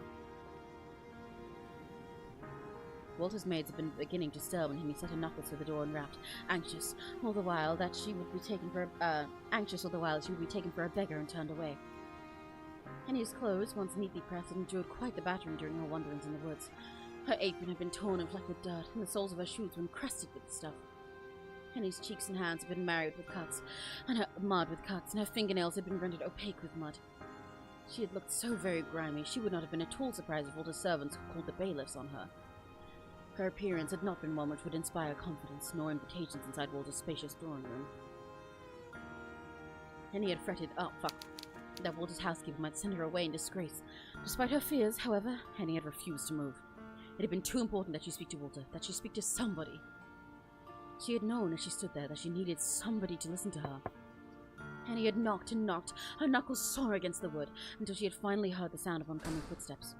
The door had opened, and before Henny stood Walter's housekeeper, a tall, austere woman called Gertrude Schreiber, whom Henny had met twice before. Henny had recognized Gertrude in all her straight blonde hair. For a housekeeper, she was unusually young, but it had taken Gertrude several moments longer to recognize Henny. She had appeared ready to slam the door in Henny's begrimed face, her expression one of revulsion, until Henny called out to her. "Oh, please don't be alarmed! I know what it looks like, but I'm not a beggar!" It's me, Henrietta, Lady Meike's maid. I've come here on her behalf to let you know that there's been an accident. A horrible accident. I need to speak to your master at once. It's very important. Please let me have a word with her God. Henny's cries for help must have been effusive enough to thaw even Gertrude's icy exterior, for the housekeeper's expression had eventually softened. You know, fun fact, by the way, guys. Gamer fact for you. My dad wanted to call me Gertrude when I was a baby. I'm obviously not about to dox myself, but I don't really care if my name in actuality gets mentioned, because I go by MEIRL half the time anyway. I specifically picked it for its similarities. But my dad wanted to name me Gertrude. I could have been on here as fucking Gertie. So, there's a fact for you guys. I'm very glad he didn't. Once he told my mom about it, she immediately shut it down. Was like, fuck, what's your mom's name? Let's name the baby after her. Yeah, that sounds great. Let's, change of plans. Yeah, right? Gertrude promised in clipped tones that she would allow Henny to speak to her master, but not before she made herself presentable. I don't care what it is that you've been through. You might have been savaged by wolves in the woods for all I care. Whatever it is you have endured, I will not let you see my master like that. It would reflect poorly upon me as his housekeeper, if I let all the riffraff on the streets into his home. You will need a bath first, at the very least. And you must do something about your clothes, too. Well, you look as though you've dragged through a hedge backwards. She has! She literally has, babe! Gertrude Ducky, no! Oh my god. And he tried to impress upon Gertrude the importance of what it was she had to communicate. There were things more important than clothes, but Gertrude, being Gertrude, had none of it. Icily unimpressed by Henny's pleas, Gertrude had made it clear that Henny would have a bath, at least, before she would be allowed within spitting distance of her master. This is a great privilege, you know. Hot water is a rare commodity. My own girls are not often afforded this luxury. You ought to be grateful. Henny was grateful, she supposed, that Gertrude had allowed her into the Gerhardt home at all, but she had been less so at her insistence that her news could wait until all the dirt had been scrubbed from between her fingers and toes. Henny had known full well while she bathed that Meike could have been languishing in a prison cell, or worse still, being put to death. It had taken almost 2 hours before Gertrude was satisfied by Henny's appearance, at which point the sun had risen and the last vestiges of the night had been swept away. Henny had not been permitted a chance to sleep throughout the night. Oh my god, Henny! Sweetheart! Save for the brief spell where she had been unconscious in Magdalena's cell. Though neater after her bath, her skin washed free of filth, and her body shrouded in a clean uniform identical to the one which Walter's servant wore, Henny still felt exhausted to the point of delirium. Henny had been so tired that she had feared she would collapse before she was able to properly explain to Walter the dangers his fiancée had found herself in. But Henny had known that she had to try. Whoa! Whoa! He has a face! Whoa! Like, I'm not even necessarily like, oh my god, he's hot. I'm just like, damn, he's striking is the best word for it. Jesus Christ. He's intense. Hi! Hey, dude! Damn! He looks like he's fucking stepped out of a painting. His outfit is gaudy as fuck, by the way. His face is kind of pretty. I really like his eyes. I like his hair color. His outfit is gaudy as hell. All these designs are so good, though. Like, that's a good thing. It expresses his character really well. He's so gaudy and like such an intense vibe the way you hold onto his thick-ass fucking belt. By the way, he very clearly does not match with, like Magdalena, who matches perfectly with her! Great character design, because they're meant to be together! Looks like he hasn't slept in a long time, yeah. Yeah, he's so extra! I guess Meike did describe him like that. Also, Henny looks so cute with her hair all neat. Look at her little bangs, she's so curly and cute. The secret unlockable Castlevania character! You're right, he does look like one. This music is so gorgeous, by the way. It had been a little after 9 o'clock that Henny had been permitted entry to Walter Gerhardt's study, wherein she had found the master of the manor, cleanly shaven and sipping a cup of tea. Walter seemed surprised to see Henny, and had regarded her initially with some confusion. Oh! I didn't expect him to have a normal expression like that. Goodness me, I did not think when Gertrude said I had a visitor that it would be you. You are Frau Henrietta, correct? My Meike's maid. Henry had not liked the way Walter had said my Meike. The wedding had yet to be held, now perhaps it would never be. But she swallowed her distaste regardless. She had always been trying to tell Meike, after all, that she should be happy at her future wedding to Walter. Walter was a good man, Henny had told herself, a gentleman despite his lowly origins. He had been born from nothing, and with a series of shrewd investments had built himself an empire. He cared for Meike. The possessive manner in which he spoke of her proved it, and he would surely rush to her side once he knew of her plight. That had been in his hope, at least, as she stood in Walter's study. Yes, that is right. Herr Gerhardt, I am Henrietta. I'm flattered that a great man such as yourself remembers a lowly maid like me. But of course I remember you. We've not been afforded the opportunity to speak, but you and my Meike are thick as thieves. He's nicer than I thought. Okay. It doesn't even want to finish copyright music. Okay. One can scarcely be seen without the other. In that sense, you're very like a pair of conjoined twins. You could be a modern medical marvel, almost. Walter had laughed at this, a sound which had seemed rather inappropriate to Henny, after she endured so many horrors the night prior. Walter had not known, of course, about the bandits and the bloody violence they had wrought, and Magdalena. But Henny thought he could at least have looked concerned that his fiancée, who had been supposed to visit him the day prior, was nowhere in evidence. They did not care that Meike had vanished, seemingly into thin air. Perhaps he had consoled himself, as all men of great import do, that nothing had gone wrong, that nothing could go wrong, given his vast riches. He must have reassured himself the night prior that Meike's carriage had been waylaid by some innocent purpose, perhaps a faulty wheel or a need for new horses. He had not, after all, been worrying of Meike and her welfare. He did not care. Never mind, I hate him!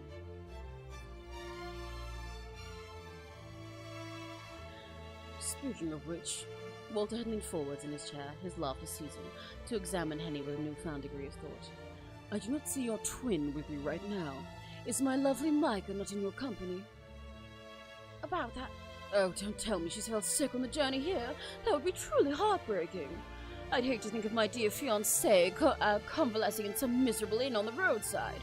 No, that isn't quite it. You see... Then she is not sick? Oh my god, dude, shut up and let her fucking speak! I hate him! Where the devil is she then? Don't tell me she's having cold feet! Did she send you here, Frau Henriette, to break my heart in her stead? It seems unlike Meike, her being one of the fairest of her set. Okay, I hate him. I do not like him. I do not like him. The problem is never him not being nice, not him not being woman. Yeah, true. Her being one of the fairest of her sex. But if her parents are having second thoughts... It isn't that either! Lady Meike's not sick, but I'm afraid she might be, and irreversibly so, if you don't do nothing to save her! Oh, Herr Gerhardt, it's awful what happened. You'd hardly believe it. If you'd seen what I seen, if you knew what I knew, then... It was horrible. It was simply horrible. Like something from a nightmare. We were travelling through the woods, Herr Gerhardt, the Von Essens and me, your Meike included, when we were set upon by bandits. They stormed the carriage and they demanded... I don't rightly remember, but they asked for all sorts. They asked for jewels, and when that weren't enough, they went after the gold, and when that weren't enough, they took out their blades and... By Jove. Walter's face, by this point, had turned very pale, all traces of merriment summarily dispersed.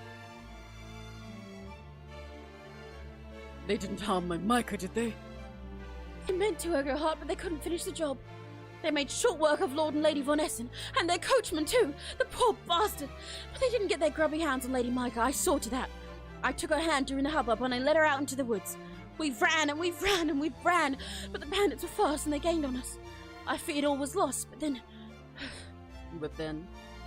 Walter leaned closer still, almost driving his elbows into his half-drunk cup of Earl Grey as he did so. What happened, Frau Henrique? Surely you and Meike must have survived, else we would not be standing here now, looking shaken, I admit, but in one piece. Please tell me my Meike was all right. That is to say... Henny had thought of nothing save talking to Walter Gerhardt over the... Fuck! Oh, that's why I couldn't read it, that's a typo. So, save talking to Walter Gerhardt ever since her flight from Magdalena's abode, but at this crucial moment she had found herself at quite a loss. How could she tell Walter Gerhardt of Magdalena? It sounded ridiculous, the sort of tale which could exist only within the pages of penny dreadfuls. Dracula was a well-known figure even among the literati who considered gothic horror beneath them, but he had no place in polite society. One did not simply discuss vampires out in the open, in oak-paneled studies such as Walter's, not to well-dressed, wealthy men who had made their fortune in mundane affairs like the railways. Henny did not know Walter particularly well, but she could tell from his clothes and demeanor that he fancied himself a staunch rationalist. It had been immediately obvious that such a man would never hold with vampires. Even Henny herself, being born to a superstitious mother who wore about her neck a lucky rabbit's foot, could scarcely credit what she had seen. It had been blatantly unbelievable. She would not have believed it were she in Walter's position, but she had no choice but to, after all she had witnessed. She had seen those bandits torn to pieces before her eyes, smelt their blood and heard their screams. Their deaths had imprinted themselves upon her eyelids like a tableau. She saw it when she blinked, her thoughts steeped in crimson. How could she make Walter see what she had seen? How could she make him understand? Henny had feared it would be a tall order, particularly given her limited vocabulary. Meike had always been better at describing things than she, but she had known she had to try. As there was nothing else for it, Henny had forced herself to swallow down her anxiety. It had tasted, strangely enough, of cod oil, and begin her missive. She told Walter of the mysterious woman who had come to their rescue, who had pulverized the skulls and the spines of the pursuing bandits as a child might crumble crepe paper. She told him of awaking in a dark cell with only one window, of meeting Magdalena, and of the ultimatum Meike had struck with her. Henny had relayed a good deal of information to Walter, and as she had seen him shifting. Walter had examined her, not with fear as she hoped, but with something far harder to ascertain. Was it perplexity, or perhaps, worse, pity? Henny had known, even before Walter spoke, that it was a lost cause. Convincing Walter of Meike's plight had been her only task, and she had failed. Fuck! No! She had not been able to sway him. He had not believed her. That is quite the tale, Frau Henrique. No, it isn't a tale. It's true, I tell you. Every last word of it. Lady Meike has been imprisoned by a vampire and... If I don't act in quickly, she'll be drained of all blood and will soon die. Yes, I did hear. That would be awful indeed were it true, but... It is true, Egerhard. I swear it's true in my own mam's life. I wouldn't tell such a great pack of fibs, not over something so important. I can't imagine that you would, no. I know little of you, but I am aware of your loyalty to my Meike. She trusts you with her life, or so I've gathered, more so than she trusts me. She flinches away from all of my caresses, but she isn't half so cold towards your affection. Ugh, I hate him! I hate him! I hate him! Yeah, I was surprised she didn't just, lie that she was kidnapped by, some rich guy or something, you know? Rather than specifying the vampire part. Then surely you must be able to see that I'm being honest. This is a matter of life and death. My lady's very life is at stake. Yes, indeed. I understand. Will you send out a search party then? It isn't too late. Meike's life might still be spared if only you act. I suppose it would be in your best interest to believe that, yes. Dum spiro spero and all that. Huh? I beg your pardon? Oh, forgive my bad habit. It's Latin. Spero. It means while I breathe, I hope. As you survived your ordeal, Frau Henrique, it behoved you to cling to the belief that the young Lady von Essen might still live. But alas, it seems rather unlikely, don't you think, after all you have related? No, Egerhard, what I said is nothing but the truth. You have to believe me! And like I said, I do believe you, about the bandits, at least. Unfortunate though that is, it really is a bloody business. I can accept, however, unwillingly, that this did indeed come to pass. It is not inconceivable that Lord and Lady von Essen met their demise thus. Rita Inserta, more such as... Oh, he's such a douchebag! Oh, he's such a douchebag! Oh my god, Oh my god! He's such a douchebag! As for your talk of vampires, however, this is something I cannot accept. No sensible man could. What you have related will go down very well, I am certain, in the company of writers. They are a careless, feckless sort, but it will hold no water with me. You must have hit your head, Frau Henrique, while running from these bandits. That your fear has undone you, not that I blame you. You must have endured a good deal for a member of the...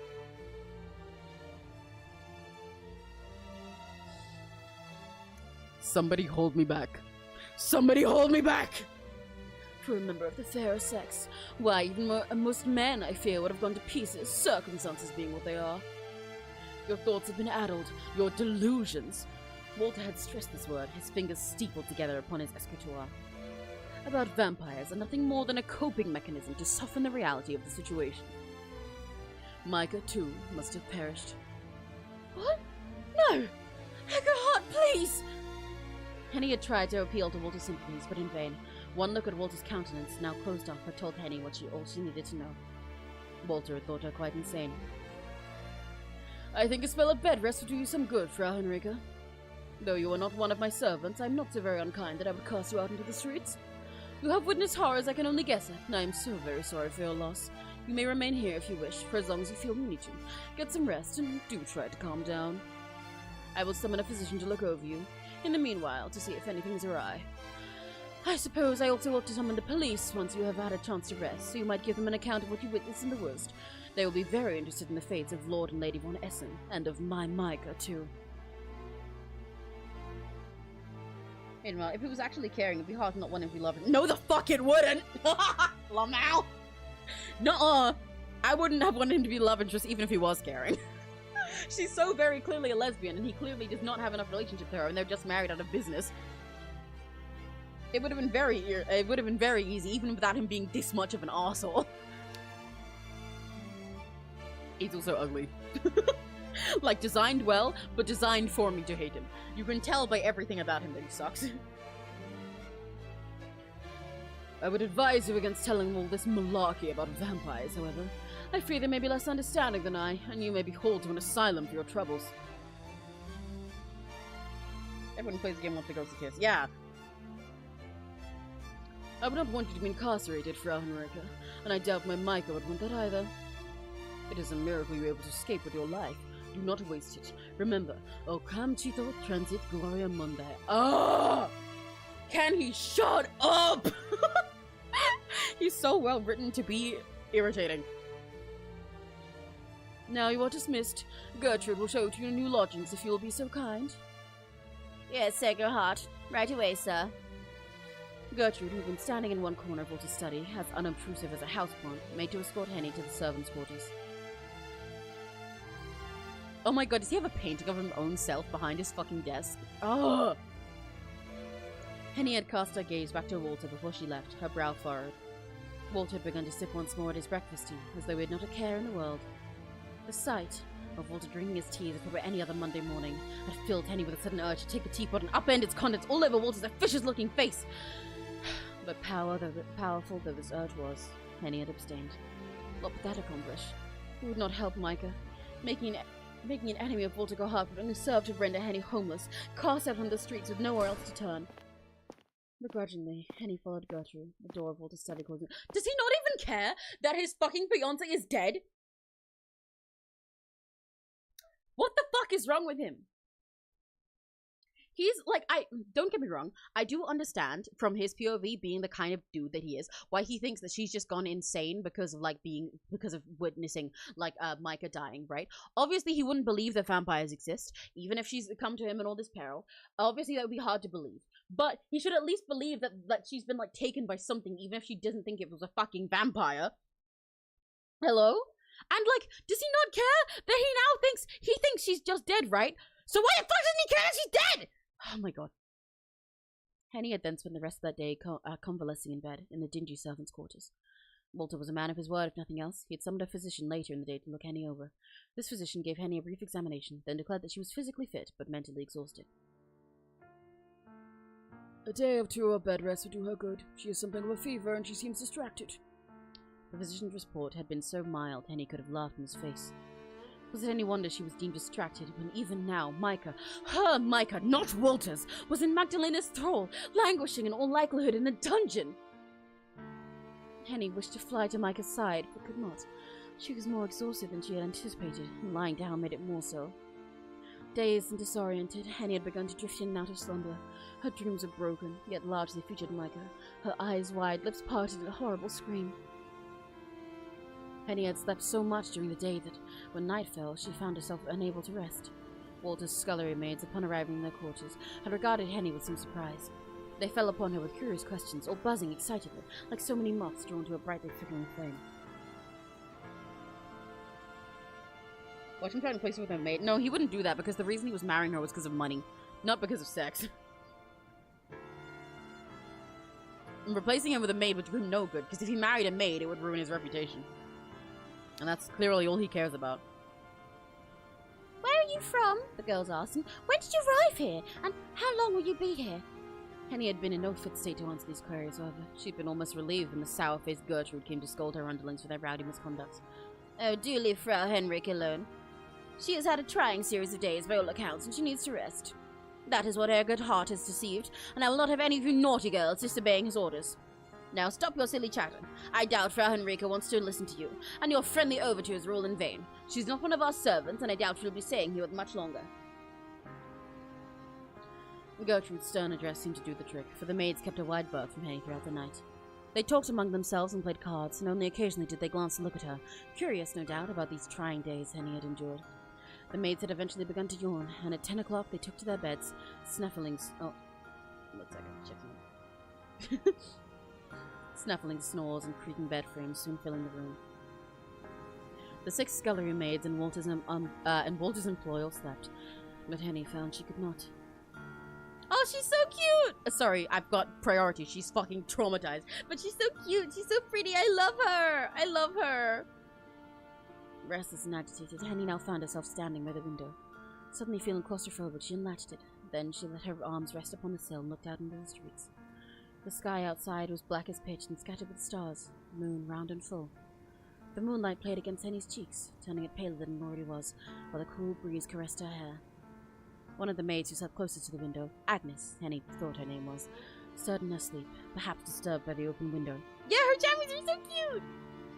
Her eyelids, however, did not flutter. Henny afforded the girl only a brief glance, before returning her gaze once more to the night sky.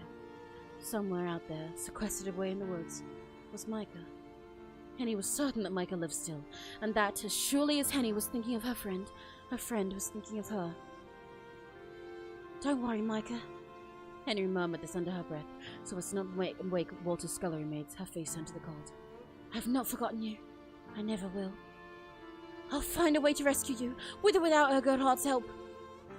You don't need him, not when you have me. So true! So true, Queen! She doesn't need him, she has you, and she has Magdalena as well. You know, I'm starting to think you might have been right about him. Yeah, Henny allowed herself to smile, though the situation was not all that funny. He isn't a worthy husband for you. I don't give a damn if he can speak Latin. There are many, many other qualities I'd rather have in a man. You deserve much better. The next few days passed with such an intolerable slowness that Meike felt as though she was in prison. Oh wow, I thought the act would end there. Okay, hang on. Christ. I'm getting very tired. I will have to stop soon. My voice is very exhausted. I need to eat something as well. The next few days passed with such an intolerable slowness that Meike felt as though she'd been in prison in Magdalena's abode for a small eternity. It was hard for Meike to know the precise length of her incarceration, for she had no calendar to consult. She did not even know what precise hour it was, the carriage clock in a dusty morgue of a bedroom being frozen, for all perpetuity, at 10 minutes past midday, or midnight. During these dreary days, Meike felt in something of a routine. She awoke with the chirping of the birds, when shafts of sunlight were beginning to sneak through gaps in her curtains, cutting golden grooves against the aged carpet. Upon waking, Meike would discover a tray left on her bedside, laden with tea and pastries. Her breakfast always came with a brief imperative note, written in Magdalena's now familiar hand. Eat. You might have asked so during a I'm glad you appreciate it, at least. Yeah, my voice is getting very tired. I'm getting like a lightheaded too. Not even just from the screaming, but from the voice acting. Especially because some of these voices are so breathy. Ugh. Stretch. But I'm having a great fucking time. Please do not misunderstand. I'm having a fucking blast. This game is so incredible. It's so beautiful. It's really gonna sit with me. Meike consumed her breakfast and set about her ablutions. Ooh, new word again. She washed her face in the basin and her hair, then changed from her nightgown into one of the many dresses Magdalena had kindly bequeathed to her. After dressing, Meike would try the door handle, though with little hope. It was always locked. I do have water, yes. Left with little else to do, Meike whiled away her days reading. She devoured book after book, as a starving man might have played with warm, nourishing pie. Nothing was off limits for Meike, from chilling horror tales to sweeping romances, historical accounts to travel guides, philosophical texts to collections of poetry. Meike did not much care what she read, so long as it eased the drudgery of her waking hours. While reading, Meike was freed from her boredom, and, worst of all, her worries about Henny, and her own looming fate which dwelt beyond it. Yeah, I'm learning new words, because the vocabulary in this game is great. During the day, Meike's hostess was conspicuously absent, doubtless sleeping in her own chamber, protected from the sunlight.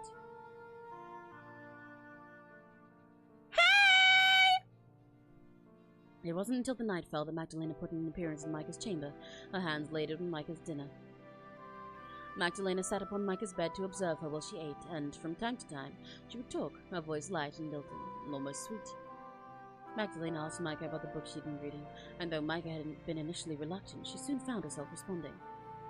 Part of Meike feared, if she did not talk, her vocal cords would begin to rust from disuse, much like the keyhole that sealed her window shut. She needed some opportunity to speak aloud, to assure herself that she was alive despite all of the odds. I think the funniest part about doing all this voice acting is that, like, I've already been speaking pretty formally when I do the narration anyway, right? Because it's very formally written and that's part of the vibe. But, like, doing the accents for them all is starting to infect my narration one, even though that was mostly just, like, normal British. Because I'm being, like, alive.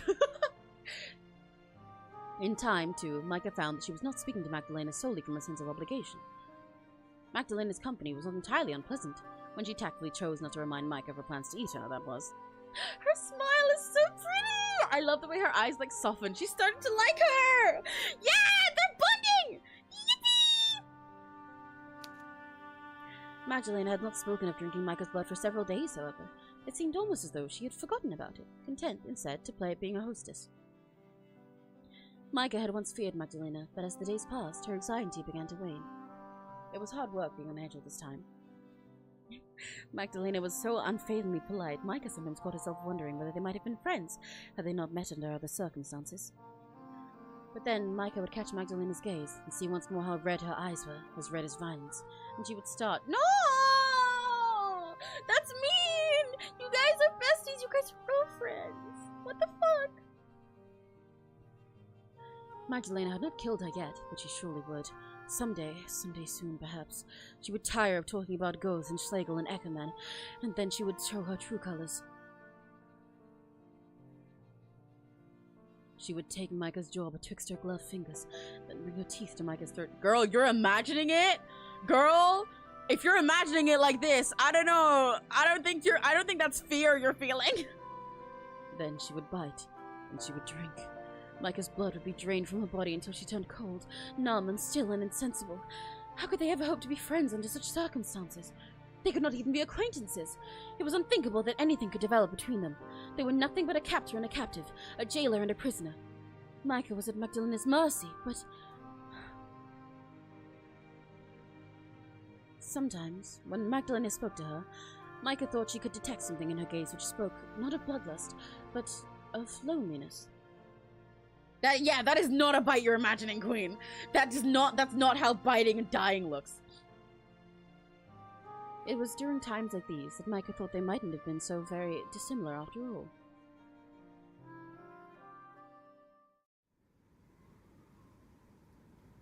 It was later that night that Magdalena pays a visit to Meike, when the sun had set and the sky beyond Meike's bedroom window was black as pitch. Magdalena looked unusually apologetic as she let herself into Meike's room, or with a light shuffling of footsteps and the familiar click at the door when she looked behind her. After slipping the key into her pocket, she turned to face Meike and spoke. I forgot how fucking heavenly beautiful she is in her nightgown for a sec. Oh my god. She looks like, you know what she looks like? She looks like a fucking, like a... Not only does she look like a Renaissance painting, she looks like a fucking Greek statue. She's so unreal. Like, no wonder Magdalena's in love with her. Look at this woman. She looks like she just came down from fucking heaven. Oh my god. Oh my god, okay. I think you know why I'm here. I have put this off for much too long as it is, and now it is time to take from you what I want. Oh! Magdalena inhaled, then took a few steps forth, her red eyes heavy with the seriousness of the situation. I brought you here for a purpose. It is past time I filled it. I must confess, however, that I do not feel at all good about treating such a lovely young woman so roughly. Typically, I pursue bandits and highwaymen, brigands who deserve every iota of misfortune I inflict upon them.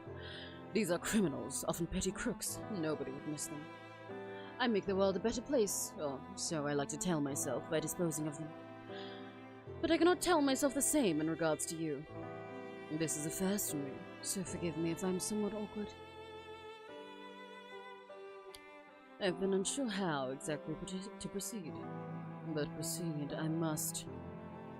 I only hope that you do not take it too personally. I have no genuine desire to harm you. Then why do it?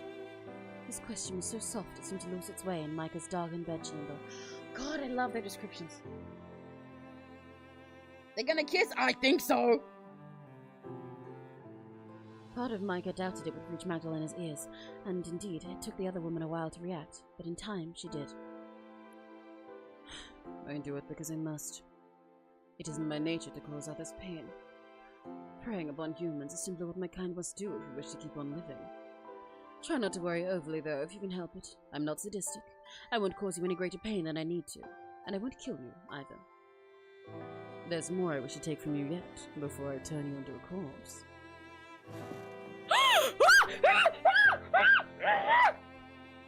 Magdalena drew back the curtains to better illuminate Meike's chamber with the moon's milky glow, then took a seat upon the edge of the bed. Oh my god! Oh my god, guys, it's time!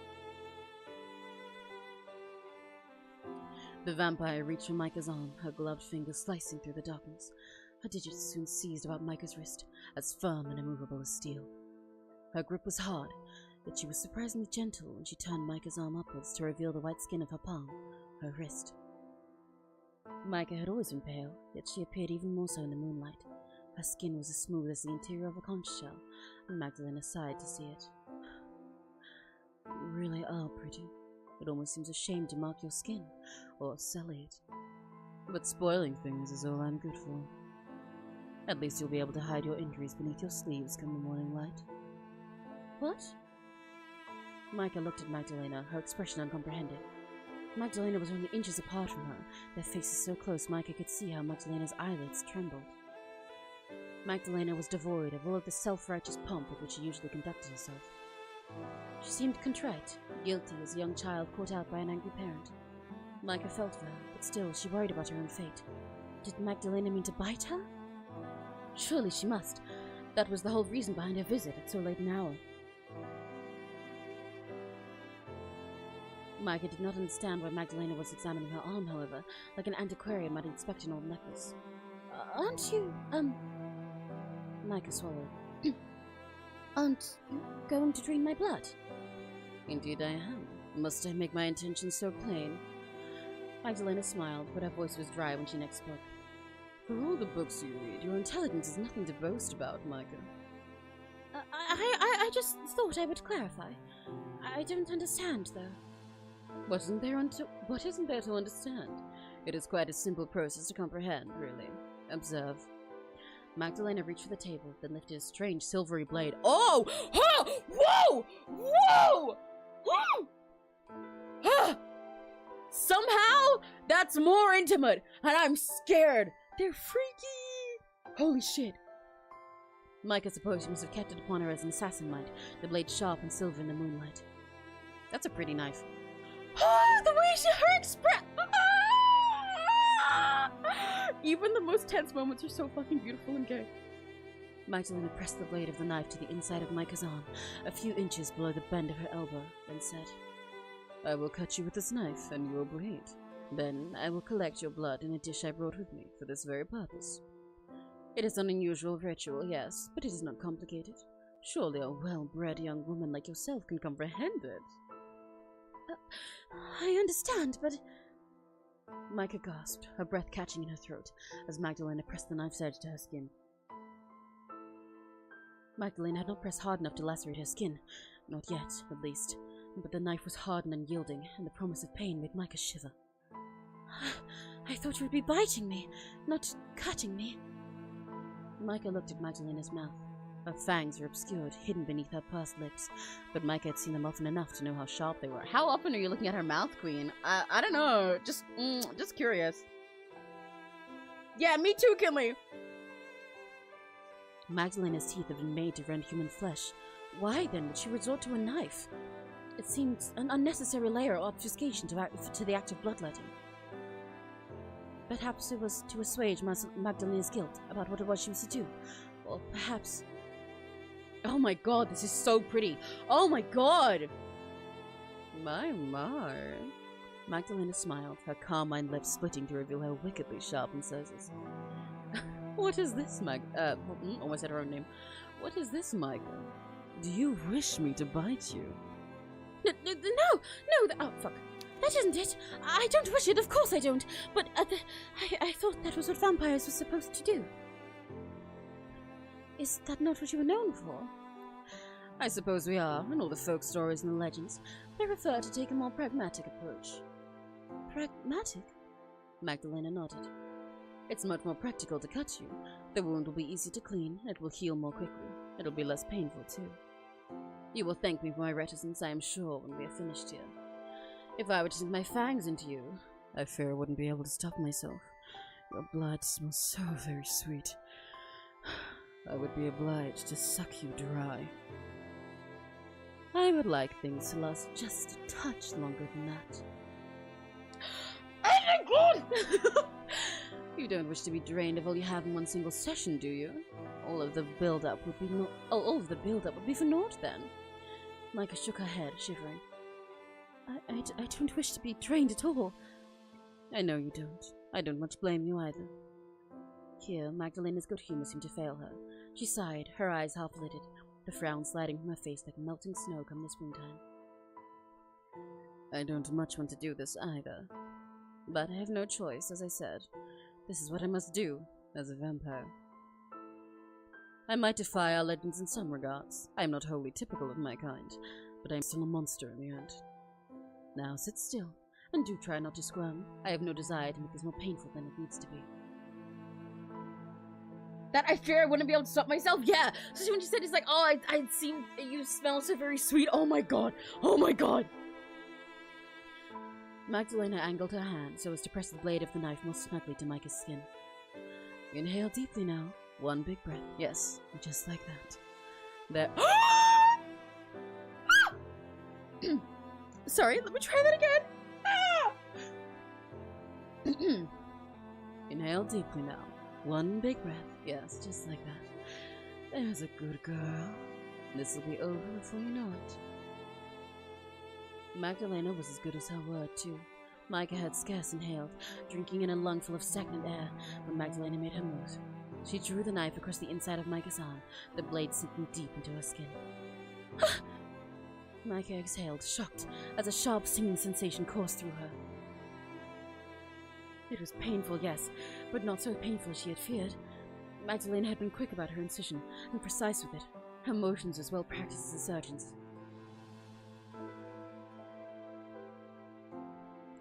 Depositing her knife upon Meike's bedside, the blade of which was tarnished with spilled blood, Magdalena then set a bowl beneath Meike's arm to collect her ill-gotten goods. The bowl was a shallow one, and soon it was half full with blood, thick and viscous, and redder even than Magdalena's eyes. Meike watched on as Magdalena drained her breath caught in her throat. She could feel the pain. By God, it stung! It had happened so suddenly, she scarcely registered it. She felt no sense of loss as Magdalena drained her, nor any real wrongdoing. She was shocked instead, too stunned to know how she ought to respond. Goodness. Magdalena sighed as she fuck! I'm too in love with both of these ladies that I can't fucking speak, dude. Magdalena sighed as she observed Meike's blood, which is pooled in the bottom of the bowl like a profane offering to a pagan god. Your blood is so very red, Meike. And is so very pretty. I suppose I could try a drop or two of it myself, to see whether it tastes as good as it looks. But no, I must abstain. That ought to be enough, for tonight at least. You bled well for me, Meike, and you bore your burden with the grace one might expect of a true noblewoman. You did not even scream, though I saw you wince. I ought to commend you for that. Men stronger than you have screamed when faced with far less. Oh my god! Ah! Oh my god! Oh my god! Oh my god! Okay, I'm fine.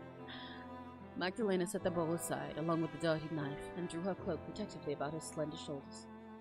Meike was afraid for a few moments that Magdalena meant to leave her already, her task fulfilled, but no. Magdalena rose, once again drawing shut the curtains, almost as if she could not bear to let the moon witness what pain she had wrought upon Meike.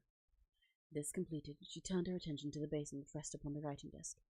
The basin was filled with water from earlier that morning, which Meike had used to wash her face, though it was cold by now. Magdalena drew from her pocket a handkerchief, which she dipped into the cool water in the basin. All over the screen! You will vote for me. Yeah, exactly right! You bled well for me! Oh my god! Bite tear. Bite tear? Fuck. Bite slip! 12 hair kicks me! There, she turned back to Meike and introduced the damp cloth to Meike's cut. I'm losing it, dude. I'm fucking delirious. Meike hissed to feel the fabric against her wound, and Magdalena replied with a small smile. I'm sorry, Meike. I know this hurts, but please try to bear it. It's for your own good. It would not do if your wound were to be infected. Magdalena dabbed at Meike's wound as carefully as a nurse might, her head bowed. Meike watched her work, frowning, her skin tingling both at the pain and at the unusual gentleness with which Magdalena was displaying. She did not know how Magdalena could touch her so carefully when, only a few moments prior, she had set the blade of a knife into her flesh. It was an awful contradiction, one Meike did not understand at all. Why? Meike gasped while her cut stung. Then she tried again, her voice barely more than a whisper. Why are you acting so kindly? It seems unusual for a vampire.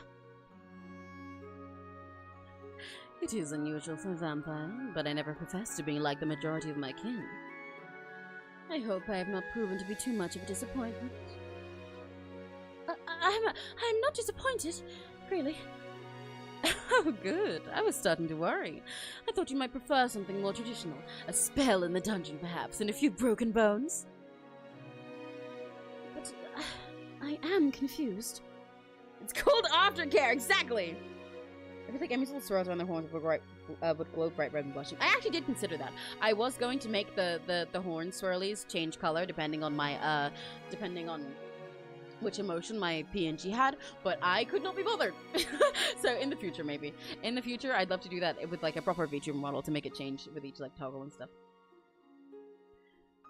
You say you don't wish to harm me, but you do so regardless. It seems rather contradictory.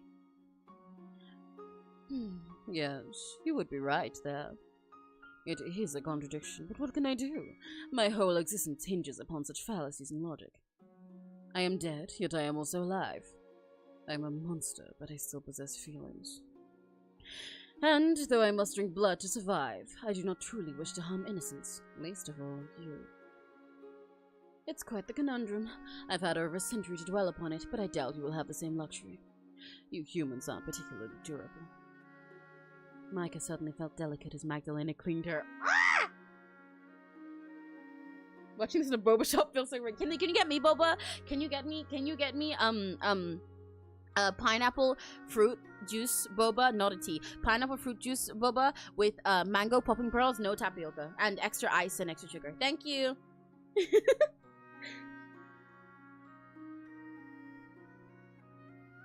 Magdalena was being gentle, yet the brush of her fingertips made her shudder regardless. She simply could not help herself. Yeah, because you won her! I wouldn't be able to help myself either, Queen, don't worry. Oh my god. Oh my god, they're falling so bad for each other. I love how their romance is going. It's gone so slowly in such a beautiful way, despite this, like, not having been that long, like, from our POV. It's so wonderful. The guy in front of me is wearing a South Park shirt, meal and fitting my legs over these. That's wonderful. Once satisfied that the bleeding had stopped, Magdalena drew back and deposited her handkerchief back in her pocket. Retrieving both the knife and the bowl of Meike's blood, which she had laid to rest upon her bedside table, she turned to the door. Now, I must depart. Oh my god, look at what she called her! We had Walter saying my Meike in a way that, like, as if she was like an investment, like an object. But look at how Magdalena does it, how much more loving it comes across! Now, I must depart. Sweet dreams, my dear Meike. If you're able to sleep, of course, after the excitement of the night.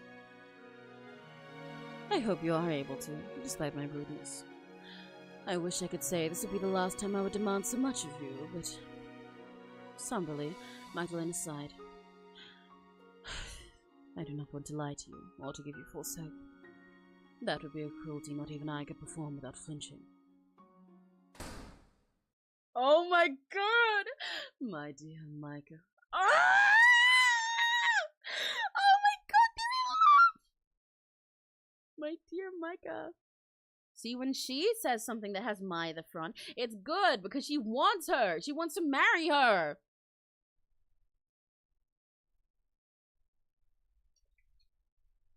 One second.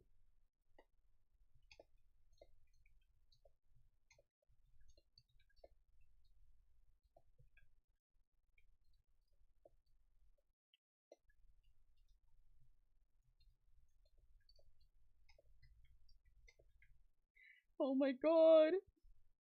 Perfect lesbian supremacy when it comes to it. Exactly!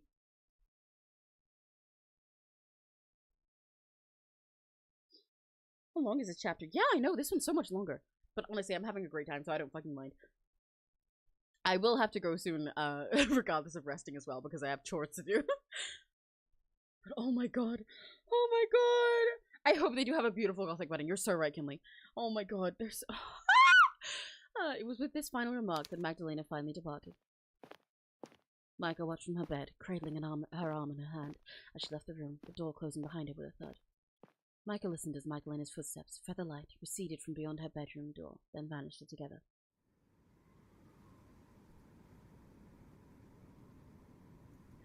Meike supposed she could have felt relieved now that Magdalena had gone, but it was quite the opposite.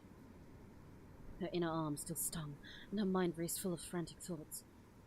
Her room felt quieter after Magdalena's departure, and, for some reason, it felt far, far lonelier. I know the reason! Yuri! While Meike convalesced that night, worried by Magdalena's visit, Magdalena herself could be found in a darkened bedchamber. Oh, we're gonna get Magdalena POV? Yo! Holy shit! Magdalena held a bowl in both hands, which was full of a viscous, sticky liquid, dark red in actuality, but rendered almost black in the darkness. Huh? What? Huh?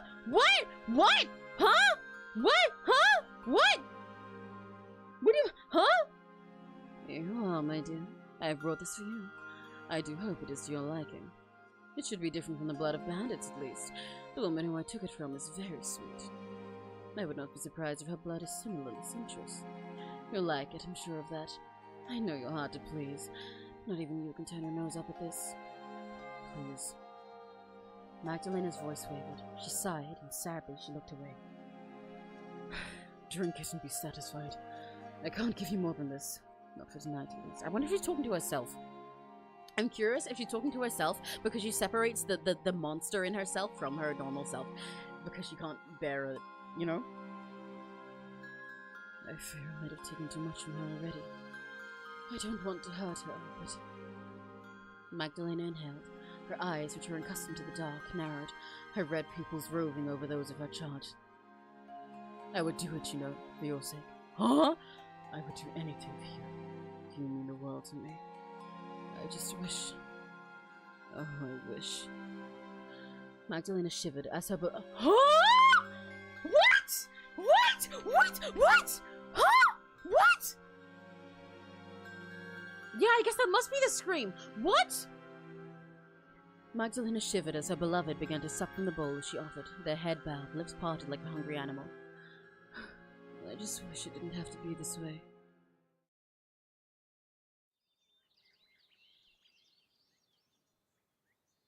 Okay, I'm gonna have to save and stop here regardless of whether it... Because this might just be the whole... Henny and Agnes... Wait, what? Meike had suffered in the culmination of the past 2 weeks. She's not need to. Okay, I'm gonna stop here before we go to more Henny POV because I need to stop so that I can, like, eat and rest my voice and also go do some housework. But what the fuck? Okay, well, time to leave you guys on a fucking cliffhanger, I guess. What the hell? What the fuck? Oh my god. Huh? I'm so confused. I'm so confused. What the fuck? What the fuck? First of all, though, this game is fucking incredible. Oh my god. Holy shit, that is amazing.